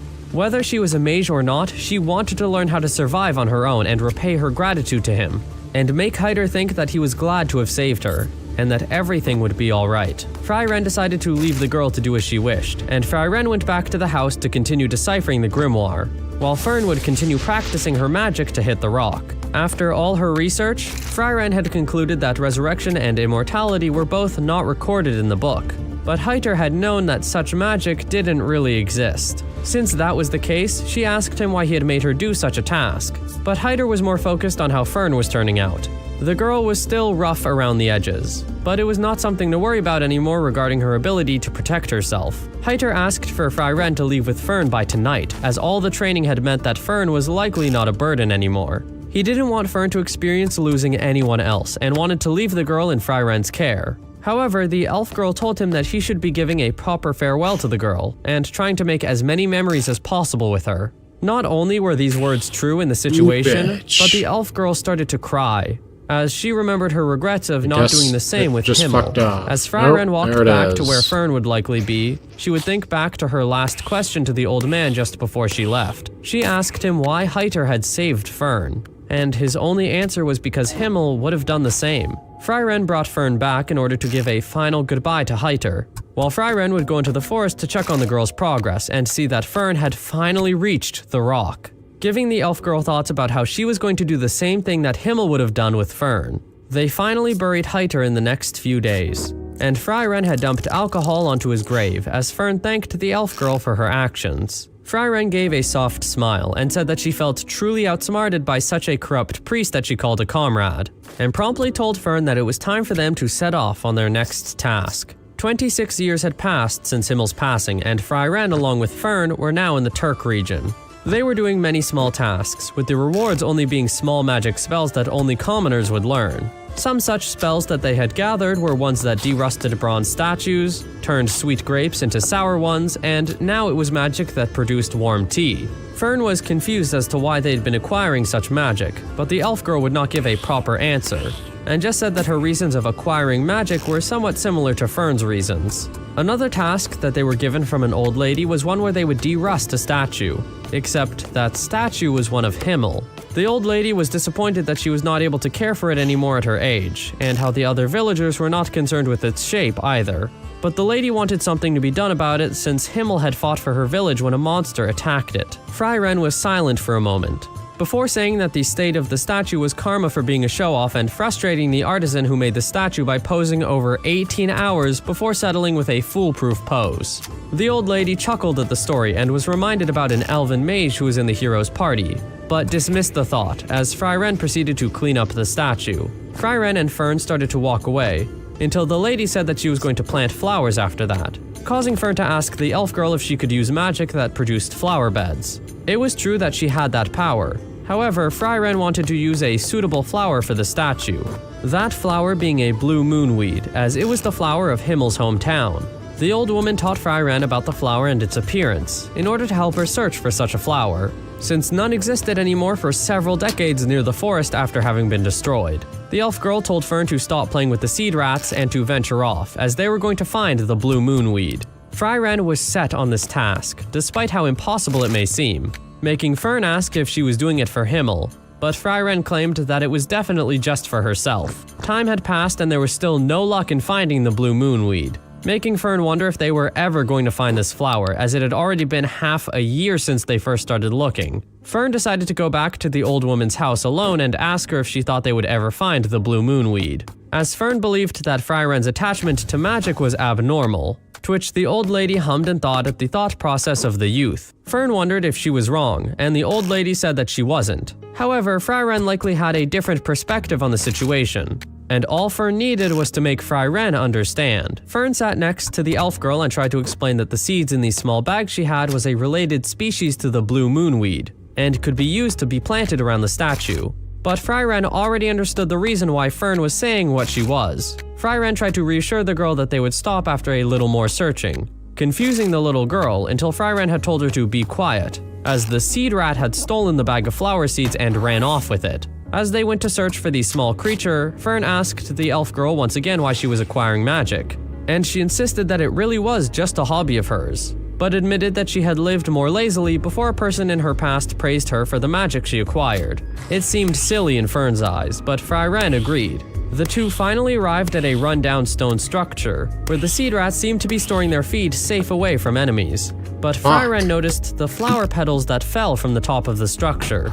She thought back on a memory where the party was having fun while in a bed of flowers, and Himmel was explaining to the elf girl that the flower from his hometown was beautiful and he wanted to show it to her one day when he had the chance. That chance never came in his life, but at least the girl was able to finally see it despite how late it was. Fern asked why Fry Ren dedicated her heart and soul to magic, but Fry Ren knew that Fern could understand, since she became a mage because of Heiter. They finally came back to the old lady and planted the flowers near the statue, meaning that their job was done.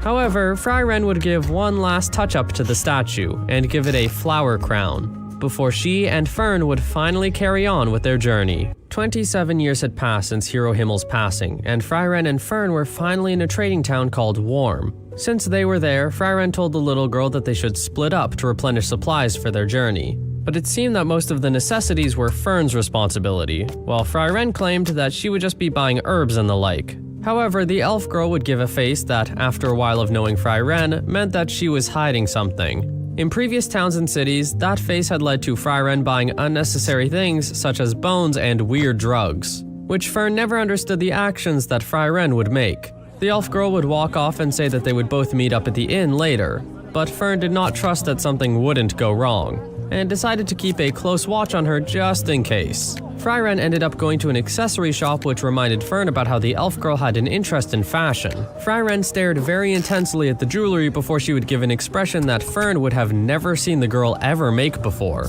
making Fern worried until Fry Ren would finally make a decision after a lot of time and box said item before leaving. Fern decided that such a purchase was better than bones or drugs. But before the girl would head back to the shops, Fry Ren would ask a random man if there was a candy shop around, which only made Fern worry even more, and feel the need to follow Fry Ren just a bit longer. Fry Ren soon walked into what seemed to be a tavern with a bunch of scary-looking men, who were asked by the elf girl about where a candy shop would be, and Fern believed that this was not the place to be asking about candy. Surprisingly enough, the men had truthfully answered that there were many store owners who would tell Fry Ren about the tasty candy that she could find in town, shocking Fern by how these people were actually not as bad as she expected. These men were found out to be adventurers who admitted that candy was the lifeblood of theirs, despite their wild appearance. And Fry Ren soon left the tavern to find the candy shop, or at least that's what Fern thought, until Fry Ren would soon head back to the inn, which reminded Fern about her responsibilities of shopping. But because she was watching Fry Ren the entire day, it had made the girl late. Fern apologized for her delay, but Fry Ren was not too angry about it, and took the girl out for a meal at one of the restaurants that she had heard about from the other citizens of the town. Fern decided to apologize once more, this time for the fact that she had followed Fry Ren throughout the day. But Fern did not comment any more on her apology and decided to just look at the menu that the elf girl gave her. Fryren wanted Fern to choose whatever she liked, to which she generator. did, and asked what Fryren wanted. However, it seemed as though Fern already knew the answer and asked if Fryren wanted the Merkur pudding.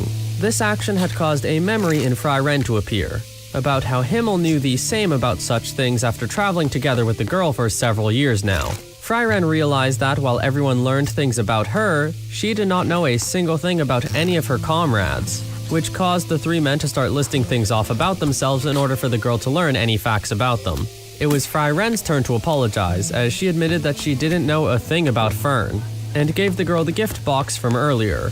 And the likely reason she was freaking out earlier was because she didn't know which accessory Fern would enjoy. Fern was appreciative of the gift, as it was ironically her birthday that day, and she opened it to see that it was a beautiful hair ornament. The girl had thanked Fryren not only for the gift, but also the attempts that Fryren seemed to take to get to know Fern more. But the elf girl still did not seem to understand the feelings that a human feels for things. The next day they set off for their next destination, and Fern adorned the hair ornament that Fryren had gotten her. The girl asking Fryren what was the goal of their journey.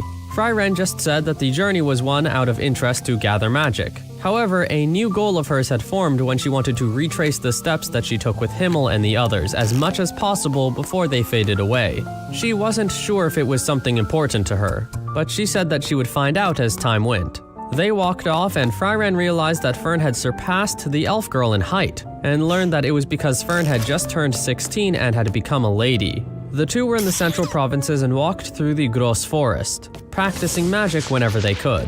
Fryren had figured as though Fern had more or less gotten acquainted with the defense magic and wanted to test it out. Fern thought that she would be just fine with the wall in front of her. However, the elf girl used her magic to curve around the shield and hit Fern from behind her. Fryren told the girl that she would be dead if this wasn't training, and sent more attacks towards the girl, to which Fern would respond by creating a shield in the shape of an orb around her body. Fryren saw this as the correct choice before sending more attacks towards the young woman. After a while, Fern was exhausted, and Fryren knew that it was time for them to stop for the day and continue their trek through the forest, while explaining more magic to the girl. Her defense magic was powerful but burned a lot of mana, meaning that it would exhaust her mana in a couple of minutes if she were to continue expanding its size. Fern thought about the information for a moment and figured that the correct decision would be to expand specific areas the moment she would be hit. And Fryren confirmed. She wondered why they had only been training defensive magic, but Fryren explained that it was linked directly to the survival of mages. Fern agreed but was still confused as to how powerful a defense truly was. However, Fryren insisted that magic wasn't only just about combat. They arrived at the village for a reason that was different to their normal task of acquiring peculiar magic. The elf girl tried to ask the villagers a question, but it seemed as though they already recognized her due to her well-known appearance. And one of the men was already willing to show her the way to where something called Qual was sealed. Fern asked what Qual was, and the man explained that it was a person who was sealed, the Elder Sage of Corruption, Qual. He was a demon that had committed many atrocities 80 years ago, but was sealed away by Hero Himmel's party. Fryren had come to eliminate the man as the seal was going to be undone soon, but she was confused as to how the old man had known about her intentions. That was until she would learn that until almost 30 years ago, Himmel would visit the village once a year to check on the condition of the seal, while occasionally speaking about Fryren. Himmel had told the villagers that she was heartless in never coming to check, but assured that she was not as heartless to where she would leave the village to die and likely show up when the seal was about to be broken. There he stood, Qual, in chains and frozen in place as the seal continued to hold him down. Fryren planned to fully remove the seal tomorrow and dispose of Qual, and went to sleep at the inn of the town. Fern asked why Fryren had sealed the beast instead of defeating it, to which Fryren explained that it was because Qual was too powerful due to his killing magic Soul Track, the first piercing magic in history that could pierce all of mankind's defense magics while directly eradicating a person's body. 40% of adventurers and 70% of sorcerers just in that very region were said to be killed by Soul Track. Fern wondered if Fryren was going to have any trouble while fighting against such a powerful man. But while Fryren agreed, she was going to show Fern why such a large amount of power would backfire the day that she would fight Qual. The next day, Fryren told the girl to be on her guard as she was going to undo the seal and allow the large man to stand up and stretch, asking how much time had passed since he was sealed. She answered truthfully and told the beast that the Demon King had already been killed. making the creature laugh and try to avenge the Demon King by attacking the two girls. Fern had protected them using the same defensive magic that she had used earlier, impressing Quall, as he believed that the defense technique was one of advanced quality. However, what he didn't know and what Fern was confused about was the fact that Quall had only used ordinary offense magic. Fryren started to explain to Quall that his magic used to be powerful, until sorcerers across the continent studied and analyzed his soul track until magic systems had created magic resistance to prove killing magic useless of its own proper use. Quall listened closely to the words that Fryren said, and was told that the elf girl would grant the monster a peaceful death if he were to cooperate. However, Quall still wanted to not back down or give up. He realized that Fern's defenses were taxing on her mana, and proceeded to send more attacks in a similar fashion just like her training, meaning that she would easily block them, as Fryren would use offensive magic in the meantime, before sending Quall's own magic against him and killing him within seconds. The large beast had turned to dust, and the village could now live in peace, and the two were thanked for their actions. Fryren saw the hat that the man from before wore and realized that this was the same boy that flipped up her skirt 80 years ago, and who Himmel almost beat up out of both anger and seemingly jealousy for being able to see what was under there. The two promptly left after thanking them, and Fern asked if the man was showing her gratitude. But Fryren knew it wasn't direct gratitude since the villagers believed in Himmel the most out of all of the party members. Despite this, Fern tried to reassure the elf girl that if anyone believed in her, it was Himmel himself. They arrived in the Glands Channel, a place where cruise ships would meet a terrible fate. In the past, all of the villages around would maintain the coast, but it was given up eventually due to the lack of manpower. It used to be a crystal clear sea in the past, as told from the old man, who asked if a book by the Great Mage Flame would be enough as a reward. Fryren understood the circumstances of the village, and accepted the request and reward, but both of them knew that the grimoire was a counterfeit. Fryren knew that no such flame books existed out in the world. However, Fryren still accepted the request just out of her own greed. 3 months had passed and winter had arrived, but they were still not done with cleaning up the coast. The villagers had gotten used to the two girls and their presence, but it wouldn't be too long until they would be done with their tasks. As Fern woke the elf girl up to continue the job, Fern felt as though she was almost a mother to Fryren due to having to wake up, feed, and put clothes on Fryren every morning. Fryren claimed that she could do it all herself if it wasn't for her sleeping problems, and Fern wondered if the hero party was ever angry with her oversleeping, to which the elf girl admitted that there was a time. However, it was only once, as the other three were quite tolerant of her behavior. More and more days passed of them cleaning up the coast, and the winter had gotten colder. The old man from before asked if they believed they would be done in time for New Year, and Fryren said yes in a very vague way. The two continued cleaning up the last third of the coast, and Fern asked the elf girl how the cleaning was related to the New Year anniversary, to which Fryren would explain that it was due to the village having a custom of watching the sunrise on New Year, and watch the sunlight reflect off the untainted sea. There wasn't much time left, but through much effort from both of the girls, they had finally gotten the cleaning done just in time for the celebration. The old man thanked the two for their help and asked if they were going to participate, and Fryren affirmed that they would, making Fern wonder if that was going to be true.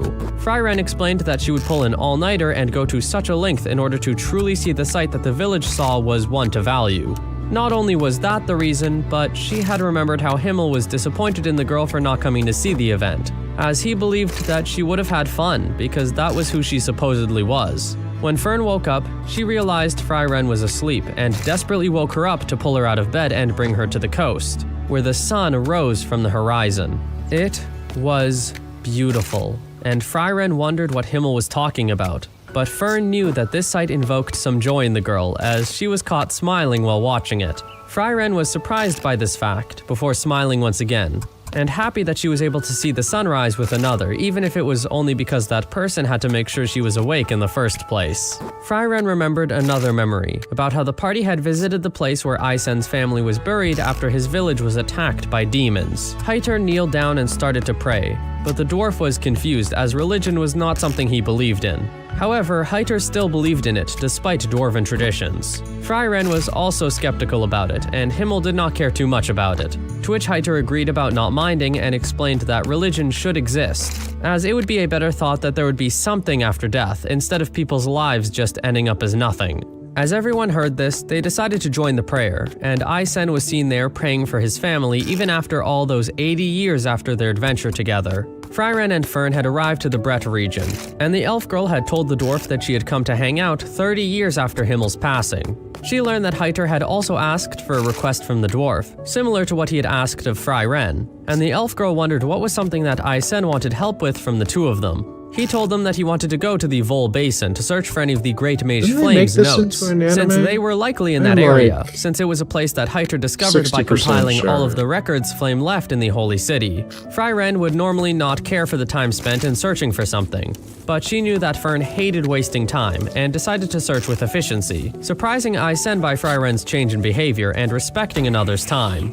It took the three a few days, but they had finally found a large tree to start their task in finding where the Vol Basin would be. Fryren asked the dwarf why he was beginning this search now, and he admitted that he wanted the girl to convey her regrets to the man himself by using Flame's notes to converse with the dead. While that was true, Aysen also wanted to know about Himmel, and wanted to help Fryren through her repent over the man.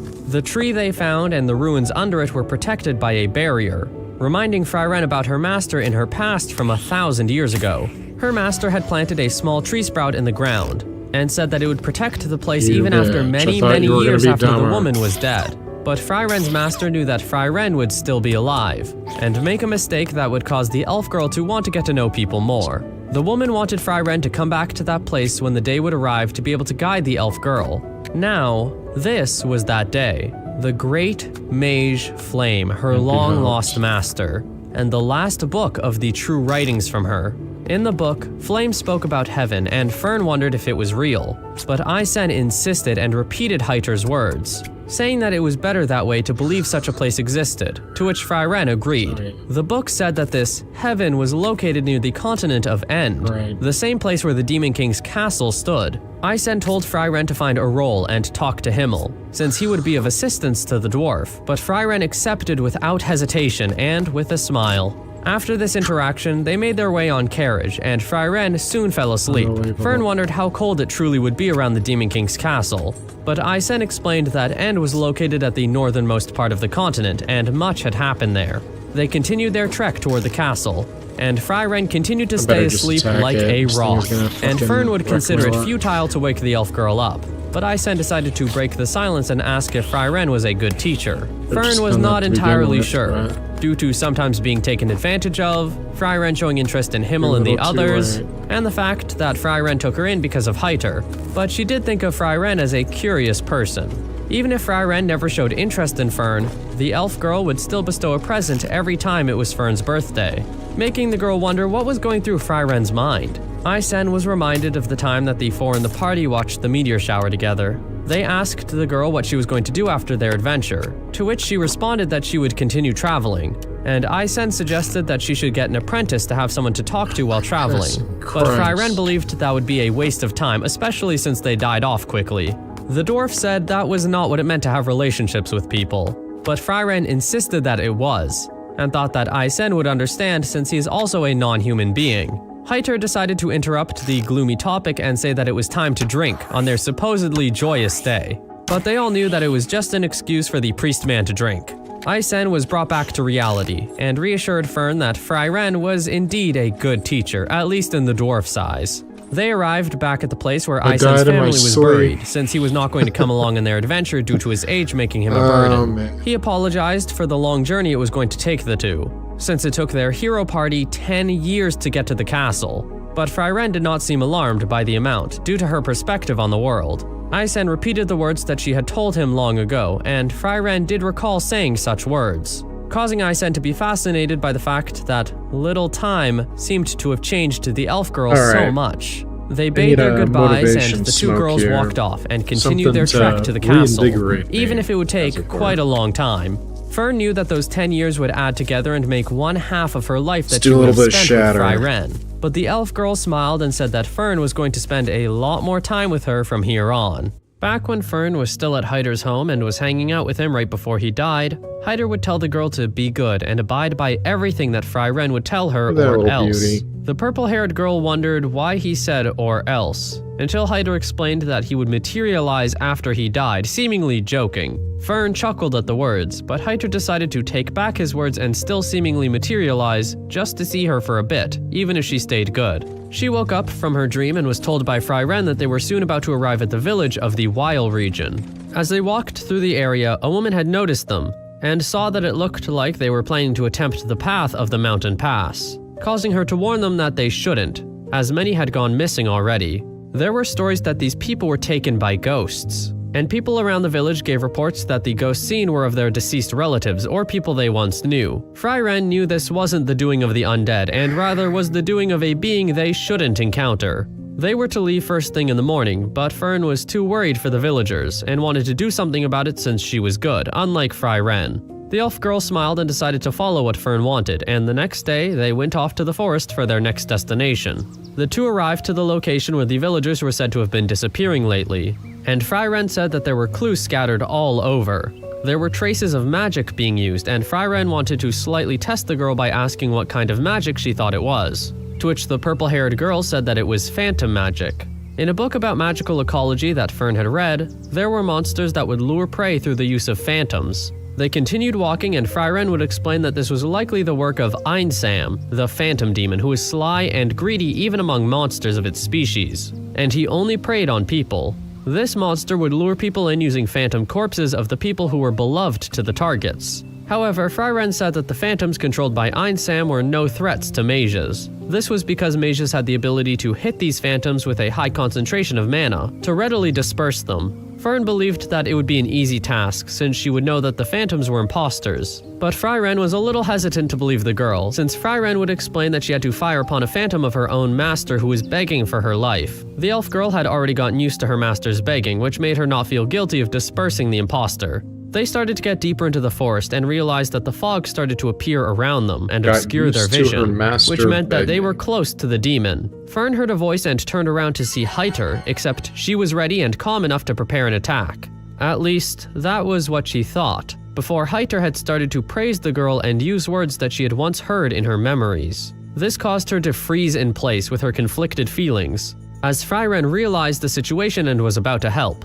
until Himmel's form had appeared as well, making the elf girl chuckle at how it seemed she had changed enough for the phantom to be different than last time. Surprisingly and luckily, Himmel did not try to stall for any time and just told Fry Ren to shoot him, which she was already in the process of, and shot without hesitation. Fern broke out of her trance and saw the demon curling behind Heiter's ghostly form, which gave her enough confidence to shoot and kill the phantom as well. Fern felt almost disappointed and sad after doing such an act, asking Fry Ren if that really was a phantom of Heiter. Fry Ren affirmed that it was, and they walked off as the elf girl reassured Fern, and said that they would go see him for real next time since they were heading for Oriel, the land where souls rested.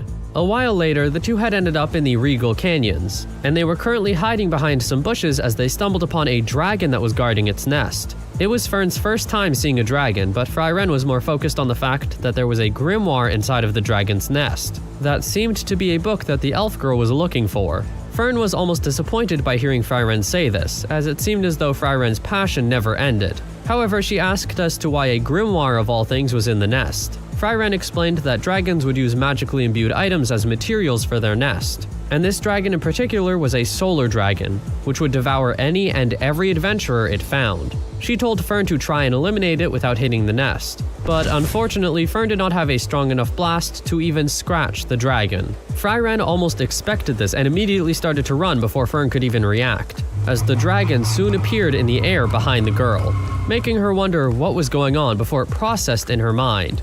After a while of running, the two of them had finally ended up in a place where they were safe, away from the large creature. As Fern tried to catch her breath after the near-death situation, Fry Ren decided that it was time to head back and saw the village in the distance, saying that it was probably time for them to give in and just get themselves a comrade for their journey. Fry Ren remembered the time just before they left Isen when the dwarf would explain that he knew a vanguard that was likely to join their group, since he knew that Fry Ren was looking for one. He was a warrior by the name of Stark, who was in a village along the Regal Canyons and was Isen's disciple. The elf girl asked if this man was a good warrior, but Isen stayed silent for a moment as the memory ended. The two had entered the town, and Fern was impressed by how peaceful the town seemed when there was a dragon nearby. Changing the topic as Fern asked what kind of magic was in the grimoire. It was magic that would make clothes transparent, which made Fern sigh, since Fry Ren seemed to only ever gather strange kinds of magic. Fry Ren tried to explain how it would prove to be useful until an old woman had walked up to the two and said that Stark would like to speak with them. surprising the elf girl by how easy it was to be led to the man in question.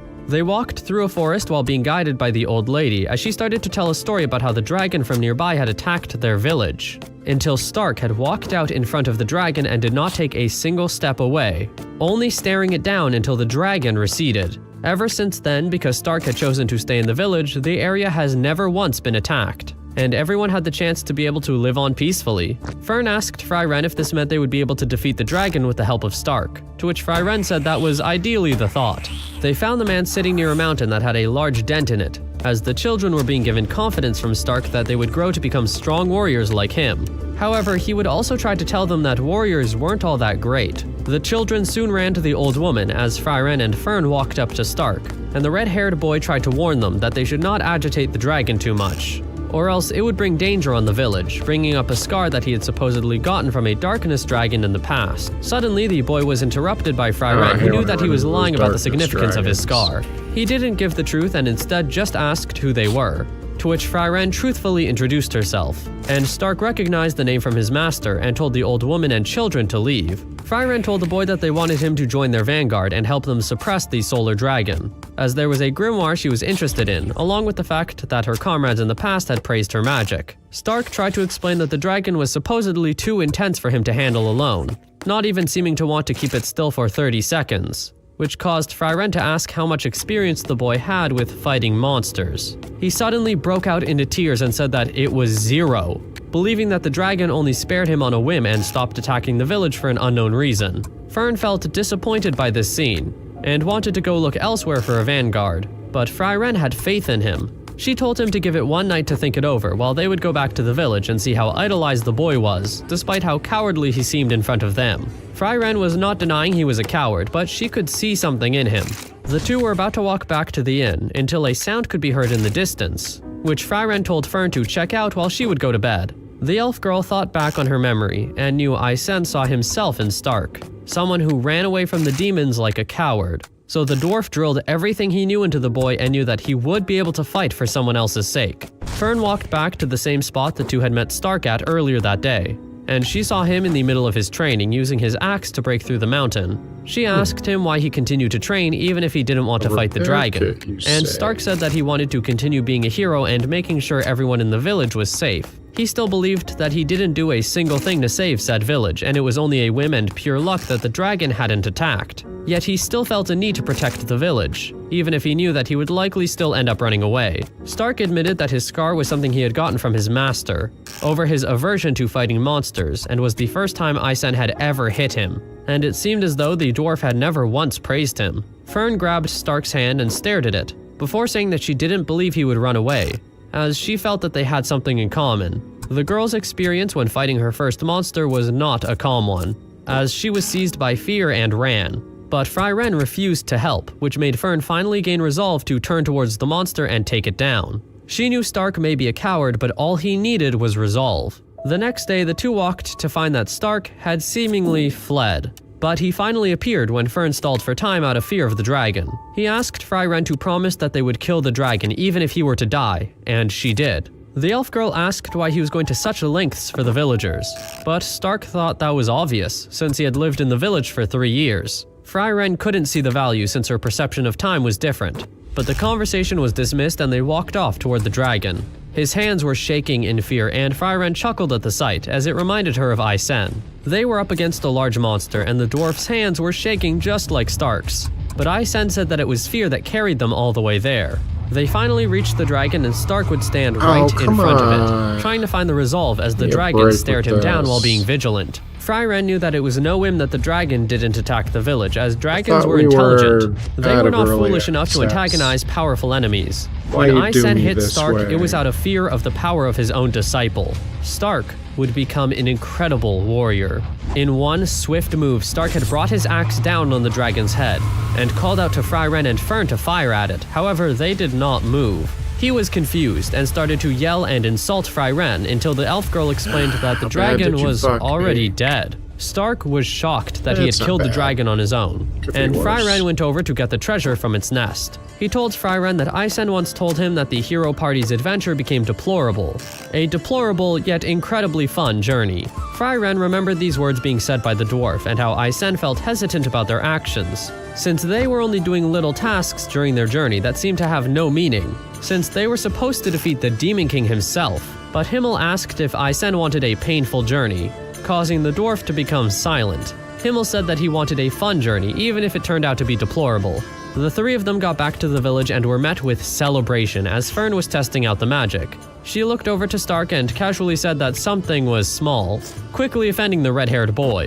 Fryren asked what Stark would do from now on, but he knew that his master had told them to take him with them, so he was going to journey with them since he wanted to experience a deplorable journey as well. They arrived at another city, specifically the fortified city of Wall near the Bakker Canyons. They were trying to pass through the barrier, but the guards would not let them through, as they believed the three of them were regular Why did they do adventurers. that? Fryren Why? decided to give up for now and rest for the time being, while she would try to find time to research some more magic. She left Stark alone with Fern, but Fern gave a glare toward the about red-haired as boy, south which as I made him get. go his own way. He found himself at a shop that sold something he ate as a child, but had to share it with Isen since it was too big. But he was disappointed by the fact that it was smaller than he remembered. Fern seemed to have followed him there, and wanted to ask him what he would think if he were told that they would have to stay in town for at least 2 years. To which he responded that he wouldn't At the want to. grocery He was store confused as to why about Fern to was asking starve him and all that, that but fun Fern stuff. only said that she was relieved that he was a normal person. They left the shop and looked at the gate, wondering how they would get past the barrier.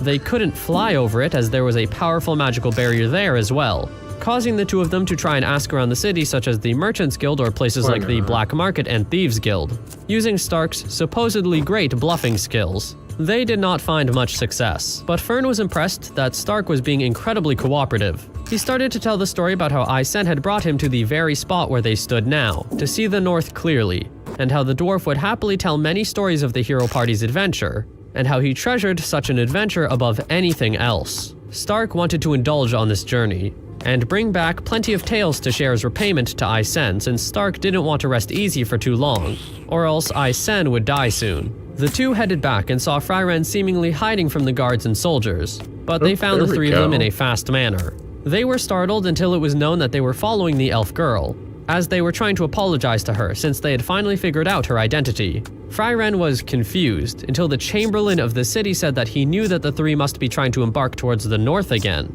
and told them that they would have permission to pass Well, at through the least I'm not barrier freely, starving. surprising Fern and Stark at how easy it was in the end. Fern wondered if they could have just declared Fryren's name to begin with, but Fryren herself did not think it would work. Fryren would also admit that she didn't like the fact that she would have to be seen off in such a grandiose manner, but Stark was glad to have witnessed it, since Isen went through the same thing. After hearing this, Fryren remembered that moment and believed that Stark was right.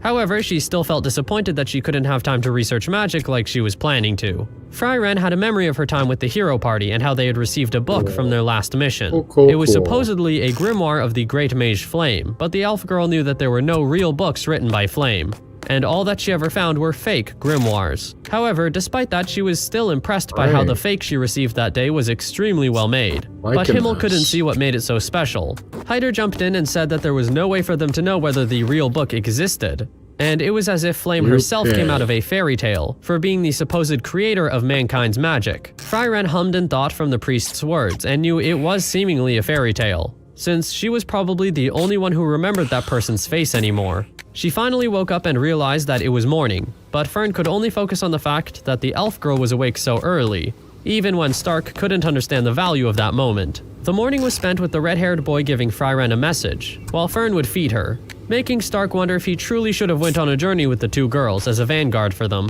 They had finally all arrived at their next destination, the Great Ang Road, where they had to help out a man with a wagon to pass by a road that was blocked off by debris.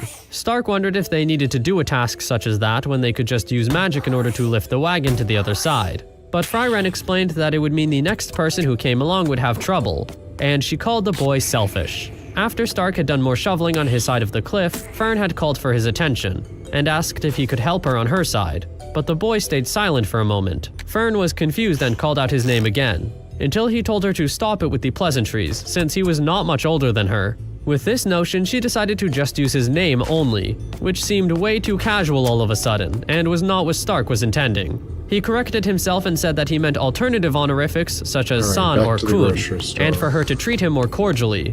But Fern just called Stark a loser, and continued calling him the way she already was, Really? while he went to begrudgingly help her.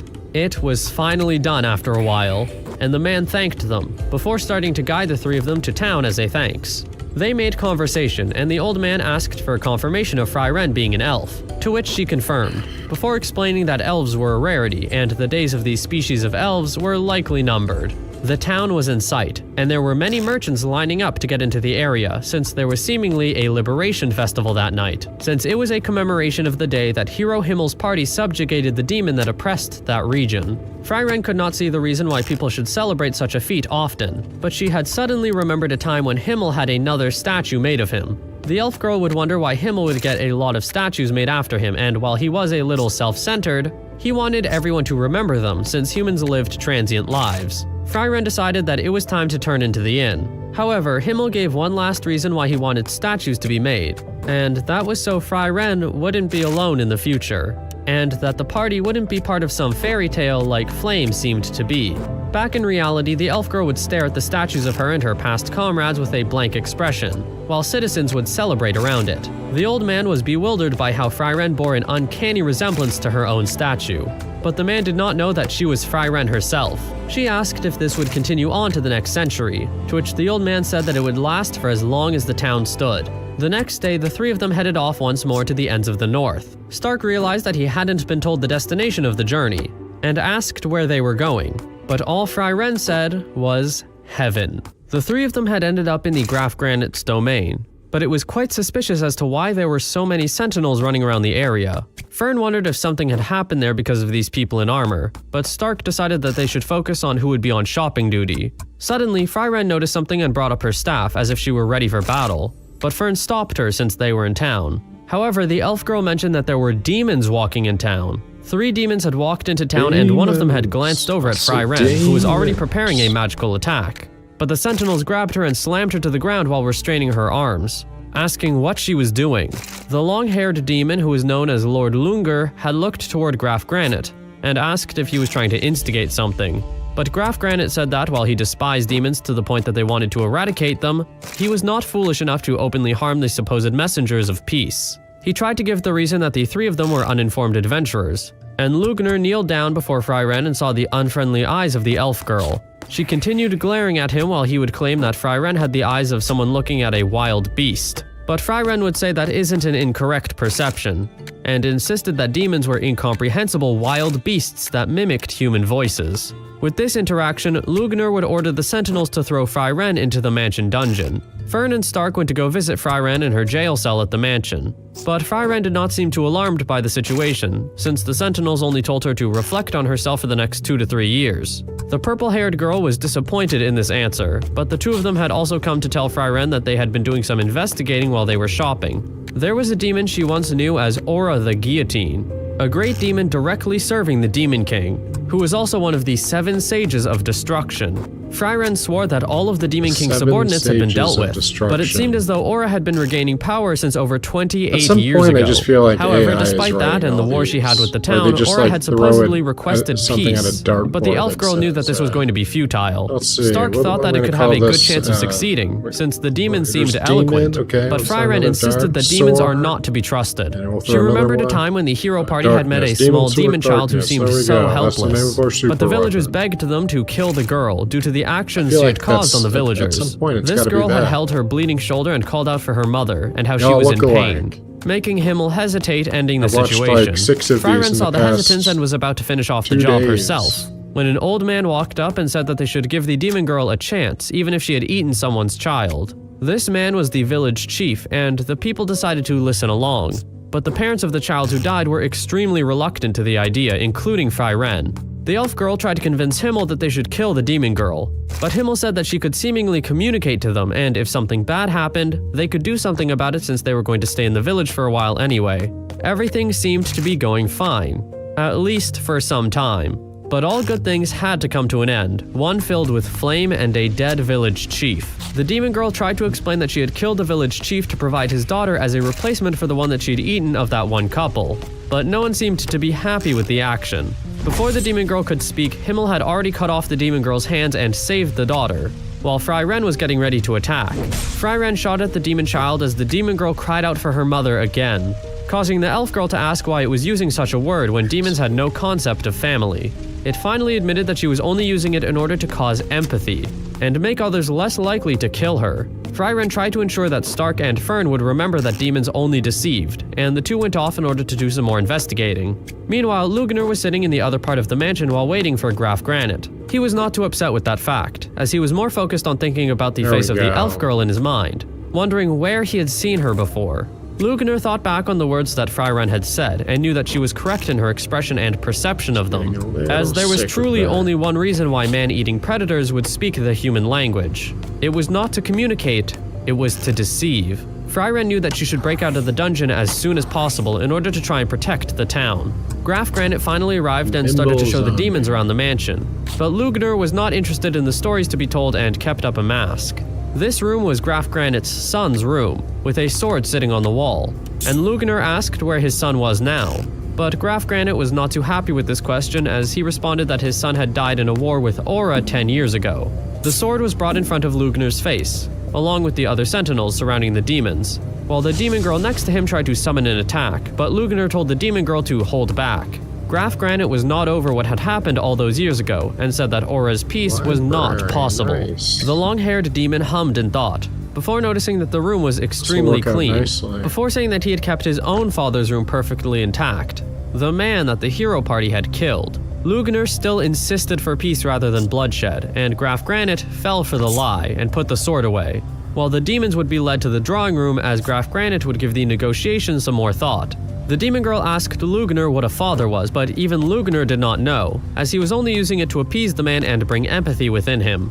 They noticed that Drott, the third one of them, had gone missing, and assumed that he had gone to eliminate a nuisance. That nuisance was Fry Ren, as the young demon boy was seen going to the cell and immediately killing the sentinel in front of the door without hesitation, before walking into the cell. Fry Ren was confused, until he introduced himself as one of Aura's executioners and how he was there to kill her. Drott felt as though the elf girl was an obstacle in their plan. However, Fry Ren was confident in her power and tried to warn Drott that she was more powerful than even Aura, but the demon boy continued to underestimate her. He smiled and brought a finger up, which summoned a wire that wrapped around Fry Ren's neck, but she was already a few steps ahead of him. He tried to say that mankind's magic was helpless against the wire, and Fry Ren agreed that it did and that it would be impossible to deal with the wire until she asked if all demons fought like infants, suddenly sending a magical attack that cut off Drott's hands and brought her back to the ground. Drott was completely shocked by this action and turned around with two wide eyes, not being able to process everything fast enough. He immediately regenerated his hands and tried to summon more wires until Fry Ren cut those hands off once again and tackled him to the ground, holding her hands over his neck. The demon boy tried to beg that he had something to say, but Fry Ren knew that this was another lie, and used her magic to decapitate Drott and finally kill him. Fry Ren was almost impressed that a creature such as a demon could try to claim that it would have something to say. But it was already too late, as Drott was now already dead. His body slowly started to dissipate into dust, not even leaving blood behind. And Fry Ren walked out of the cell, since she knew that she had to report this attack to the Graf and finish off the other two demons. It would still look bad on her part, but she was banking on the hope that Granite would at least give her a pardon. When the elf girl walked out the door, she casually looked down and did not bat an eye when she realized the sentinel was dead, knowing exactly that that very scene would definitely look bad on her part while she tried to go along with her plan. Meanwhile, Stark and Fern were having some food for the day, and the red-haired boy said that the town was likely a peaceful one, since Isen had told him that a town with good food was a nice and peaceful town. Fern told him that it was time to go, as she decided that they would try to personally appeal to Granite for the release of Fry Ren, since it was only a matter of time before harm would befall the town. But Stark was a little hesitant, since Lugner among the three demons was incredibly powerful and had eyes set only on Fry Ren. That was likely because Lugner believed that he could eliminate people like them at any time, and Stark could be seen shaking in place due to his own fear of the power of that man. He spilled some of his drink on himself, which made Fern give him a handkerchief to wipe it off. The two of them knew that Lugner and the others were with Granite at the moment, But Fern said that if it were the hero party, they would still go regardless of how it would turn out. Stark agreed and said that it was time to go, and Fern started to walk off. But Stark still seemed to have some hesitance and claimed to not be able to get up. Back at the mansion, the demon girl told Lugner that she couldn't detect Drought's mana, which meant that he was likely dead. She claimed that Drought was being careless, but Lugner disagreed and asked if they, as Aura's confidants and executioners, would really die from simply being careless, meaning that Fry-Ren was more powerful than originally thought. Granite had finally arrived and apologized, explaining that the mage they apprehended had escaped from the prison and had supposedly beheaded a sentinel. The demon girl, who was known as Linny, was told by Lugner that she would assist the search as she could detect magical power, but Granite said that it was fine and asked where the third demon was. Lugner tried to lie that Draught was in the restroom, but Granite saw through the lie, as none of the demons should have even known where the restroom was. Granite knew that Fry-Ren should have known how severe a crime of slaughtering a sentinel was, and asked once again where the third demon was, while all the rest of the sentinels held up their swords in anticipation of an attack. And oh, did an attack happen. Lugner bit his hand and brought out blood, which seemed to be his magic, as it swiftly killed all the sentinels in the room and even harmed Granite himself, as the long-haired demon seemed excited to know that the situation could only be settled through violence.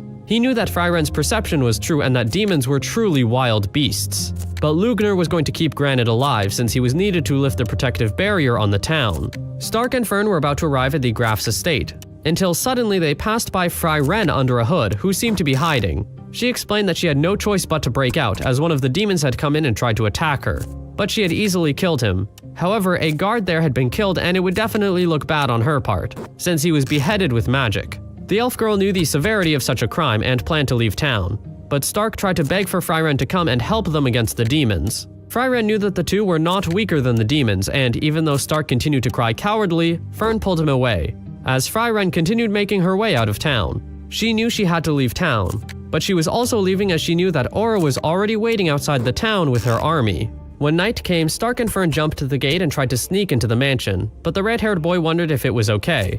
However, Fern was quick to sarcastically ask if Stark wanted to inform the gatekeeper that they came to kill the messengers of peace. They climbed through the window and noticed how strange and eerily quiet it was in the mansion, which could only mean something bad. In another part of the mansion, Lugner was seen looking out a window over at the city, while talking to Granite about how he had a penchant for magic. It was similar to how Qual, the Elder Sage of Corruption, spent the majority of his life developing his killing magic. The long-haired demon explained that demons devoted their lives to researching one particular magic throughout their lives, and after 10 years, their magic would become far superior and further solidify their strength. He was disappointed to know that such a simple barrier made by the Great Mage Flame from a millennia ago could still surpass the magic of that day, frustrating Lugner as he asked Granite how the magic of the barrier worked. Graf Granite kept his mouth shut, which caused Lugner to sigh and walk over with Linny, telling him that they would let him think it over, as all that was left after that was torture for refusing to tell them more. As the two walked down the hall, Lugner believed that there must be a grimoire relating to barriers somewhere, and told Linny to check the bedrooms while he checked the library. Granite sat there tied to the chair, as Stark casually walked in and started to try and cut the man out of his restraints. The red-haired boy was shaking out of fear, and Granite could feel it, saying that it was brave of Stark to do such a thing like this, since his own deceased son had trembled as well before being sent to the front lines of battle. After a while of attempting, Stark realized that he couldn't cut the rope, and wondered if there was some magic on it. Granite decided that Stark should forget about him, as it was already the end of the road for him anyway, as the townspeople were more important. Stark didn't believe that anyone would listen to a word he would say, but Graf Granite said that the boy could just take the family crest and show it to the Sentinels. He called Stark stupid for speaking to him so casually, and said he would overlook it as the priority was to run. But Stark insisted that Granite should be saved and pulled out an axe to break the chair, until it was too late, since Lugner and Linny had already walked into the room. Granite tried to make an excuse that Stark had only tried to come and negotiate for Fry-Ren to get out, without realizing she had already escaped, and Lugner bought the lie and told Stark that he was free to go. However, Stark stood his ground and attempted to attack the long-haired demon. He was quick and took a swing at Lugner, impressing him at the speed that grazed his shoulder, if it weren't for the fact that he was faster, and pinned the boy to the ground using his blood magic. Fortunately, Stark was not alone in this fight, and gave an opening for Fern to send an attack through the window, before Linny could even process her senses. The attack sent Lugner flying to the wall as he asked what magic Fern was using, to which she only responded that it was simple offensive magic. The two soon ran off with the graph as Lugner's arm regenerated, and the long-haired demon told Linny to chase them and kill Stark only, as Fern was way stronger than they thought. Lugner knew that that magic was the same that he had once been inflicted with before, remembering his past and how he could finally put a name to that face from earlier, Fry Wren. She was known as the mage who sent the most demons to the grave in all of history. Fry Wren the Slayer. Stark and Fern decided to take shelter and hide the graph at the town's church, quickly getting him patched up and out of his restraints as he thanked them for their help. He wanted to forgive them for the incident with Fry Wren since her judgment of the demons was obviously correct. And he felt even worse about his behavior since he had not previously known that the elf girl truly was the elven mage who was part of the hero's party. The Granite family owed a great debt to the hero party, since it was back in his grandfather's time when the town was attacked by a demon army and was repelled by the hero party. Their enemy at the time was also Aura the Guillotine, and that was where Fry Wren was, floating in the sky while staring at the familiar face. It had been 80 years since they last fought, and Fry Wren said that it would be nice if the army could go back. But Aura simply said that she would rather not explaining any further as she sent the headless sentinels towards Fry Wren, before saying that it was due to her superiority in power. The elf girl was not amused or scared of the situation, rather focusing on how Aura seemed to have gotten strong enough to control many more undead than she did all those years ago. Fry Wren was sickened by the use of such magic, and recognized some of these suits of armor, further motivating the elf girl in her desire to kill Aura as soon as possible. Granite was explaining the demon magic that Aura used to Stark and Fern, the Scales of Obedience, and said the item she had was the primary reason the town hadn't been able to defeat her all those years ago. It was a magic that subordinated enemies to her will, as long as they had lesser mana than her, giving her the ability to use that person's body as a puppet for eternity until it turned to dust. Since Aura possessed tremendous amounts of mana, it was a magic that almost never failed. Fern wondered if it was possible to resist the magic, to which Granite said that if there were a soul that exceeded Aura's mana to be placed on the scales, it would be possible to defeat her. However, in the 500 years that Aura began her reign, such a situation had not occurred before. Fern asked once more, and Granite admitted that there truly was a way to resist, as there used to be a man with an iron will that somehow went against her magic. But Aura just found the will to be a hindrance, and it still didn't prove to beat her. Since then, Aura had enacted a rational measure on those she controlled. All of the sentinels and soldiers had swung at Fry Wren from all directions, but not one of them had ever grazed her skin or clothes. Aura asked what the elf girl thought of her powerful undead armor, but Fry Wren did not respond and held her staff, summoning a bright light around her body that made all nearby enemies collapse to the ground. The demon girl was disappointed at how Fry Wren was able to dispel the magic that Aura cast on them, making Aura ask why Fry Wren was not just blowing the enemies away like it was a show similar to back then. Fry Wren chuckled at the memory and remembered how Himmel had gotten angry at her after the battle. But Aura reminded Fry Wren that Himmel was not around anymore. With these words, Fry Wren held up her staff once more, and said how she was glad to hear that, since it meant that she could slay all of them off without any mercy now. Meh. Not overly impressed.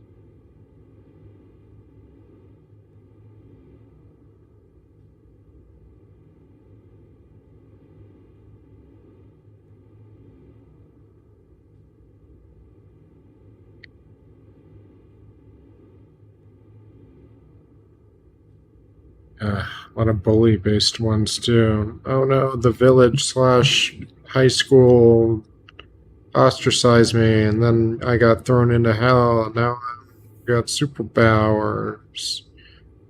Yeah, I'm getting bored of that too. Alright, back to Comic Historian. I guess there's a reason why I keep going back to that well.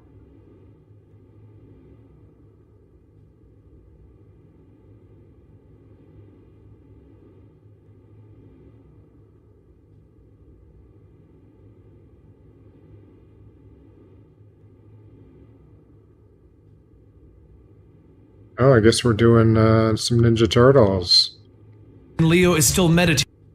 Today we're going to bring you a full story of Teenage Mutant Ninja Turtles, issue 1 through 50, the entire Shredder saga. I love it. But I want you to be All aware right. of something. This is a series that we've worked on over the course of about 6 years here at the Comic Story and channel. Oh, shit, meaning my 6 microphone years. improves as we're going, along with the style in which we Time tell the flies. story. It's kind of an interesting full story as you're going to see the evolution of the channel along with the evolution of the turtles throughout the video. But if you're wondering where you are, this is the Comic Story and channel where I take some of your favorite comic books, I turn them into these audio dramas, and it allows you to keep up with what's going on in the world of comic books and you know what you want to do. On that note, let's just get into the story because this one's a doozy and I hope you guys enjoy. The story begins in the StockGen research facility, and inside of this facility is one important researcher who just started working there recently, April O'Neil. Also inside are 4 young turtles, each of which will be named after Renaissance painters once she's a April gives them scientist those now. names. Michelangelo, Raphael, Leonardo, and Donatello. There's also a rat named Splinter that was experimented on with drugs that would give him human-like cognition. Months would go by with April taking care of the 5 animals, and the facility would continue its experiments where they were bioengineering meat. Well, what she didn't know is that this facility had a secondary objective, only known by its investors and its top researchers. General Krang donated a top-secret mutagen to this facility to try and turn it into a super soldier serum. But it wasn't as secret as he thought, because on the very same night that April O'Neil came across the research, a group of masked ninjas broke into the facility. As one of them attempted to murder April, the other ninjas put everything from the lab into a bag, because they didn't know what was needed and what wasn't. So while Splinter looked on, they grabbed the vials of mutagen and the turtles, and they placed them all into one bag. He may have just been a rat, but he was a rat with the ability to think like a human, and he runs into the next room to pull the fire alarm. As the alarm sounded, April took this opportunity to fight back and run outside to the arriving police. Wow. But as she got to safety, the Down as ninjas it grabbed goes. their bag containing the mutagen and the turtles, and they Although this fled out should the be nearby killed. window. But Splinter wasn't about to just let them get away. He leaped out the window and into the fleeing ninja's eyes. Infuriated by this, the ninja dropped the bag and threw Splinter to the street down below. With the bag spilled open, the mutagen spilled all over the place, and Splinter was injured from the fall. So a random cat came over and picked up the turtle This known as will actually Raphael help you and buy began to time, carry him away. Nothing else. But Splinter wasn't done protecting the turtles, and he chased the cat down, leaping into its face and biting its eye out of its own head. The cat dropped the turtle and ran off into the night, with the mutagen dripping from its mouth. But before Splinter can find the missing Raphael, he sees the ninjas coming down to get their stolen goods back, so he pushes Leonardo, Donatello, and Michelangelo into the bag, and he begins to drag all 3 of them into the sewers, You know what? leaving Raphael to fend for himself. Deep down in the sewers, Splinter and the turtles all alright, mutated gotta into let the water half-human, thing build up half-animal hybrids, while I recover. while up in the streets, all alone. Raphael mutated by himself, alone in a trash pile. And elsewhere, a mangy stray cat mutated into a half-cat, half-human named Old Hobbs. 1 year passes and the 3 turtles are battling it out with Old Hobbs and his gang. You see, over the last year, the turtles and Splinter have been training, while Old Hobbs has been hunting them down. He was hired by the owner of the mutagen to bring in the turtles and Splinter. They have had countless battles, and all have been trying to stop Old Hobbs since the day that they were changed. Was never recovered that night, and has been wandering the streets alone, confused, and lonely for the last year. Splinter is the only Pretty one who fucking truly sad. remembers Raphael is even missing, and the rest of the turtles are getting tired of looking for their mysterious 4th brother that they don't even remember. So while the turtles are in their warm lair with their pizza, tea, gadgets, and training, Raphael is wandering the streets just trying to survive and stay hidden. He doesn't know anything about ninjas, and he has no clue about Old Hobbs, and he has no idea who Splinter and the other turtles are. He's just a big green guy wandering the streets who happens to hear some trouble one night. Who knows what made him run into that room to save the young boy that night? Maybe it was a sense of justice. Maybe it was a subconscious fear of what happened to him on the night of the ninja attack. Maybe Raph just doesn't like bullies. Either way, he kicked down the door and he proceeded to go into battle with this man who was beating on his own son. But while his brothers had been training for the last year to fight, Raph only knows the basics of fistfighting and finds himself overwhelmed by this man quickly. That is, until the man tries to drop an elbow onto Raph's back and discovers that there's a rather hard shell there. Raph then declares, "Tag, I'm it," and he begins to beat on the man and then throw him out of his own home. He turns to the young man, expecting the guy to run away from his freakish appearance, but he's shocked when the young man says, "Thanks for the help. I'm Casey Jones." They then fist bump, and Casey tells Raph that it wasn't a big deal. His dad just gets violent when he gets drunk. But he does want to repay him, so he's gonna take him out to get some grub. And they can have a little fun along the way. He then walks into his back room and he returns with a goalie's mask and a baseball bat. The two head out onto the streets and they begin to beat up on muggers and purse snatchers. And Casey explains to Raph that the best feeling is helping others, even if they run away from a guy in a mask and a big green dude. So they make their way to the park, where Casey buys them both the best dogs in the city. And then suddenly they're shoved by two thugs who are outrunning the cops. Casey slaps his mask back on and he says to Raph, "You know what's more fun than hot dogs? Knocking the crud out of two-bit criminals." And the two of them run off into the park to chase those guys down. But as they jump into the park, they aren't confronted by the two thugs. They're confronted by old Hobbs and his entire gang. "Don't tell me you forgot your old friend Hobbs," Hobbs says as Raph begins to remember the rat who saved him and the cat who ran off that night. Hobbs tells the gang no guns because he wants them to remember this beating, and the battle begins with Casey and Raph versus the entire gang. Eventually, both Raph and Casey are overwhelmed by the sheer numbers, and Hobbs pulls out his own gun and he places it up against Raph's chin. "You got away before, but it's not gonna happen again." And then suddenly, 3 Chinese stars land in his forearm, and there stands the other 3 turtles, here to save their long-lost brother. They leap in, defeating the entire gang, and just as Hobbs thinks he's lost, he jumps in to fight Raph directly. He has no intentions of losing Raphael again. Raph and Hobbs roll around on the ground, both swinging punches and trying to kill each other.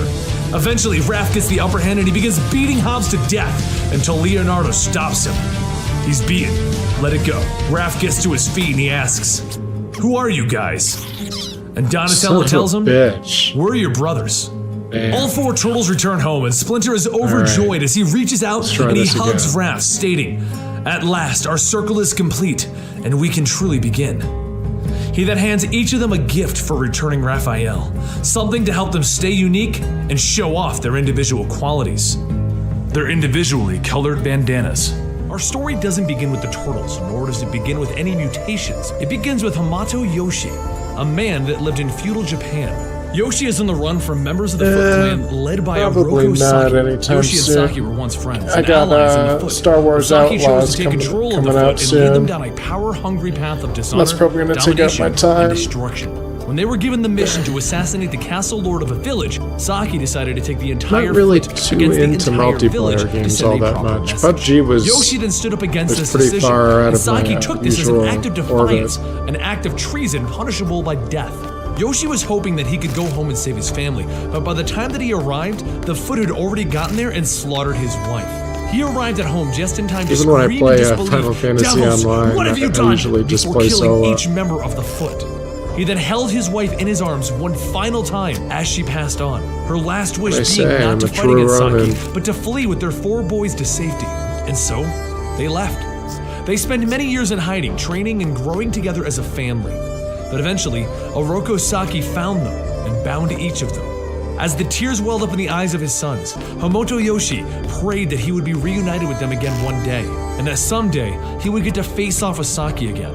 As Yoshi watched his boys die, he then looked Saki coldly in his eyes and told him, "We will meet again, and I will destroy you." Saki told him, "Fool, we will never meet again," and he murdered Yoshi that day.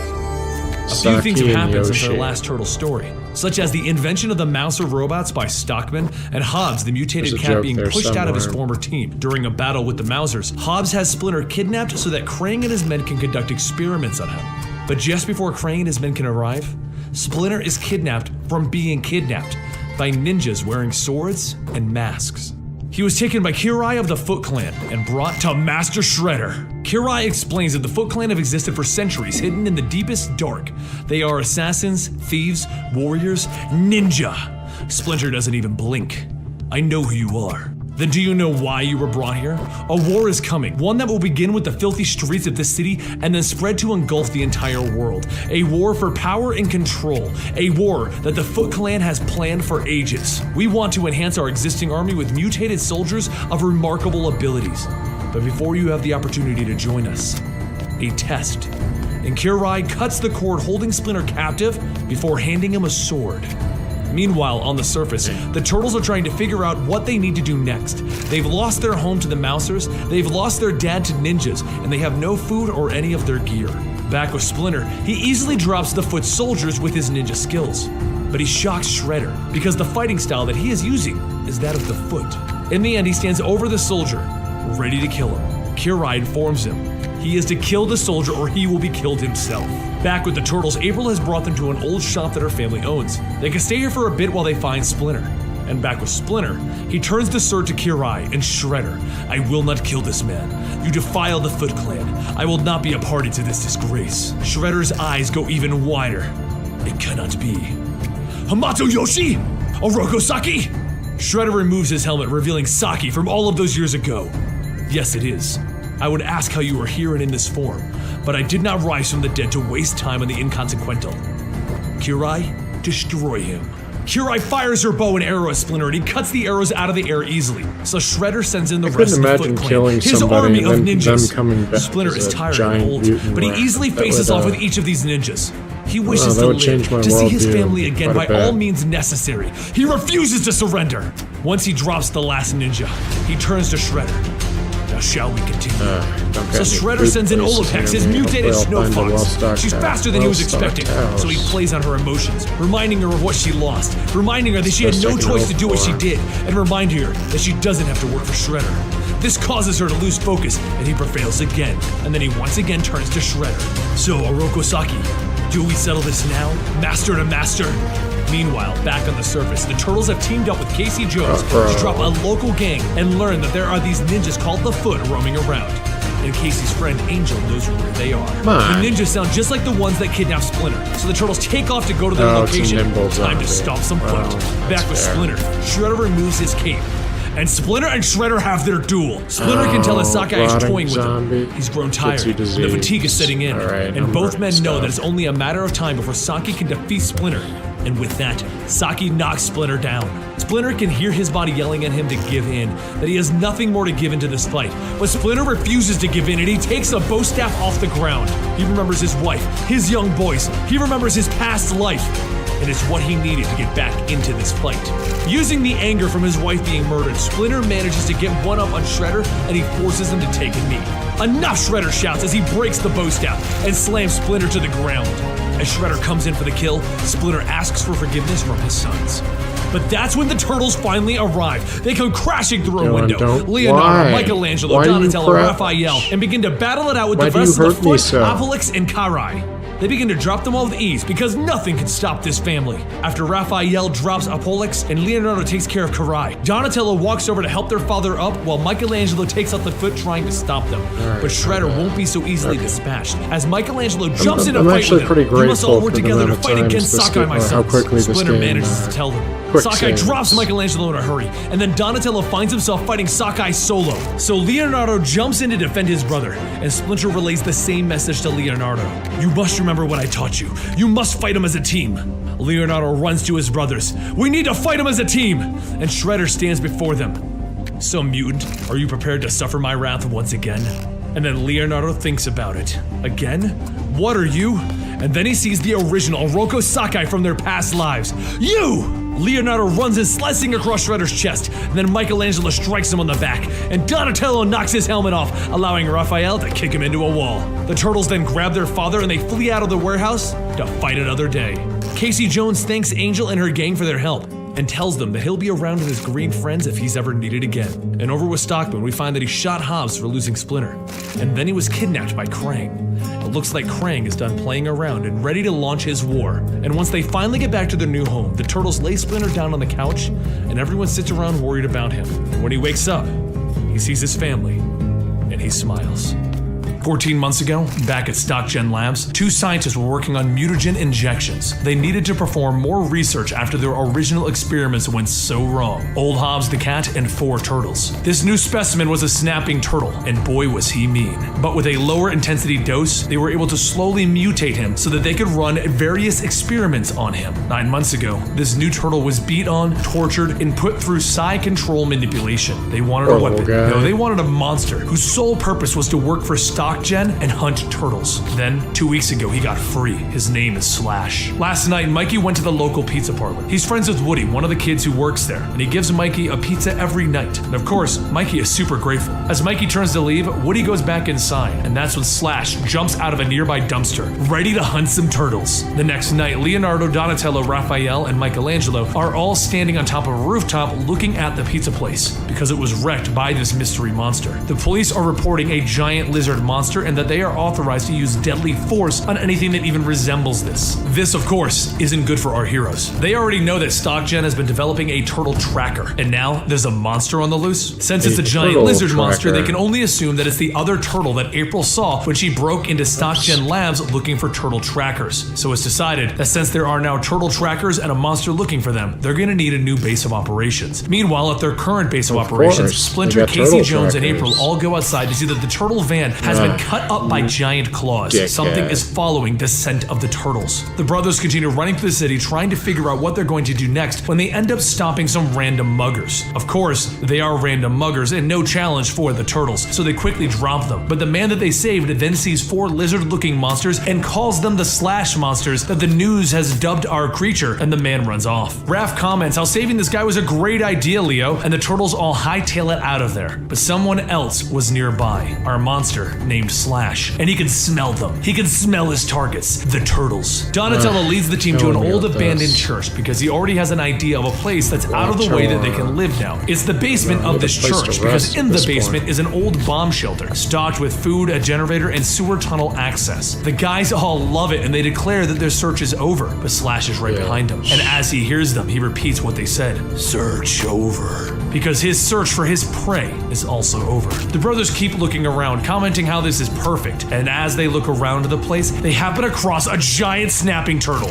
"What is that?" Leonardo shouts as they shine the light in Slash's face. He knocks the flashlight away, letting it hit the ground to illuminate the area, and then he knocks Mikey away from the group. Then he dodges Leo, and Donatello's bow does nothing against him. Mikey gets back up and he looks around, and that's when he finds Slash. As he's dropped Raph and Donatello, and has Leo by the throat. Mikey jumps in, cracking Slash over the head, and he gets his brothers back up, but Slash isn't even close to done as he charges at them. Leo jumps over, getting a shot in at Slash's shell, but that just makes Slash even madder as he knocks Raph away. No matter what they do, it doesn't matter. Slash is overpowering them. Meanwhile, over at StockGen, something else is brewing. Krang is getting ready for a war in his home dimension, but that's a story for a future video, because right now, the turtles are trying to figure out how to stop Slash, and they have no idea, so they just keep dodging and arguing. They're debating if this thing is either from Shredder or from StockGen, because both of them want the turtles dead right now, and if they run, it won't matter because this thing will just follow them and fight again. And that's when Leo reminds them they can't just run, because if they do, they're gonna let this thing back on the city to harm innocents. They need to find a way to stop it now. So Leo tells the team to follow his lead, and he jumps on the back of Slash, getting a chokehold on him. While he's choking Slash, the rest of the team begins to beat on him again, trying their best to stop him, slow him down, confuse him, anything. And when they finally get him to the ground, he shouts out and throws them aside, knocking all of them out except Leo. Slash then throws Leo across the room, and he picks up Mikey, prepared to kill him. But Leo grabs Slash's attention by throwing a weapon into his face, and he tells him, "This has to stop." And Slash tells him, "Turtle hunt." And Leo asks him, "What do you want?" "Kill turtle. Pain, stop." "Please, listen to me. No one has to die. We don't want to hurt you. Really, we're from StockGen 2. We're just like you." And Slash hits Leo again, yelling, "Kill!" "Please, stop," Leo calls out to him. But that's when April and Casey arrive and shout, "Leo!" Slash jumps at him right at that moment, and Leo turns around. "Wait, no, stop!" They roll across the ground, and once they stop, Leo looks up to see that his sword is in Slash's shoulder, right between his shell. Leo sadly says, "Oh, no." Slash pulls the sword out and throws it down while tearing off his black mask. Then he jumps into the sewer to swim away, and Leo picks up his mask. "I'm sorry." The next day, the turtles move into their new space, and everyone wonders where Mikey and Leo Leo are, and Raph comments that Mikey is just too sensitive sometimes. Splinter stops him. Do not speak that way of your brother. He is a kindly soul, and he has been this way for 2 lifetimes. His empathy for others is a virtue, not a flaw. He simply seeks out the goodness in others that is so innate in himself. He only wishes to love and to be loved. Mikey went back to the pizza parlor to find his friend Woody, but instead he found a note on the pizza left outside. Mikester, hey amigo, don't think I can deal with the stuff that follows you and your bros. I'll keep the pizzas coming though. Woody, with tears in his eyes, he took the pizza back to his brothers.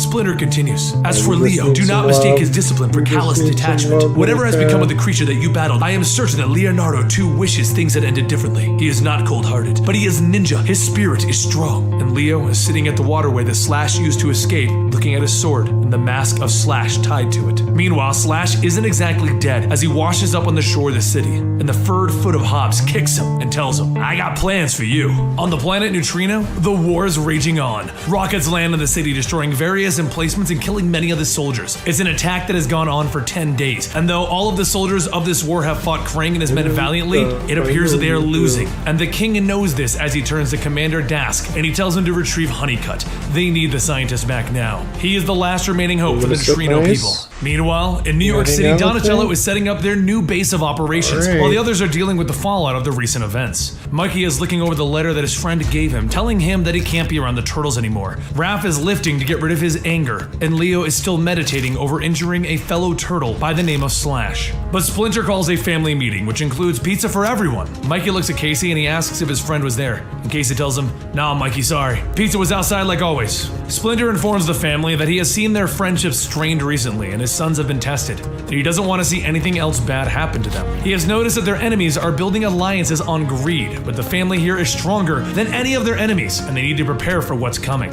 Over at the edge of the war, Krang is informing Stockman that he doesn't want to betray Krang, and in order to not do so, he's going to need to complete the Technodrome soon. Stockman tells him that he can't complete the Technodrome in the timeline that Krang is giving him, but Krang tells him, Don't worry, soon you will have a robot capable of completing the Technodrome, and then I will conquer as many worlds as I can, starting with Earth. Over in the Foot Clan compound, Shredder has a new plan that he would like to put into motion. He calls over his daughter and asks her why she has not brought him Leonardo yet. He demanded him weeks ago, and she tells him that she is getting the necessary elements to acquire Leonardo. But she wanted to get some more of that alien ooze that they've been using to create more mutants. Back in New York City though, April goes to have a night out with one of the scientists at Stock Gen, the facility that she's interning at, and the guys behind all of these mutations, while Casey Jones and the Turtles watch in the shadows. After some small talk, April begins to ask Chet about the real reason she asked him to coffee in the park in the middle of the night. She's not blind, she's seen all of Stock Gen's secret labs and such, and she knows what's going on over there. Or at least, she thinks she does. Chet plays dumb, but she goes on to explain that she's seen the ninjas, the missing turtles, and the super smart rat, and the green serum that he saw. She's trying to get answers out of him so that the turtles and Splinter can figure out a plan. But everything that she just said takes Chet back a little. You shouldn't know about the green serum, April.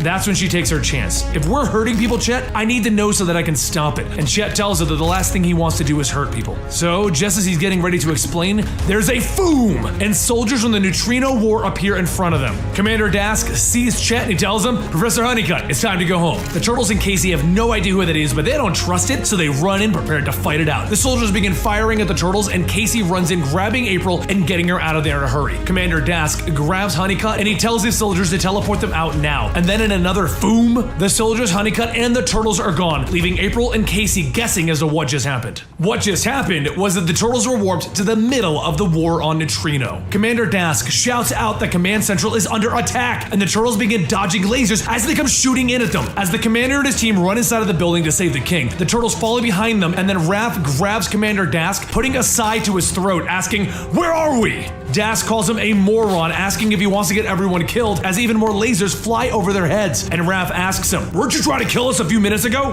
What? You attacked us! Yeah, after you showed up waving your guns around and threatening April and Chet. Who is Chet? We were sent here for Honeycutt. Who? The Fugitoid. The what now? But before they can continue explaining, more lasers go off around them and the Turtles decide it's time to fight back. Raph and Mikey jump in first, and then Leonardo finishes them off, stopping the immediate threat. Dask looks at everyone and he tells them, Look, I told you we're not here to kill you. Now Krang's thugs will be here any minute, so you can either come with us or you can stay here. Leo tells him, Fine, but we want answers after this. The group presses forward, dropping more of the guards until they get to the room with the royalty, and Dask shouts, "They have the princess!" Mikey sees her, begins to twirl his nunchucks, and he shouts, "Let's do this!" charging right in there. They run out into the open with Mikey taking point, and he runs full speed, jumping up into the oncoming lasers, and he lands on their ship. Once inside, Mikey starts beating back the stone soldiers, and then he grabs the princess and he jumps off the ship. But while he did save her, her mother and father were taken. The whole group goes back to the command center now that Krang's forces have left with the king and the queen, and they explain everything to the turtles finally. This planet is Neutrino, and Krang has been trying to conquer it for a while now. Chet is actually Professor Honeycutt, and the man's stuck in a robot called a Fugitoid. Krang's people have continually fought in wars, and they've ruined their own planet in their expansion. And now, he has a new plan. They kidnapped Honeycutt and they threatened his family if he didn't help them figure out how to save their planet. And Honeycutt couldn't do it, so their planet died and the Supreme Commander died along with it. Krang took the survivors and their ooze to Earth, where he placed them all in stasis until he could remake their planet in place of Earth. But then the resistance fighters broke in and saved Honeycutt, angering Krang, and he invaded their city. During all of this, Professor Honeycutt's family was killed and he was fused with the Fugitoid robot. And once on Earth, he took up the identity of Chet, the scientist that April knows.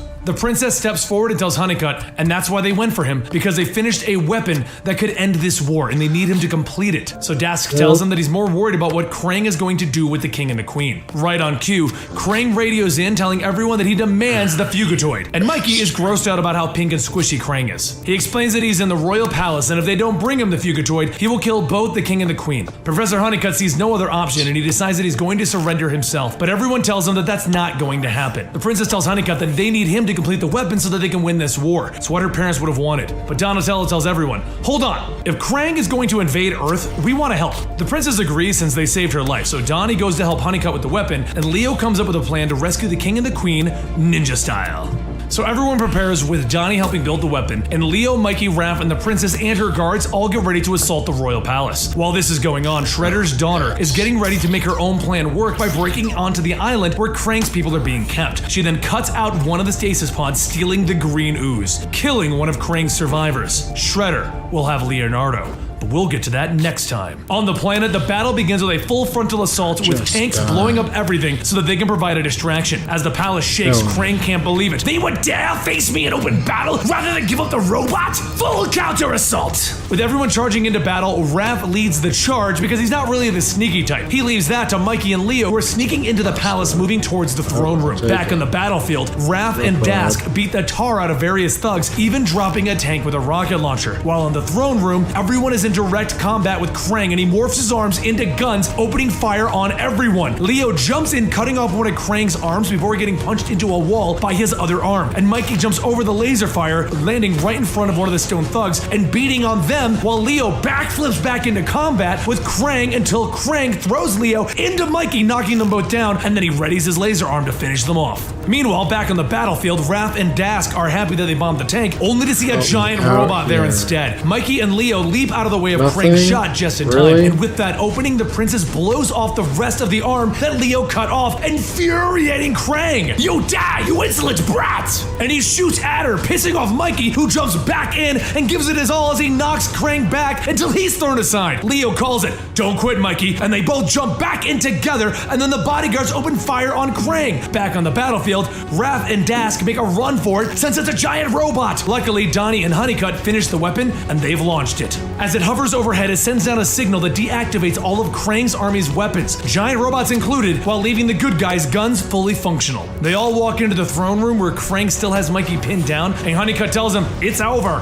But Krang laughs. You really think I'm on the same frequency as my soldiers? Either I get you, Doctor, or I kill this one. Seeing no other option, Honeycutt gives himself up. While the turtles try to stop Krang, he kicks them aside and he teleports out with Honeycutt as he says goodbye to his friends. Mikey looks at the smoke. Whoa, crazy day. And Raph puts his hand on Mikey's shoulder. You ain't kidding, bro. The people of Neutrino thank the turtles, and Mikey even gets a kiss from the princess before they teleport back into the sewers in front of April and Casey. Splinter comes out overjoyed that his sons have returned. While they may have saved another world, the battle is only beginning as Shredder's plans are about to begin. and Krang is far from done. The turtles have finally returned home after their battle in an alternate dimension, and they've gotten back to training. With the training complete, Leo tells the group that it's time for dinner, and Mikey stops them all.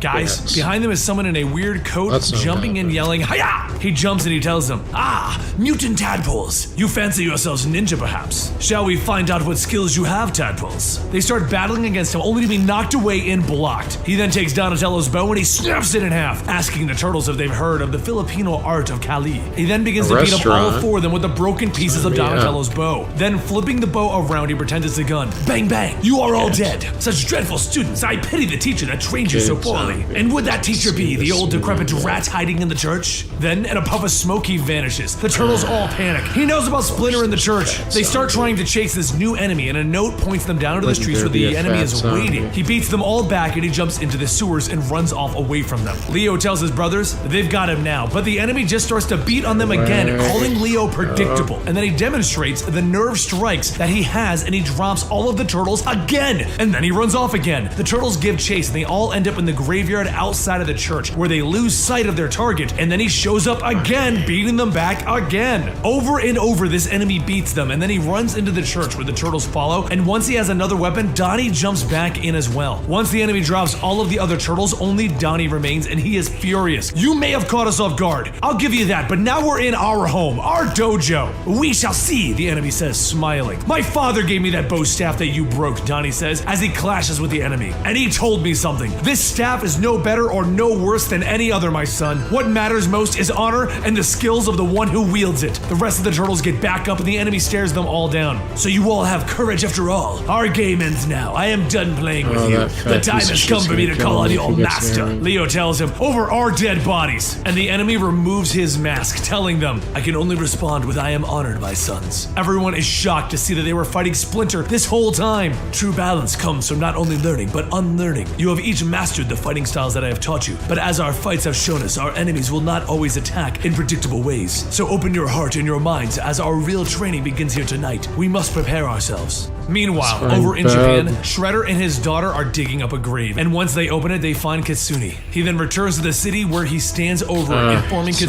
Kitsune of the looking reason good. she was revived. Their rivals, the Savant, have a new leader, and to prevent them from taking what rightfully belongs to the Foot Clan, it is now time to embrace their destiny.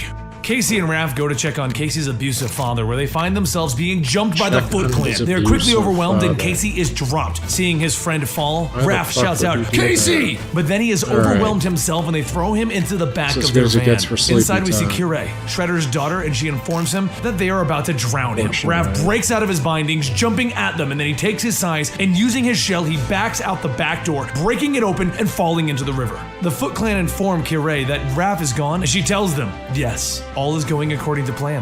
Raph quickly gets into the lair where he informs the family that they got Casey. Splinter tells him to calm down. They need to know what happened, but Raph tells him, no time! We gotta go save Casey! Everyone gets Raph to explain, and then he tells everyone, let's go! Right now! Leo tells him to calm down. Running in head first is not the answer, and they argue until Splinter separates them and tells them both to calm down. Then they drive to the docks to scope out the situation, and that's where they see Kirei and Alopex. Raph argues that they need to get down there, and Leo argues that they should figure out a plan of attack. And that's when Shredder himself shows up. Leo says, damn, and Splinter agrees, damn indeed.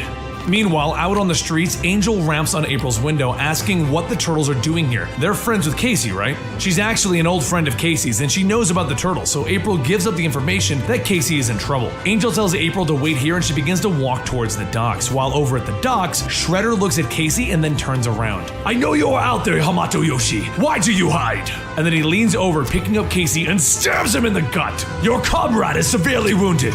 Raph leaps off of the rooftop and he finds himself quickly surrounded by the Foot Clan. Okay. While pushing them back, he shouts, that bastard stabbed Casey! I'm gonna kill him! But while they are busy, Shnikes. Mikey and Donnie swim up from the water and they climb onto Run the dock away. next to Shredder himself. They start fighting it out with him and Leo sees that they might be in trouble, so he runs over only to be jumped by Alopex. While all of this is going on, Angel sneaks in and helps Casey Jones back up, and as she drags him off, Donnie, Mikey, and her all begin to escape while Splinter grabs Raph, telling him, quell your anger. As Leo begins to follow his family, Karai hits him with a trank dart, dropping him. When the rest of the family makes it to the van, that's when they realize that Leo's not with them. He didn't get out. They have another problem. Casey is going to die if they don't get him to the hospital. With no other options, they drive to the hospital, and while this is going on, Leo is being carried off to the Foot Clan's headquarters. While Casey is in surgery, Leo ends up in a form of that of his own. Katsuni walks over to the unconscious turtle to use her magics to do surgery on Leo's mind.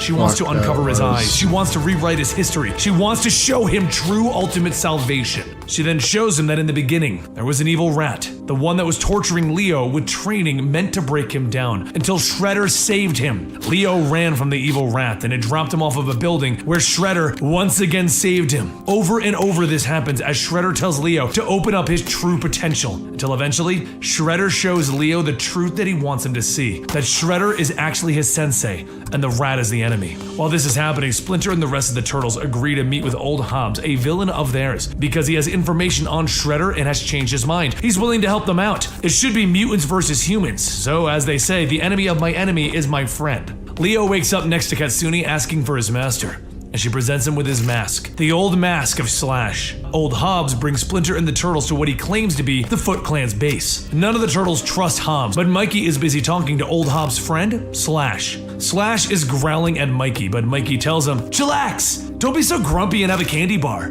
Slash eats the candy bar and likes it. Candy. Then he tells Slash that Hobbs said the Slash is staying behind, but after all of this, I'm gonna buy you a pizza, buddy. He then walks over to his brothers. Turns out Slash isn't so bad after all. He didn't try to eat me or anything. Hobbs leads the Turtles and Splinter down to the back door where he breaks the lock off and he walks them inside. He then slams the door shut, locking them inside. The lights come on and there stands Shredder, his daughter, and Alopex. Welcome, Yoshi, to the beginning and the end.